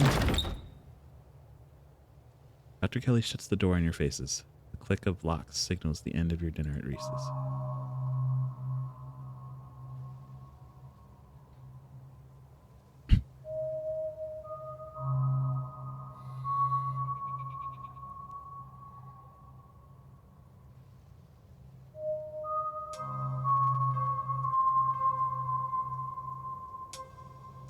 Did either of you get the impression that Dr. Kelly is afraid of Reese? I could have sworn I saw genuine fear in her eyes for a second there. Are you sure she wasn't just being overprotective? I'm sure that's all that's going on. And she has every right to be. I mean, the poor guy took 2 bites of his food and got sick immediately. I can't imagine what it's like for both of them to go through. If anyone is afraid of anyone in that house, Reese is afraid of his mom. I think you're both reading into things too much. Dr. Kelly is good people. Look, I'm just saying, maybe there's more to their dynamic than just being sick, but it's not like there's much we can do about it right now. We could probably go back and forth on this for a while. Let's grab Gretchen and get going. The sun is setting, and we won't want to miss out on the ghost action. Stella hurries down the hill, almost as if to run away from what just happened. You and Kanika follow her down the slowly darkening street. Lit by the orange hues of the setting sun, the library feels different. What was once a quaint building in a small town now stands as an imposing structure, its walls holding something that stares back at you with menace. Maybe Kanika's right. Maybe ghosts aren't real. And the rest of tonight is going to be a pleasant break from the events of the past few days. Mystical. But you know that's not the case. There's something old and powerful in there, and you can feel it stir as the sun sets and daylight fades away.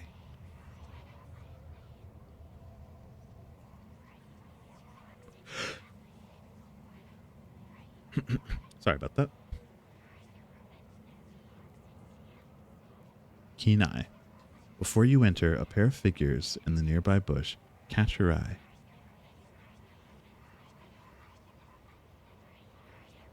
Here?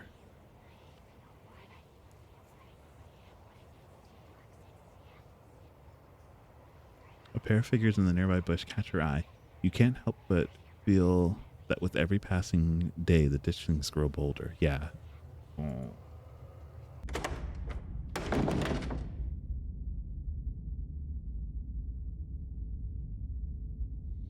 Just as its exterior was intimidating in the setting sun, the inside of the library is dark, its shadows deep and foreboding.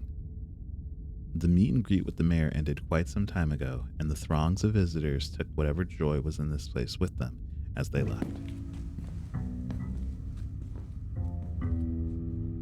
Hey, Oscar, are you back yet? Shh, you can't yell in a library. That's against the rules. It's after hours. Rules only apply before 5 p.m. Now it's our domain.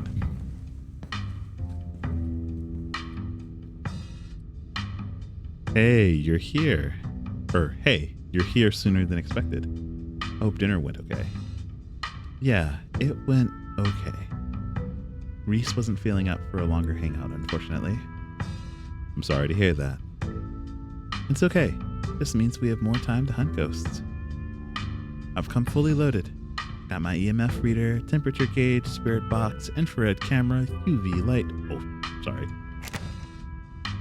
UV light, video cameras, salt flashlights for everyone in case the ghost messes with the electricity, parabolic microphone, Sharpies and paper for automatic writing, matches, and candles for rituals. Oh, and a Ouija board. I know they're toys, but you never know what might come in handy. I'm not playing around with you, Stella. You keep playing games. Wow. This is a lot of stuff for ghost, or a lot of ghost hunting stuff for something that was so last minute. Do you have this stuff ready to go in a bug out bag or something? Of course I do. I actually stashed a couple of bags here overnight after I got back from the mines. Excuse me? I wasn't about to carry everything around all day. This way we can go in light and pop up to grab some more stuff once things start getting spooky. I may never have found any compelling evidence of ghosts, but that's not a lack of trying. And after last night, I'm more than ready to try again.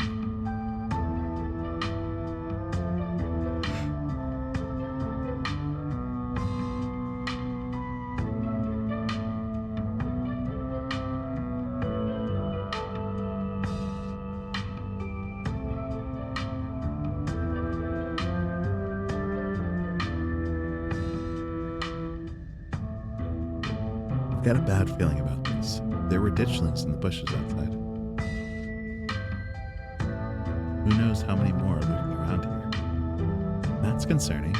Are you sure it's safe to be around them? Sybil's right. We're only going to see more of them as time goes on. We can't let them get in the way of us. There's something back there. I can feel it. Really? This is so exciting. I can't wait to finally see a ghost. Yeah, exciting's a word. We'll see how you two feel about it once we actually get started. Yo, don't rush off ghost busting without Zane. No way I was gonna forget your promise, Stella. Zane, glad you could make it. I was confronted with my own mortality for the first time yesterday, so I'm desperate for answers about the afterlife to ease my troubled mind. Now let's go mess with some ghosts. I hope my house is big enough for 5 ghost hunters at once.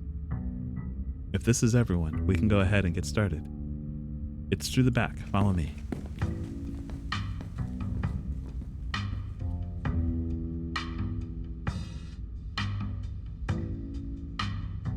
Oh, cool. His house is connected directly to the library. Looks like the sun is about to set. This is when stuff usually starts to kick off. I haven't been back inside for about a week, so I have no idea what to expect. Hey! You didn't think you'd be doing this without me, did you?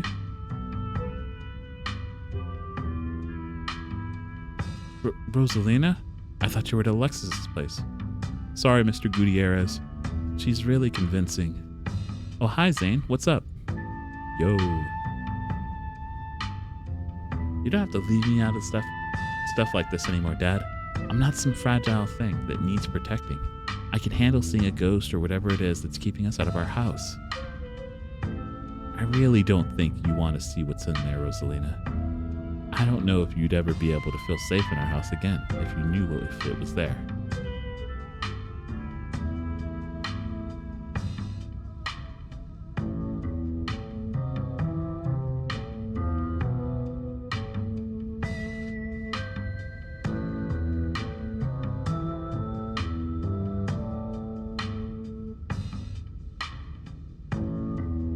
Yeah, I don't want to be coddled just because you're scared. Alexis and I can handle this. Yeah, we can totally handle this. Okay, I'm sorry, Rosa. Just let me know if it gets to be too much and we'll leave, okay? Thanks, Dad. Now let's get our house back.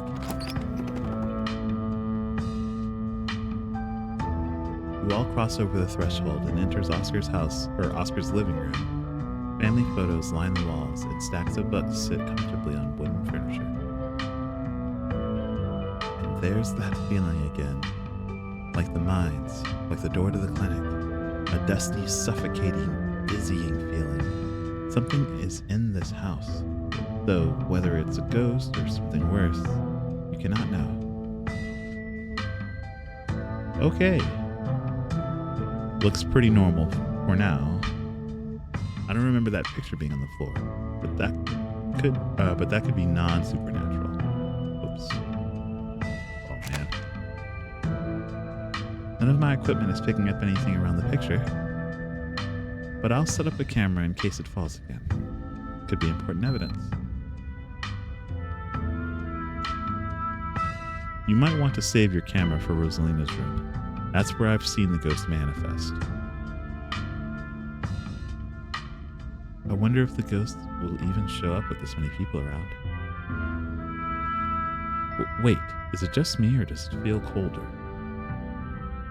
It sure does. I definitely feel that.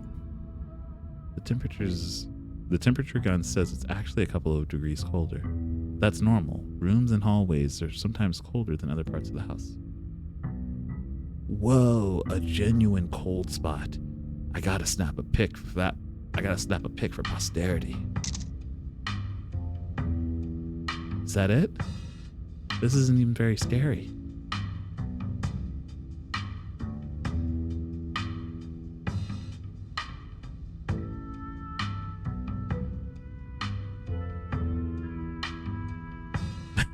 Alright, gang. I think we'll cover more ground if we split up and search for clues.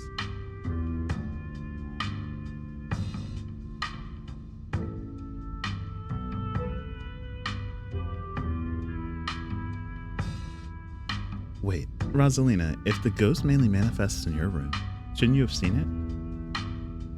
I've only seen the stain. Dad made me switch rooms with him way before we moved out. I wasn't about to let my daughter sleep in a haunted bedroom. I spent most of my nights on the couch before we set up and shop in the library. Even if there is something back there, I'm not scared of it. I'm mad at it. Y'all are so brave, I'd be terrified sleeping somewhere that might have ghosts.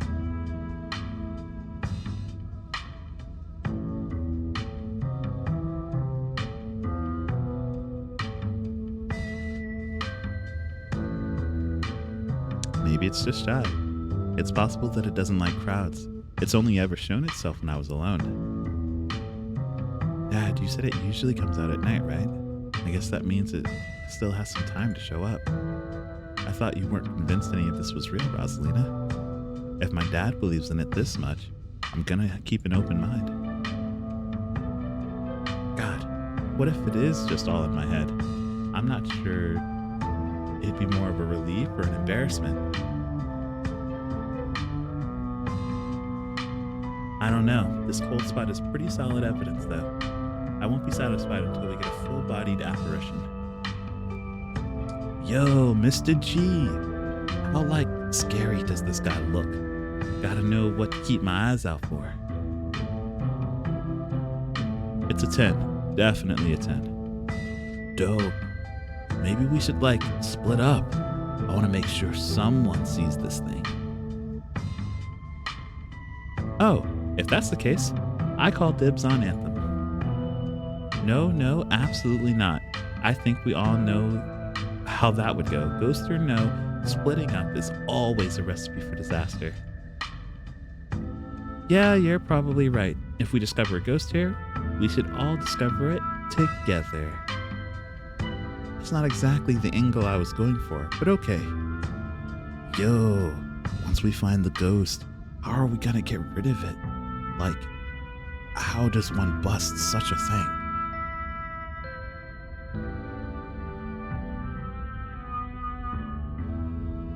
Who does bro think we are? Mystery Incorporated? We ain't Scooby-Doo.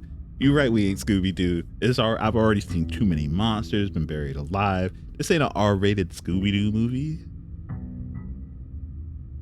And there aren't any mystical snacks keeping me in line for it either. So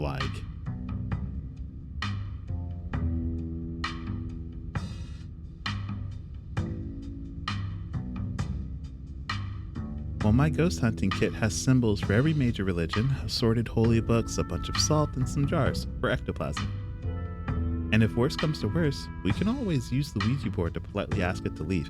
See, and this is why I can't mess with Stella for real, because I'm not playing with Ouija boards either. Aren't Ouija boards super cursed? Are you sure that wouldn't make it mad or invite a demon to the house or something? I think I'd rather not take a chance. One ghost is enough to deal with. I don't much like the thought of opening a door for something worse. Wow, you've never been this superstitious, Dad. This ghost must have really freaked you out. Okay. Oscar takes a deep breath before continuing. Let's head to Rosalina's room. Follow me.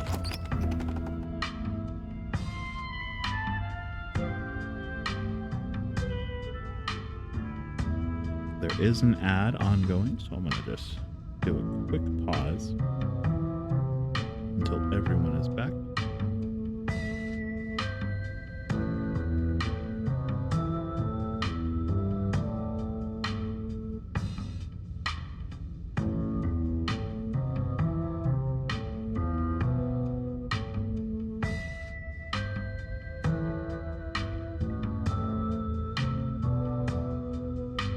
I think it's like a minute. Yeah.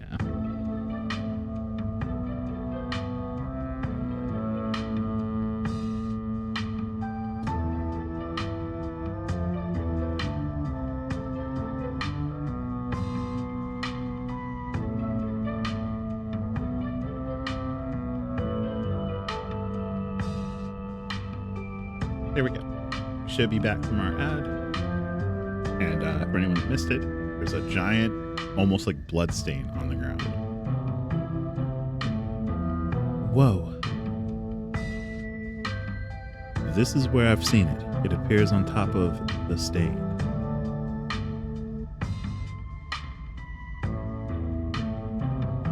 Weird. I'm not getting anything. It's not even cold. It's the same temperature as the living room. Nothing out of the EMF either. Then your equipment is wrong. The stain is definitely paranormal. I've scrubbed it out too many times to count, and it just keeps coming back. It's just a stain, Dad. Can't we just cover it up? I don't mind sleeping in here.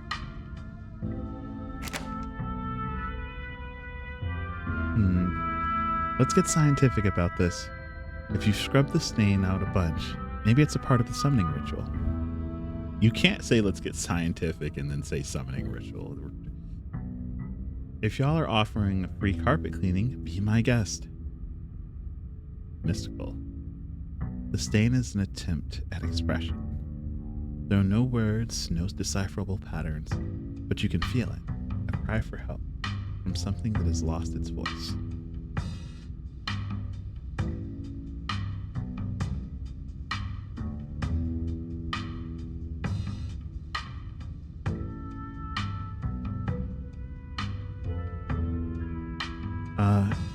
You might be onto something, Anthem. I wonder if the blood spells out something on the floor underneath. Have you tried tearing up the carpet? In a house owned by the government? Nope. I'm not messing with their carpets. I'd rather scrub ghost blood out every day than have the government take me to court for destroying their property.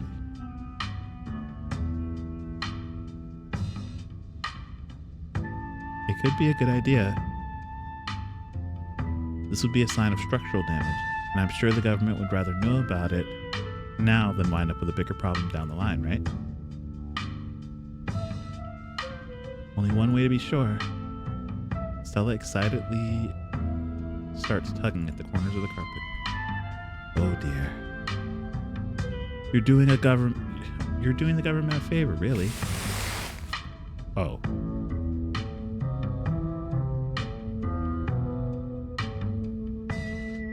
Stella pulls back the carpet, revealing a hatch. The floor around it is stained a reddish brown. There's a broken seal around the edges.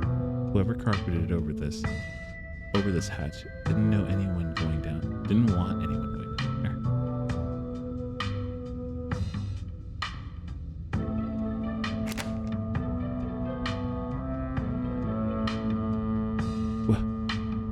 What if there isn't a ghost after all? What if somebody lives down there? Okay, maybe I don't want to sleep in here.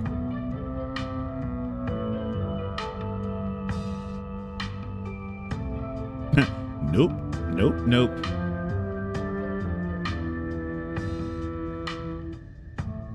There's a broken seal around the edge. Someone didn't want us going down there. Yeah, but how long ago was it sealed up? Whoever did this has gotta be long gone, right?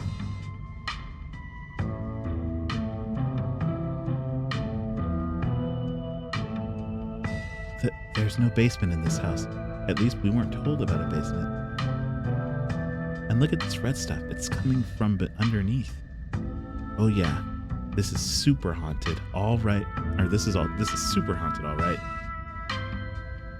You've got a basement chock full of ghosts. I can feel it. Y'all know last month was super rainy.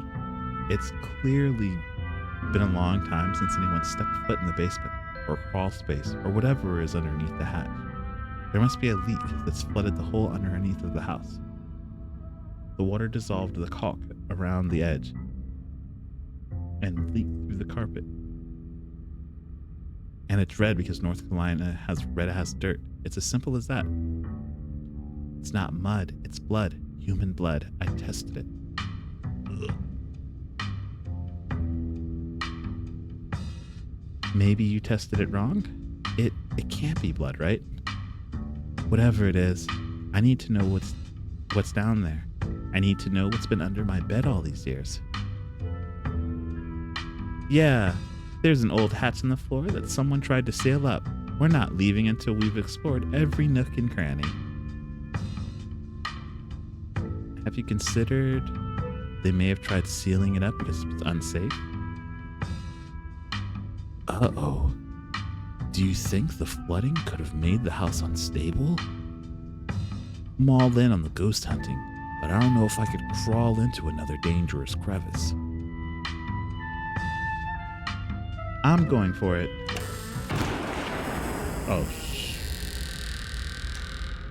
Oh, not okay. You come to in Oscar's living room. You can't tell what time it is, and your friends are nowhere in sight. At least physically, this is Oscar's living room. Spiritually and mentally, you've been ripped away to some other place. The building feels colder, and there's something about the air that feels wrong. It's stale, with an undercurrent of mold and earth. You feel claustrophobic, as though you're in a coffin, each breath depleting what little oxygen is left.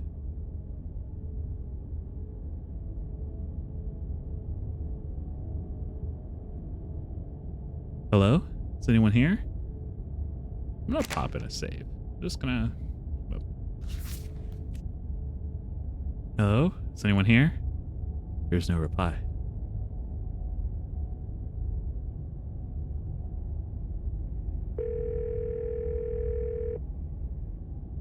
Eddie?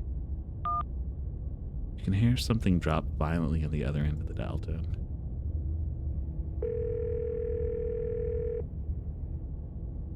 Tabitha. I've been looking all over for you. Where did you... What? Why are you saying that?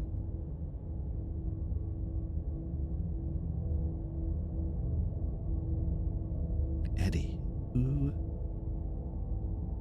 I think I'm not me right now. I think I'm whoever was here before.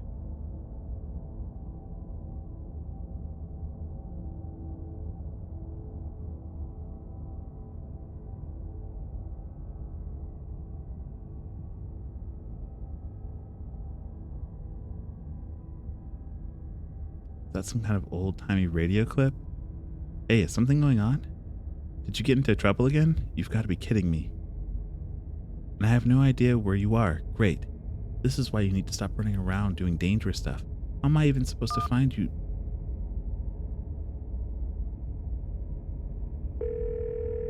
Eddie? It's the same voice you heard when you called Stella, uttering the same phrase. You once again hear something drop violently on the other end, and then the dial tone. I'm not calling the cops.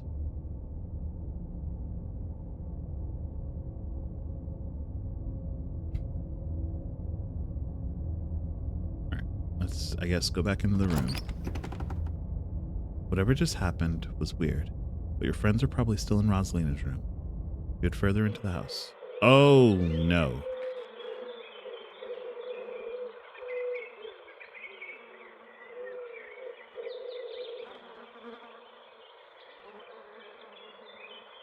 Something isn't right. What a sentence. Something isn't right.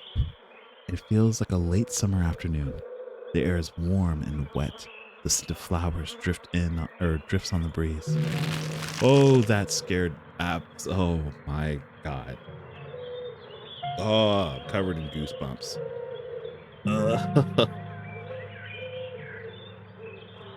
Oh, what happened to Stella? Gretchen, what happened? Movement stirs as a figure cloaked in shadows rises to your attention. The lover? But, like, hold up, bruh. Who are you? What are you doing on my property?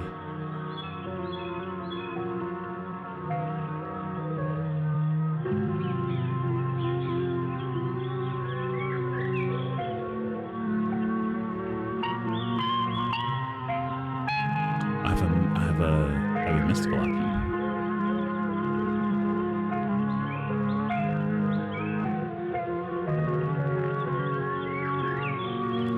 Eddie, it's Charlie. Did you say Eddie? No one's called me that in a long time. It's Edwardine now. I'm not a child anymore.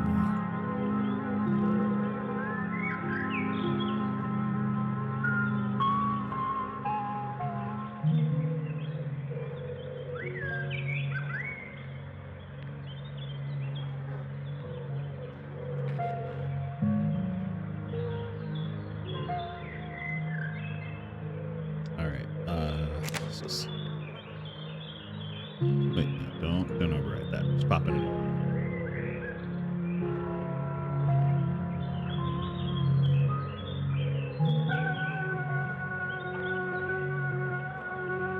Stella, why do I think your name is Beloved?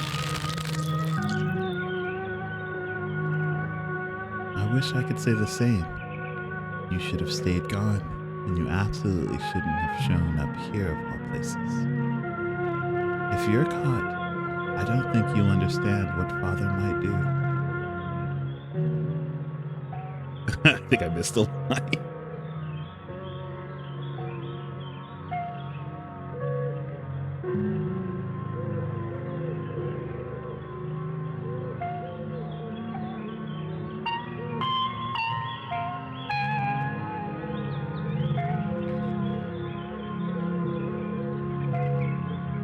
Oh, crud. I think I missed the line. A flash of pain in Stella's eyes tells you that she's keenly aware of everything that's happening right now. She is in agony. I can't. It's not that easy for me. My brothers were sent to Normandy, and now I'm the only Scarlet left besides Father. I have responsibilities, Charlie.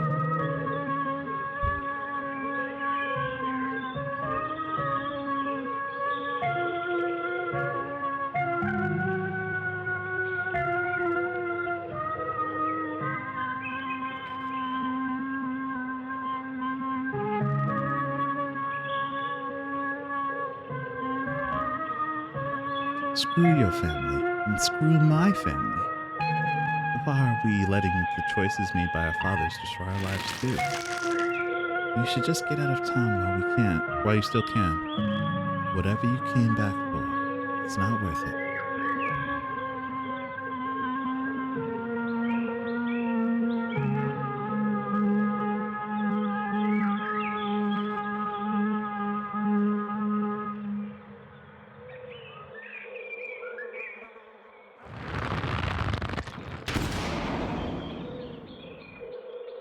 She's gone, along with the shadow in the corner of the room. You're alone again, in this strange garden. I'm very lost. You move to follow the narrow path through the foliage. As you step forward, a single door, standing solitary in the middle of the garden, appears before you.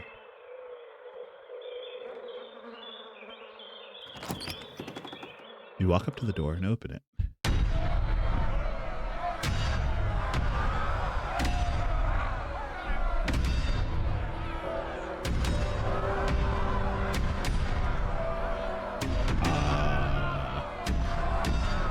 Bells ring as a cacophony rages outside. The door in front of you pulsates as figures unseen bang against it. The shaded figures from the garden sits in the corner, ever so slightly more defined. Let's see. Oh, shucks, dude.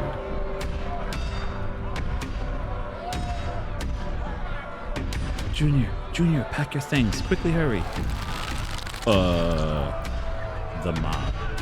Maybe we should run him out on the rail too. Make an example of the whole family.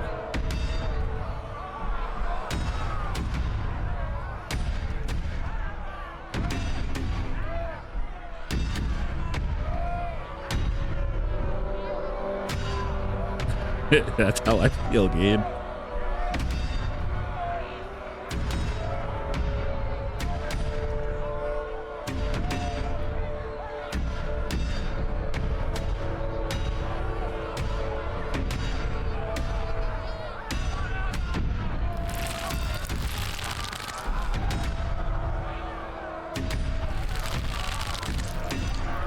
Is their face splitting open? I hope that's hair.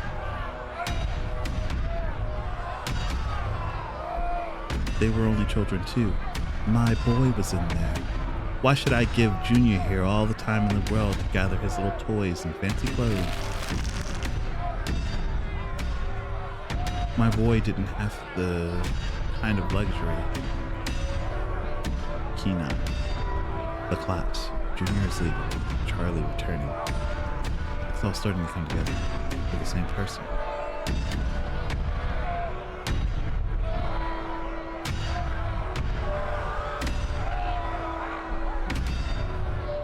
Oh, is this supposed to be Rosalina and Alexis? Oh no.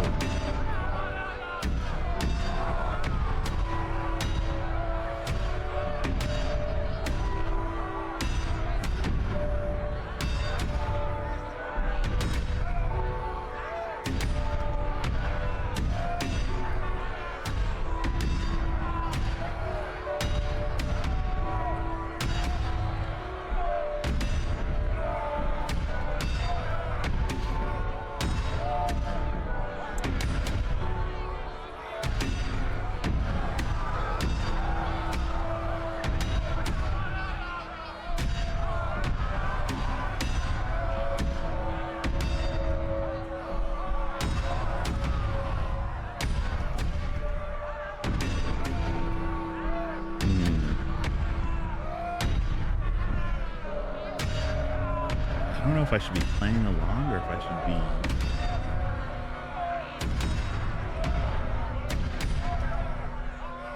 be like denying the vision completely. All right, I guess I've been going down the mystical for the most part. I'm just gonna continue going down it. Mama, what's the man talking about? Why hasn't Daddy come home yet? Don't listen to him, Charlie. Just keep packing. Looks like the others are on their way. Better hurry, boy, or you and your little dolls here might get burned up. And as for you, lady, what makes you think you're gonna be keeping any of those valuables you're packing in that fine suitcase of yours?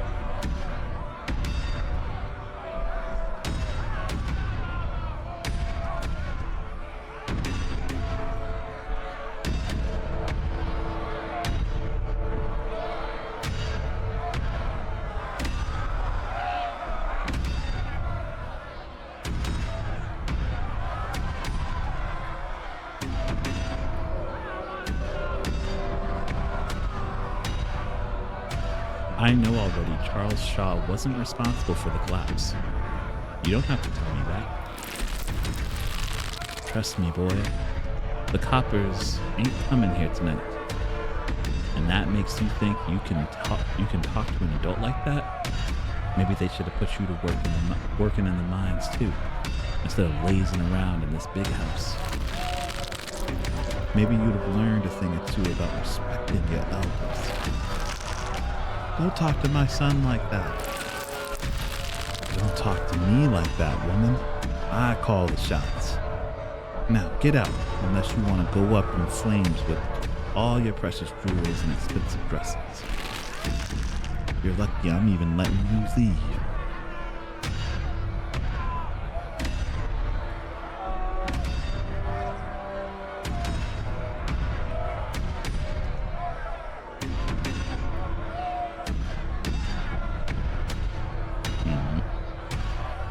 Alright, this is the first time I've been allowed to address it, so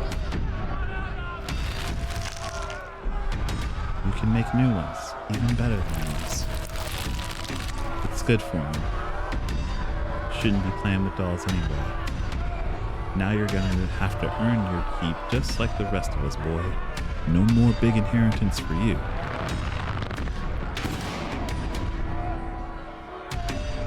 The mother and the mom are whisked away, leaving you behind in an empty room. As they depart, the front door stops pounding and opens into a beckoning white void. Before you have the chance to think, another door creaks open on what you thought was the ceiling. Oh, it's Wayne. There you are. This is quite the maze, isn't it?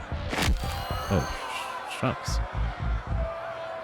I'm absolutely crawling with these miserable little parasites.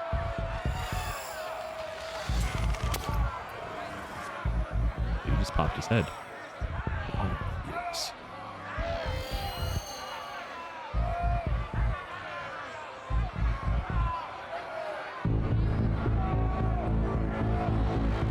I followed you in. I'm never very far behind.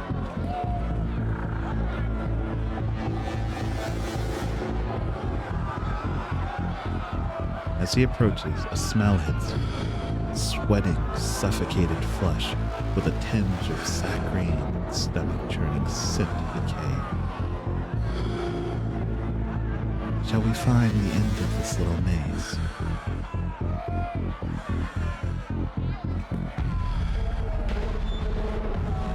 There's no need for you to run away from me.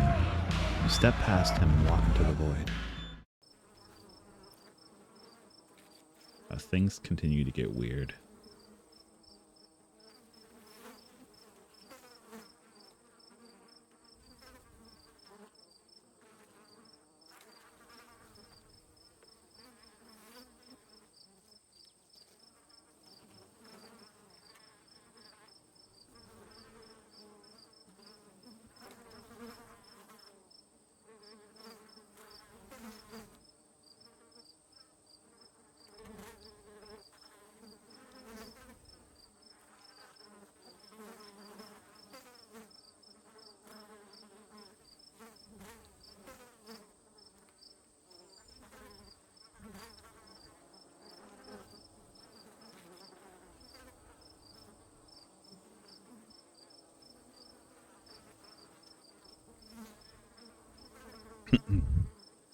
You're outside, and it's night. A false moon looming massive in the painted sky. Wayne is gone. The night feels thick and warm. The insects lively. Their calls unnaturally tinny. Everything feels warped and wrong. Like you're listening to a record fished from the bottom of a pond. Unless your eyes are playing tricks on you, the shadow in the corner keeps getting closer.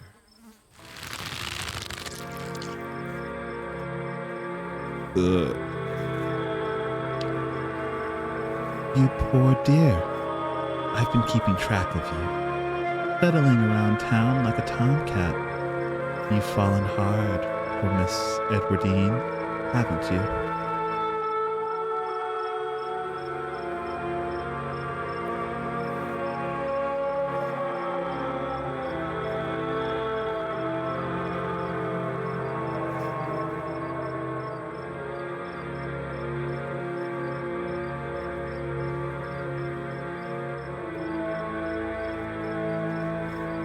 Back off, lady.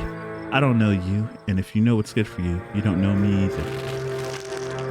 There's no need to be embarrassed. Your secret is safe with me.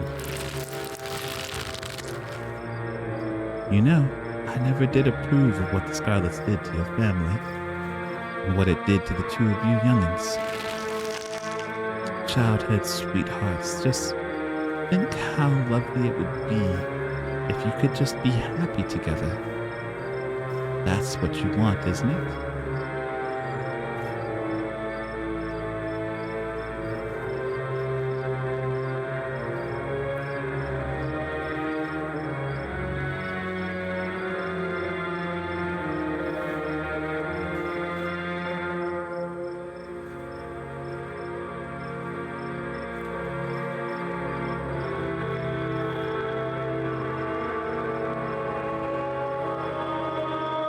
Are you mad because Edwardine and Charlie's romance didn't work out?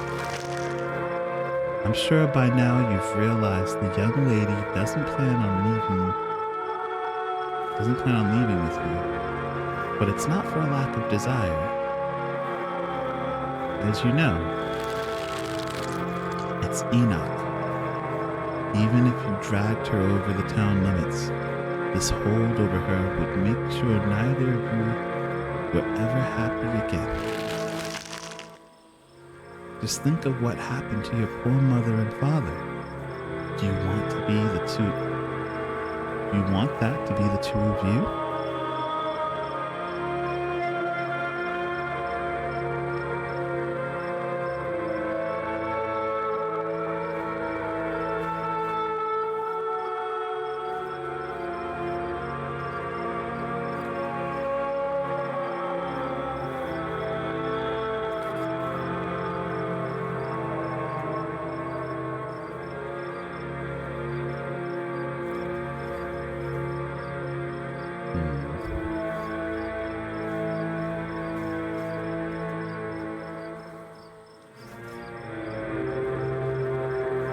We would never be like that.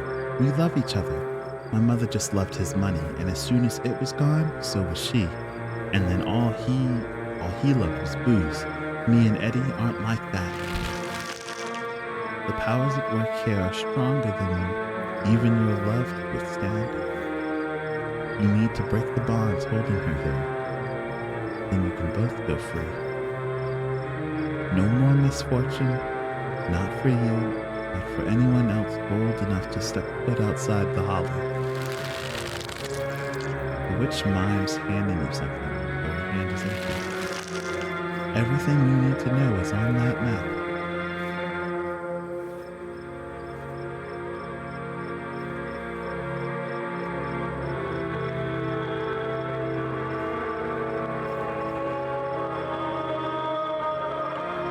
I don't understand. Is this a map? Some kind of poem? That's where you'll find them. You need her there. And be careful. Good luck to the both of you. Hope you get your happiness.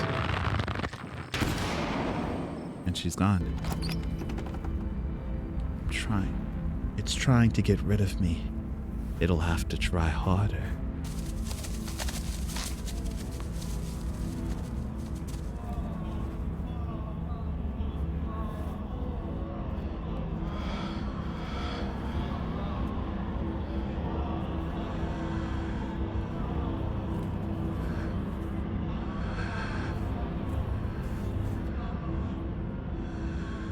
What's doing this?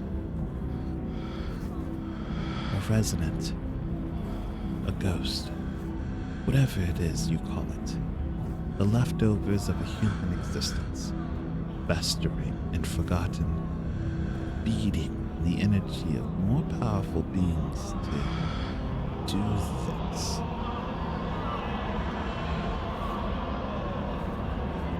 Pathetic.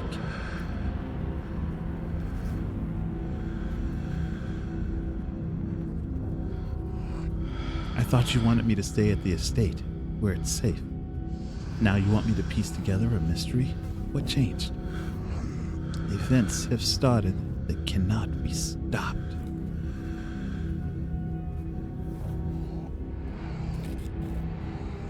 Do you know the way out? I will soon. But in the meantime, you have nothing to fear. I'm watching over you.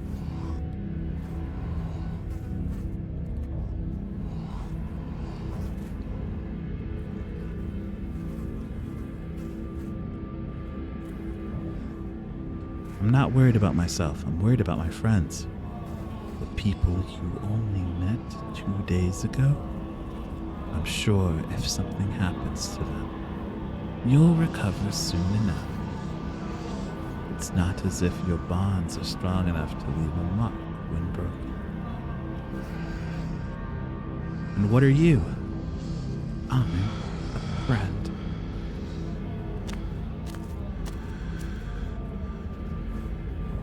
You continue forward through the uncanny underbrush. Is that Oscar? Oh no.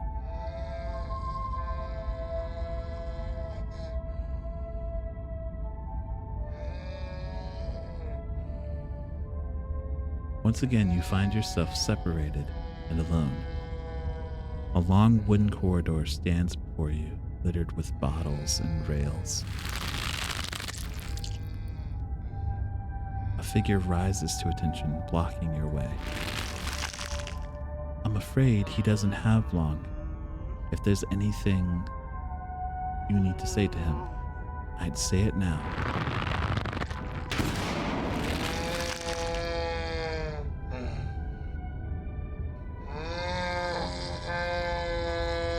Yeah, he's right outside the window now.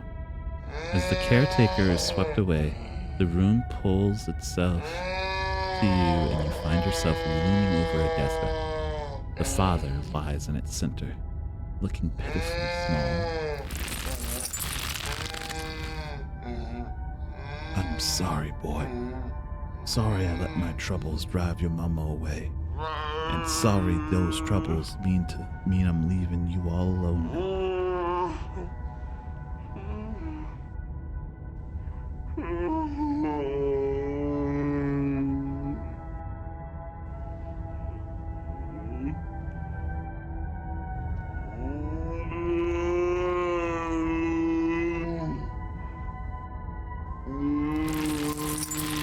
Damn it, Junior.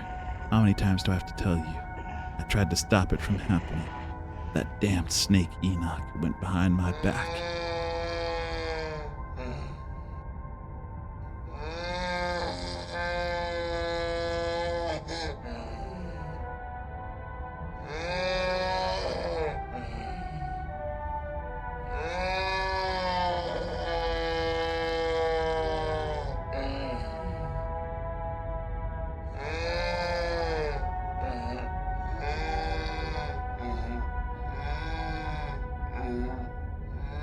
Why are we being so mean to this guy? Oh, we knew he was set up, though. Not for that. For what you did to our family. We could have just started over someplace new, but instead you became the son of a bitch the Scarlets made you out to be. You're right. I've been using that excuse for too many years. At a certain point, a man has to accept when he's dug his own grave. They may have run me out. They didn't put the bottle in my hand. Still. They destroyed our legacy, boy. Both our names are cursed with that history. I'll be dead and gone soon, but I won't be able to rest. Not until our name is cleared. Not until we can pass on this name with pride. This is my only request, Charlie. Go back there. Tell people the truth. Try to find proof. I don't know what you'll have to do, but please. I know I ain't been the best father, but I'm no murderer.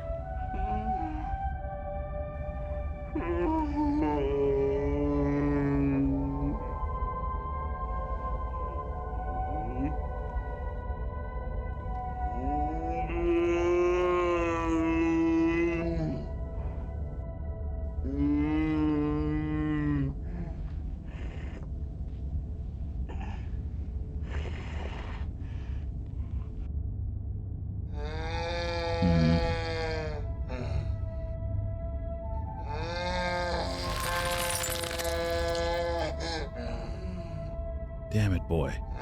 I may not have till the morning. Promise me. Promise you'll go back. At the very least, show that Enoch bastard what for. I promise I'll go back. Oh no! He watches the father's body seizes and falls through the sheets, taking the rattling pile of bottles with him. Such theatrics. What a waste of time. Why force you to see any of this? People always think their own experiences are so important. But what does any of it matter?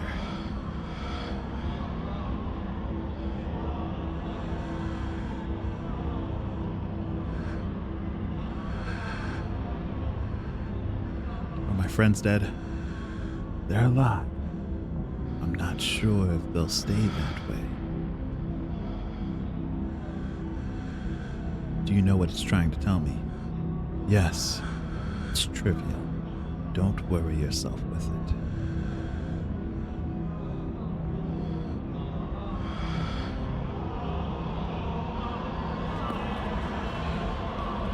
You move back to the bed and quietly leave through the hole the father left behind as you crawl through. It shouldn't be hard to find you again. Oh, that scared me once again. He is up there. For the first time, you and Wayne enter a new room unseparated. The two of you finding yourselves huddled under a large table. The lover stares through you as indecipherable murmurs and shuffling feet echoes from the end of the table.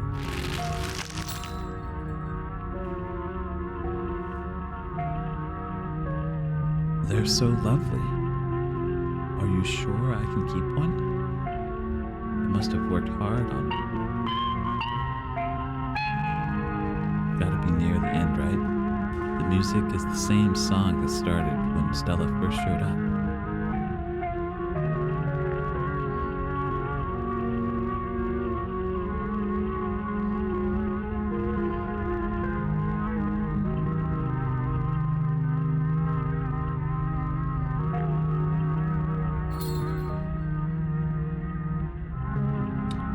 Keep leaning into the mystical. Of course, it's a present. When you look at it, you can remember all the fun we've had. Just let the scene play out. There's no use trying to communicate, whether with the resonant or your little friends. Oh no. I'll try to keep it away from my brother so he doesn't smash it. Though I wish I could make it move like you can.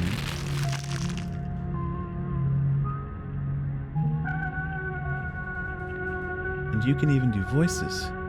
You know, you could probably make real money if you put on a show for some people. Or for people.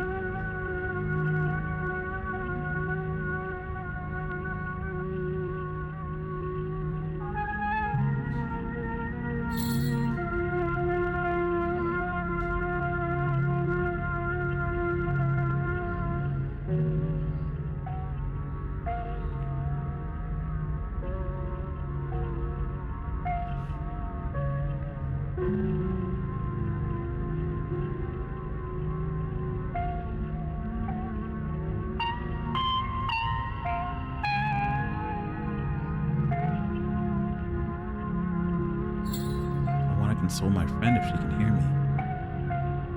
Please don't engage with it while I try to find another door. Wait, did he say don't engage with it? Yeah. A traveling show. And you'd want me there too? Oh, could we go to towns along the beach? I've heard the Outer Banks are the most beautiful place in the world.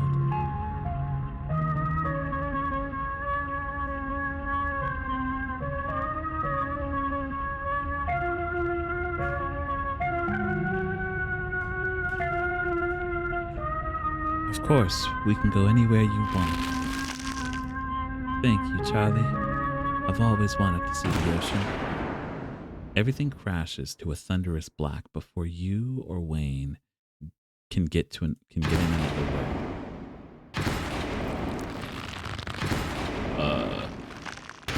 Oh no. Not Gretchen too! A single spotlight remains, illuminating a trap door in the center of the stage. You feel drawn to it. It opens. You feel a shove from behind and tumble through the hatch.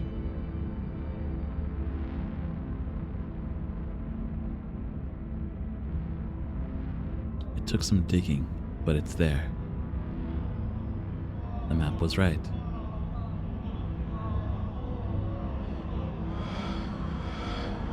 That means there's hope, Eddie. Whatever it is that Enoch did, we can undo it. We can be happy together. She pushed him down there. He broke several bones going down. Eddie?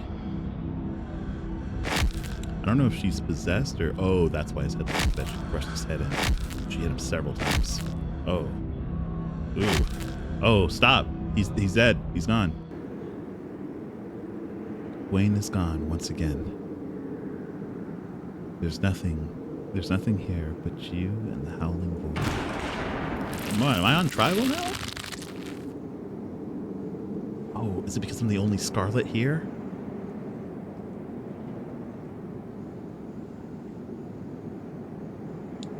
Do you repent?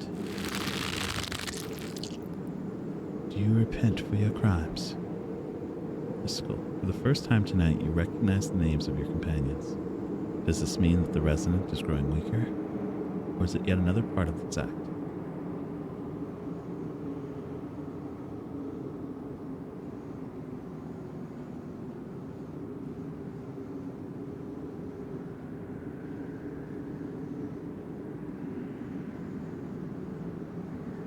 You gotta let this go, man. You gotta get over it.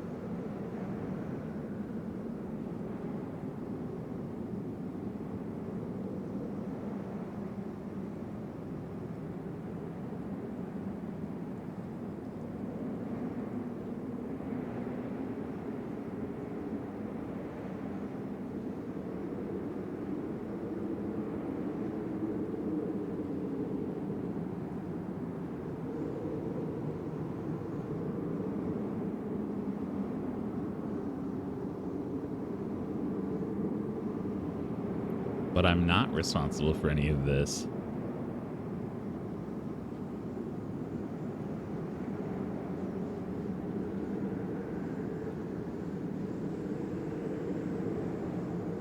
You let the spirit continue.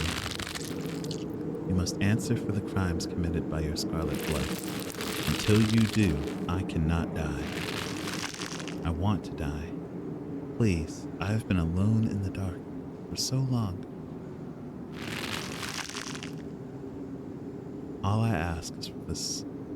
ask is for some of your years to pay for the years that were taken from me. My life was stolen from me. I want some of yours. It's only fair. The sins of the father to be laid upon the children. Forfeit your years, and I will finally leave.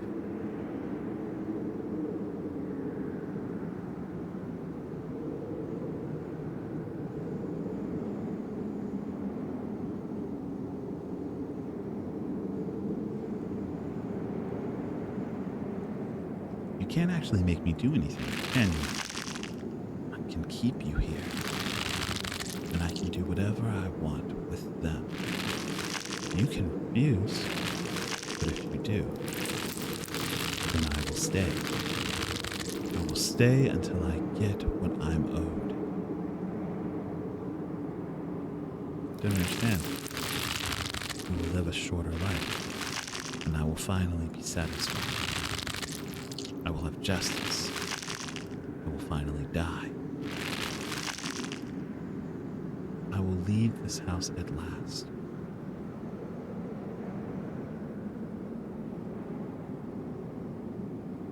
How much shorter would my life be? That isn't for you to know, just as it wasn't for me to know. One day, sooner than you'd like, you will die. The smell hits you, the now familiar wet, unwell door. What an annoying pest you are, but you couldn't keep me out for long. It seems we've exhausted its power. Holding all these bodies hostage must have been quite taxing. Come along, Anthem. It's desperate, but it has no power over you. There's no need to bow to the well of such a frayed and broken consciousness. Leave it to fester.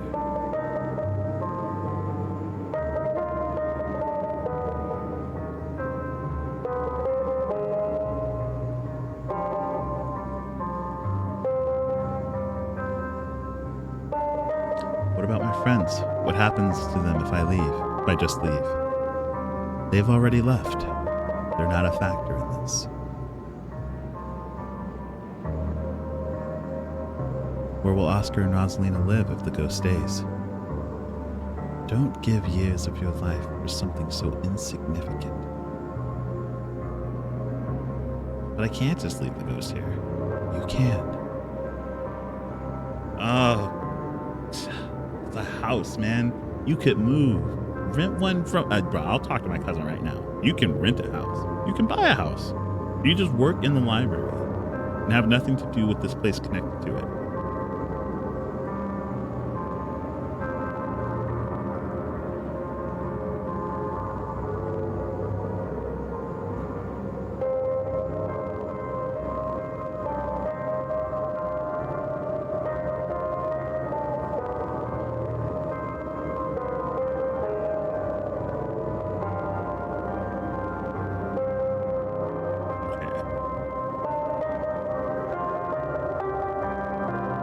Just gonna leave. I cannot.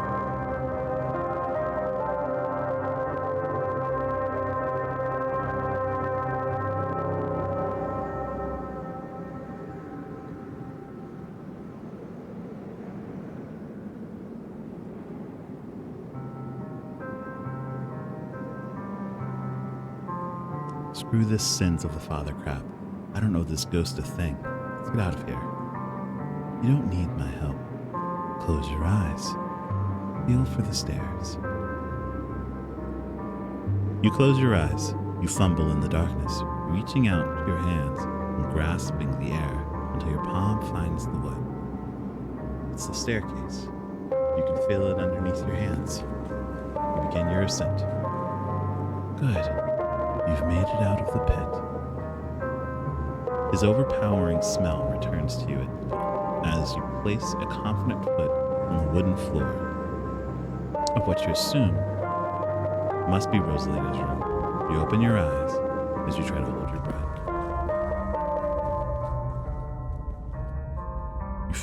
You feel a hand on your back. You shudder, knowing what it's attached to. Don't fall for it. Keep feeling your way forward. You continue. You feel the door frame under your palm, and then the sturdy walls of the hallway beyond. Wayne's palm continues to gently urge you forward.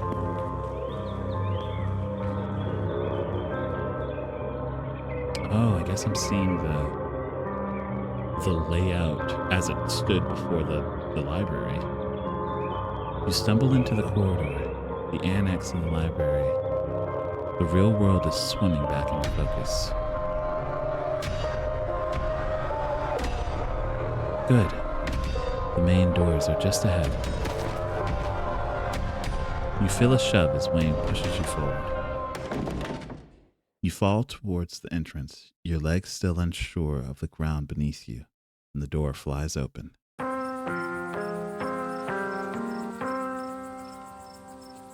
All right, so I resolved the haunting without using a special trait is one of the achievements I got, and then I refused to carry the burden of my family's sins.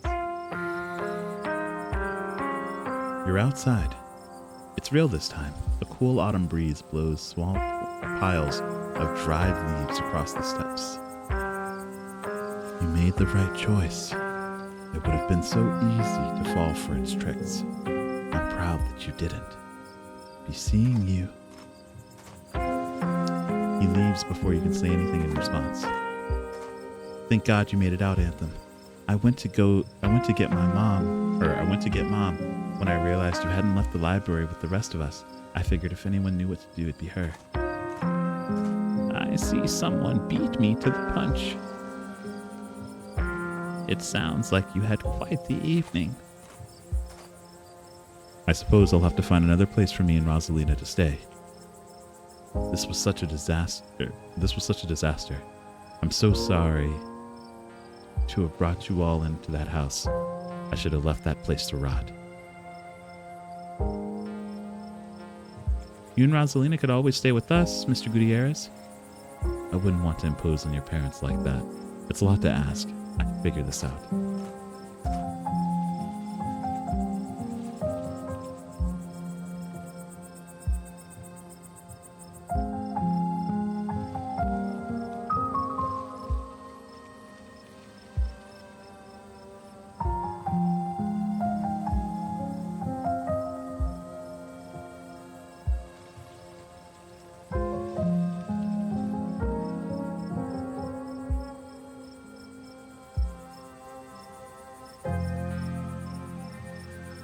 These are all explore options.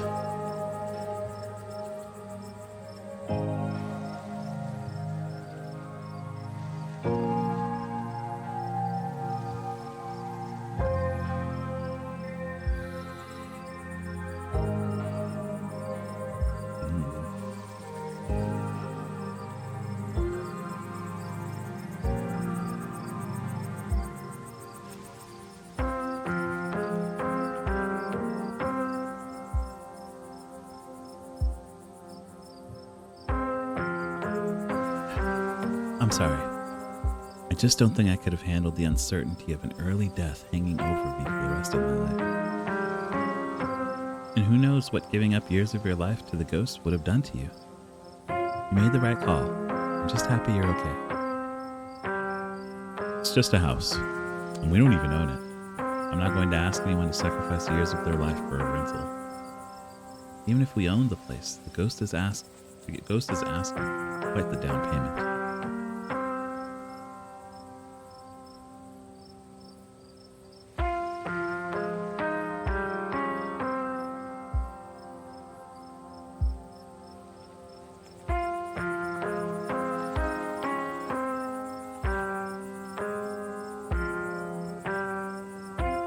Maybe the government can rent you another house? Yeah, I guess that's possible. I'll give the state a call in the morning. Okay. But you two need a place to sleep tonight, Oscar. Are you sure you can't take up Alexis's offer? Oscar sighs. You're right. I'm gonna peace out. Back-to-back encounters with my own mortality. I've got a lot to ponder. See ya, Rosalina. See ya, Alexis.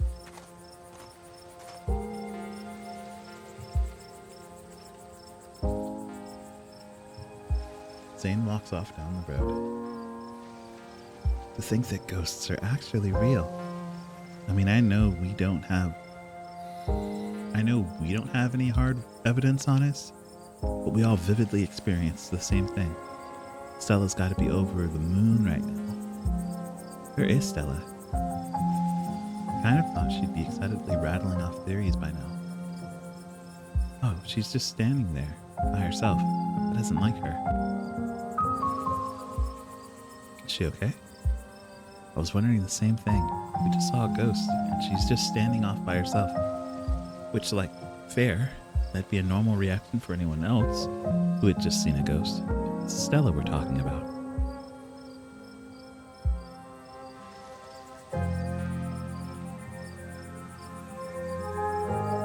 I'm gonna go check in with her. Oh, hey, Anthem.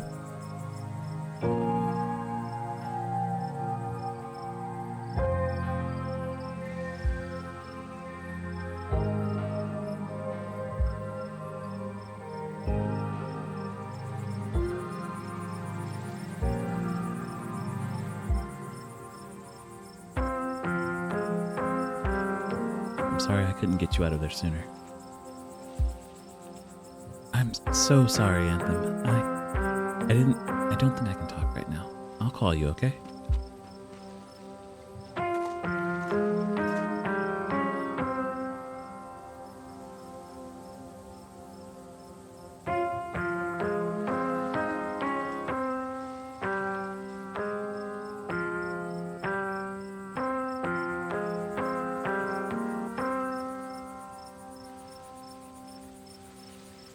I think she took the brunt of things in there. No wonder she's having a hard time with it right now. Should we go after her? I think she just needs some time to herself. Stella's never been good to share her burdens, and I doubt that'll change just because somebody goes chasing after her. If anything, it just make her clam up even more. She's a strong girl. She'll be okay. I'm honestly surprised that she and Zane are the only ones heading out right now. You've all been through something awful, and each and every one of you needs rest. Especially you, Kanika. We don't want the cold of yours to get any worse. God, what a disaster. This whole night has been. I had no idea it would turn out like this. I'm so sorry, everyone. Stop apologizing, Dad. We're the ones who don't have a house anymore. We don't even have the library.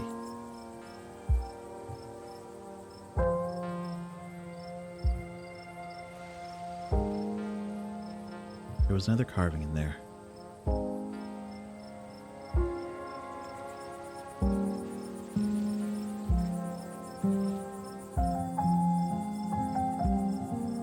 I wonder if those things are tied to everything supernatural that's been happening. Yeah, I wonder. One is a coincidence, but two of them back-to-back nights? I'm sorry, I'm a little lost. You've been finding carvings around town and they've been giving you visions? I'm sure everyone could stand around theorizing about this and that all night long. There will be plenty of time for that tomorrow. Anthem, I'd love to discuss these visions of yours over tea.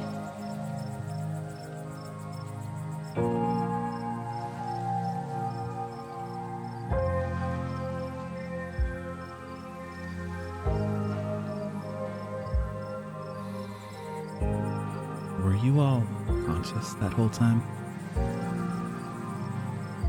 Yeah. I'm pretty sure we remember everything. At least up until that guy showed up and snapped us out of it. Wayne, he's been following Anthem around. What did he say to you? We don't need to trouble Anthem for any details. No one pay any mind to that man. He's just a drifter. He'll be gone soon enough. In the meantime, steer clear, and he won't make trouble.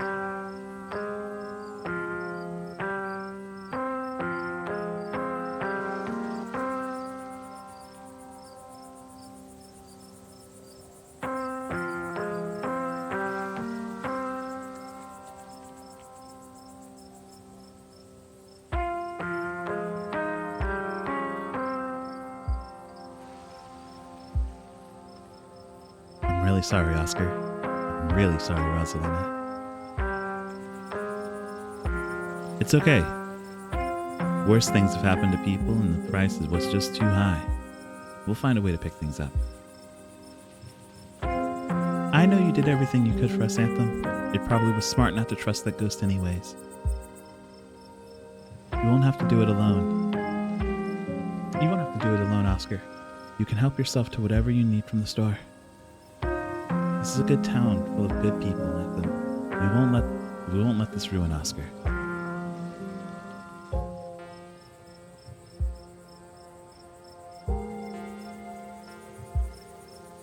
Do any of you know who you were supposed to be? No idea. There was no context, nothing. But there was a weird feeling, like an overwhelming guilt. I was so angry. I was mostly just scared. I didn't feel any of those things.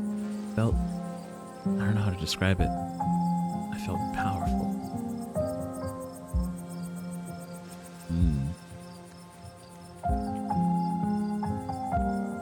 do we do about the library?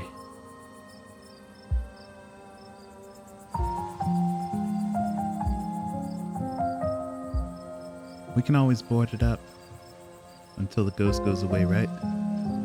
The mines were boarded up, and that just made us want to go down there even more. We can't just tell them it's mega haunted. Even if the folks believe us, that'll make them want to investigate it for themselves. We'll say there's a gas leak. That should do the trick, at least for a while.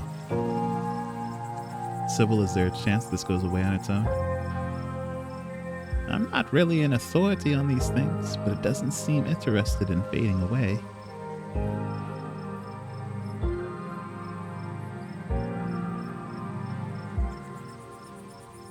Okay, that's settled then. We board it up. We say there was a gas leak. And just hope no one gets curious. It's the best we can do for now. I guess I should head back. We should probably get going too. We should probably get going too. It's starting to get chilly out. I don't want to keep Alexis's parents up too late. I'll be over later tonight with some bedding and hot tea. And I'll have Miles bring you groceries in the morning. Don't be a stranger. Let us know if you need anything, okay? I believe it's time for me to get my daughter home as well. But, Nika dear, you haven't been feeling well. You need some rest. Okay. I'll see you tomorrow, Anthem.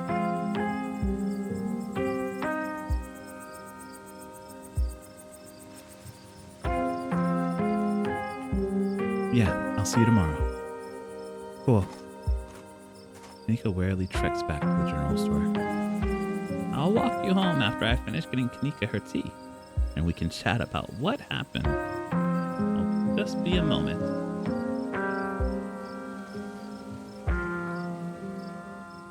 You're too tired to say no. Sybil leaves.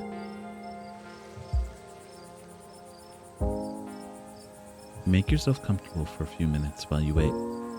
After everything that's happened tonight, the normalcy of sitting on a quiet and empty road feels like a priceless treasure. I hope you don't mind, but I took the liberty to call your cousin and tell her about what happened tonight. She wasn't exactly thrilled to hear from me, but I think I blunted her anger as much as I could. Should we head out for a walk? Time to go home. Back to the estate. Oh, they're out here in force tonight. You once again find yourself on the long trek back to the estate. The night feels cold, the crunch of leaves beneath your feet deafening in the quiet wilderness. Let's stop here for a bit. These old bones need a moment to rest.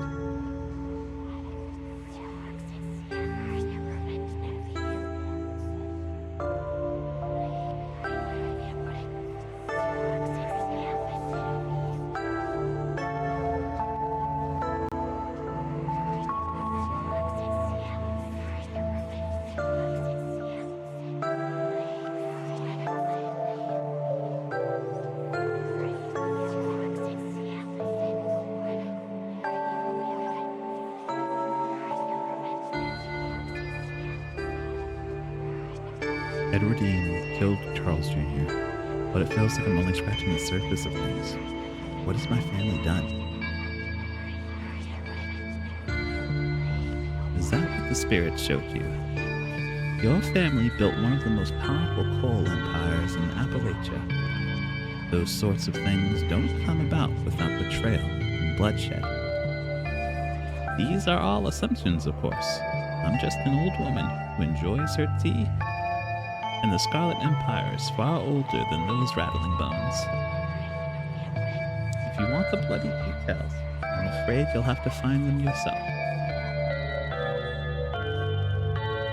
There's ditchlings everywhere. There are, and I'm afraid that they still would be this numerous even if you had managed to exorcise the spirit you encountered tonight.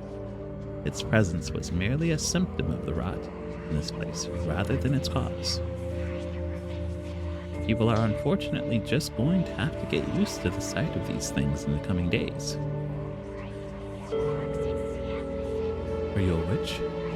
She laughs. She laughs, surprised by your question. I suppose some people might call me one, but I'm just an old woman who fancies herself a bit of a healer.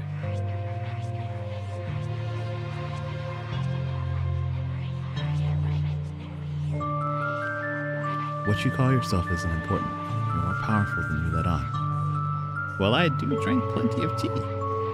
I'm so sorry, Anthem. I completely forgot to send you home with some tonight. That's enough rest for me. Let's carry on for a bit. You and Sybil walk deeper into the woods. You're getting closer to the estate.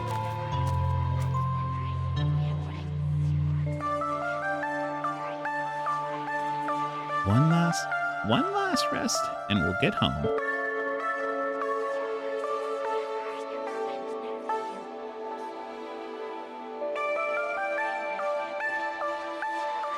There was a stone carving of a goat's head and a pack of wolves in the basement. There was something similar in the mines last night, too. A circle of arms and chains. Both of them gave me visions. Was there now? That's quite an interesting development.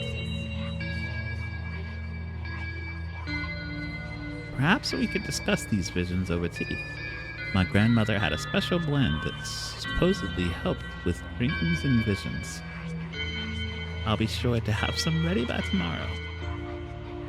Maybe it'll help us piece things together.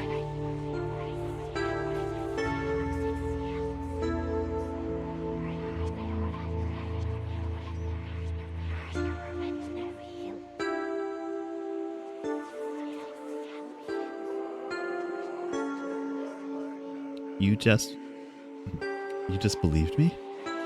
Of course I did. These are strange times, Anthem. None of us have the luxury to waste energy on doubt.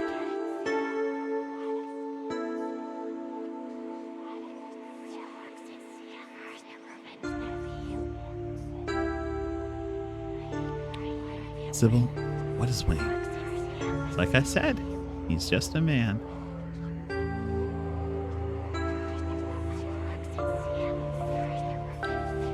We both know there's more to him than that. The smile briefly fades from her face. It's not exactly polite to share people's medical history. I may not have taken a Hippocratic oath, but I still respect the privacy of others. That doesn't mean you should trust him, though. Be careful with that one.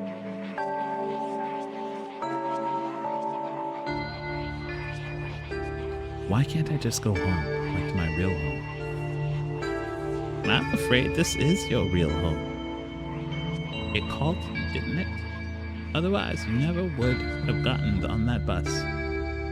Nobody really leaves the holler, at least not forever. Call it a quirk of the town.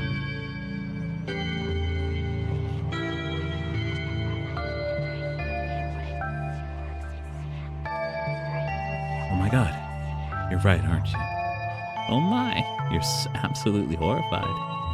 I was just pulling your leg, dear. People leave town all the time. We just haven't been blessed with the most frequent public transportation.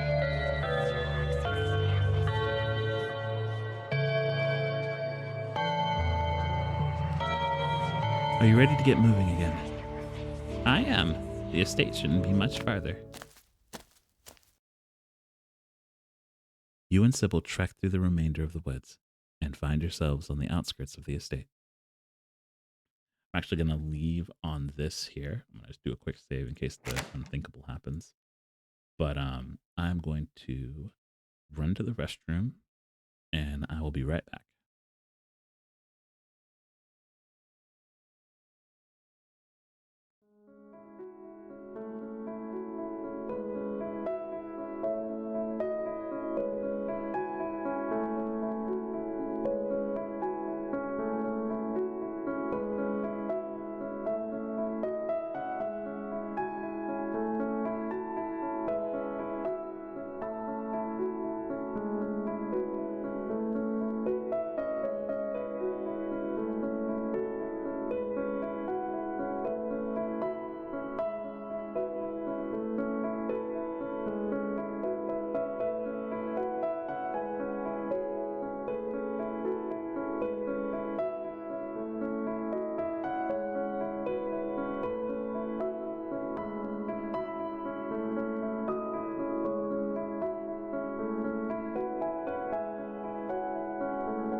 Alrighty, I am back, and we are moving forward. You and Sybil trek through the remainder of the woods and find yourselves on the outskirts of the estate. I'm looking forward to continuing our chat tomorrow, once you've had some time to rest.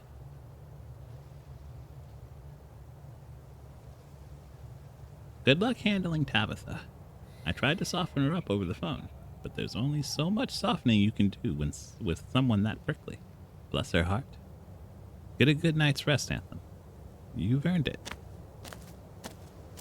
Sybil heads back down the road heads back through the woods, leaving you alone to face Tabitha.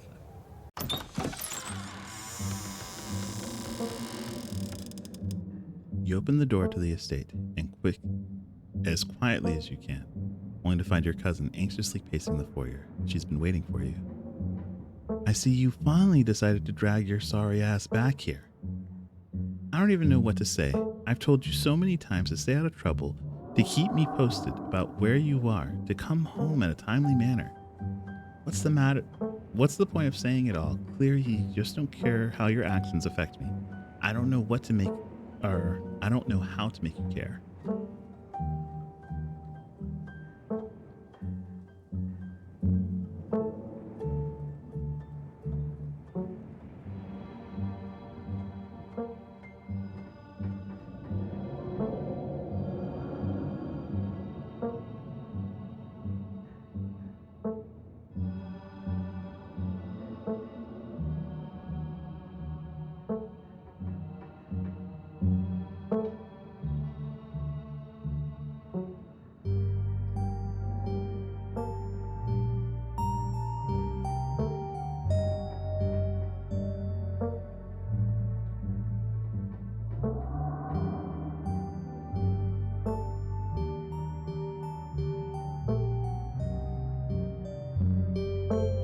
Oscar's house was haunted by the ghost of Charles Shaw Jr., who was murdered by Edward Dean Scarlet. It wanted years of my life in exchange for leaving, but I wasn't about to give it what it wanted. Was there a gas leak in the library or something? You realize how ridiculous you sound right now.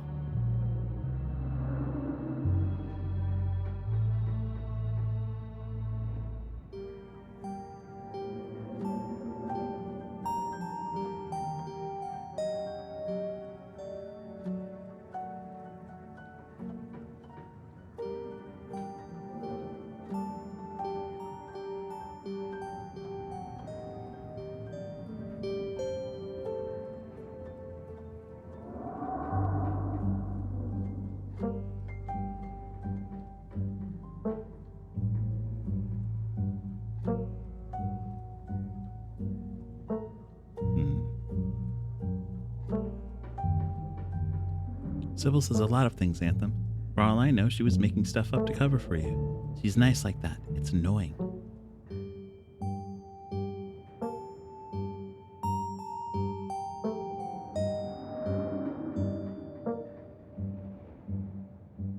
I keep finding these weird stone carvings and having visions around them. There was one in the mines last night and another one in Oscar's house. Now that's a face. Visions? Have you been having seizures? God, please stop running off on your own to places I can't find you. If you have health problems, you really need to be careful.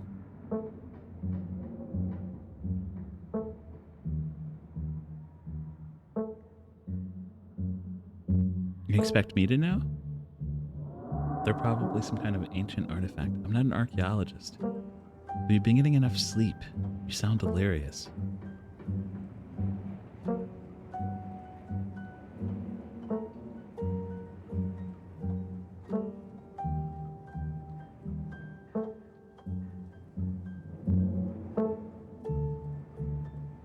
They've been telling me a lot about our family. I think we've done some terrible stuff to Tabitha. And all of it is probably in your imagination because they're hallucinations stemming from either gas or, I don't know, your own guilt and exhaustion. Sea folk love to self-flagellate. Okay, I'll leave it at that.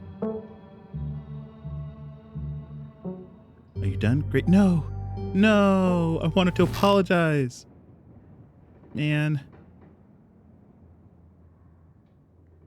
you don't even notice yourself entering the guest room and falling into bed. Suddenly, you're just there, buried under your family's musty covers. It's Wednesday night. Nearly half a week has passed since you first arrived in town, and a little over half a week remains until your bus comes to take you home. The spirit of Charles Shaw Jr.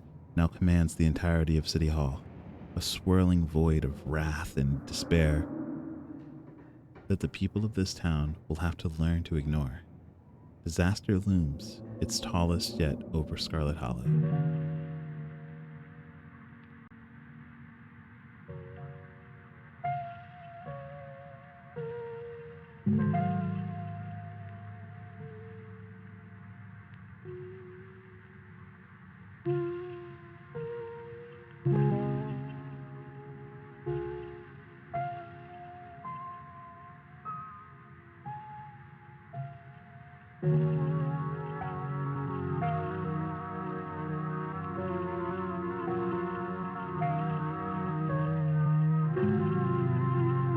Puppeteer Demon.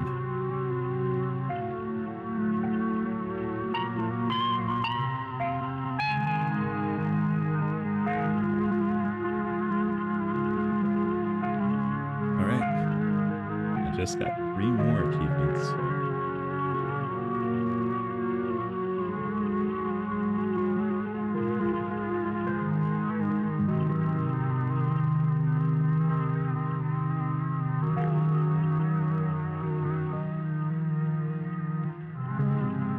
Episode 4 awaits. If you would like to save before continuing, please do so now.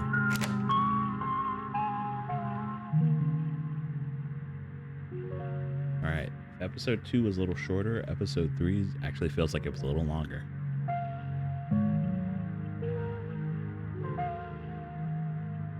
I'm gonna follow you on Blue Sky on my own time.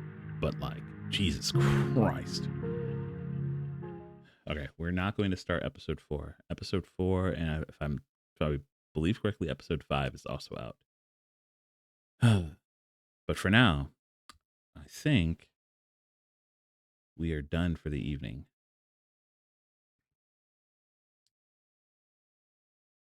I appreciate everyone taking the time to be with us today, be with me today as we went through this.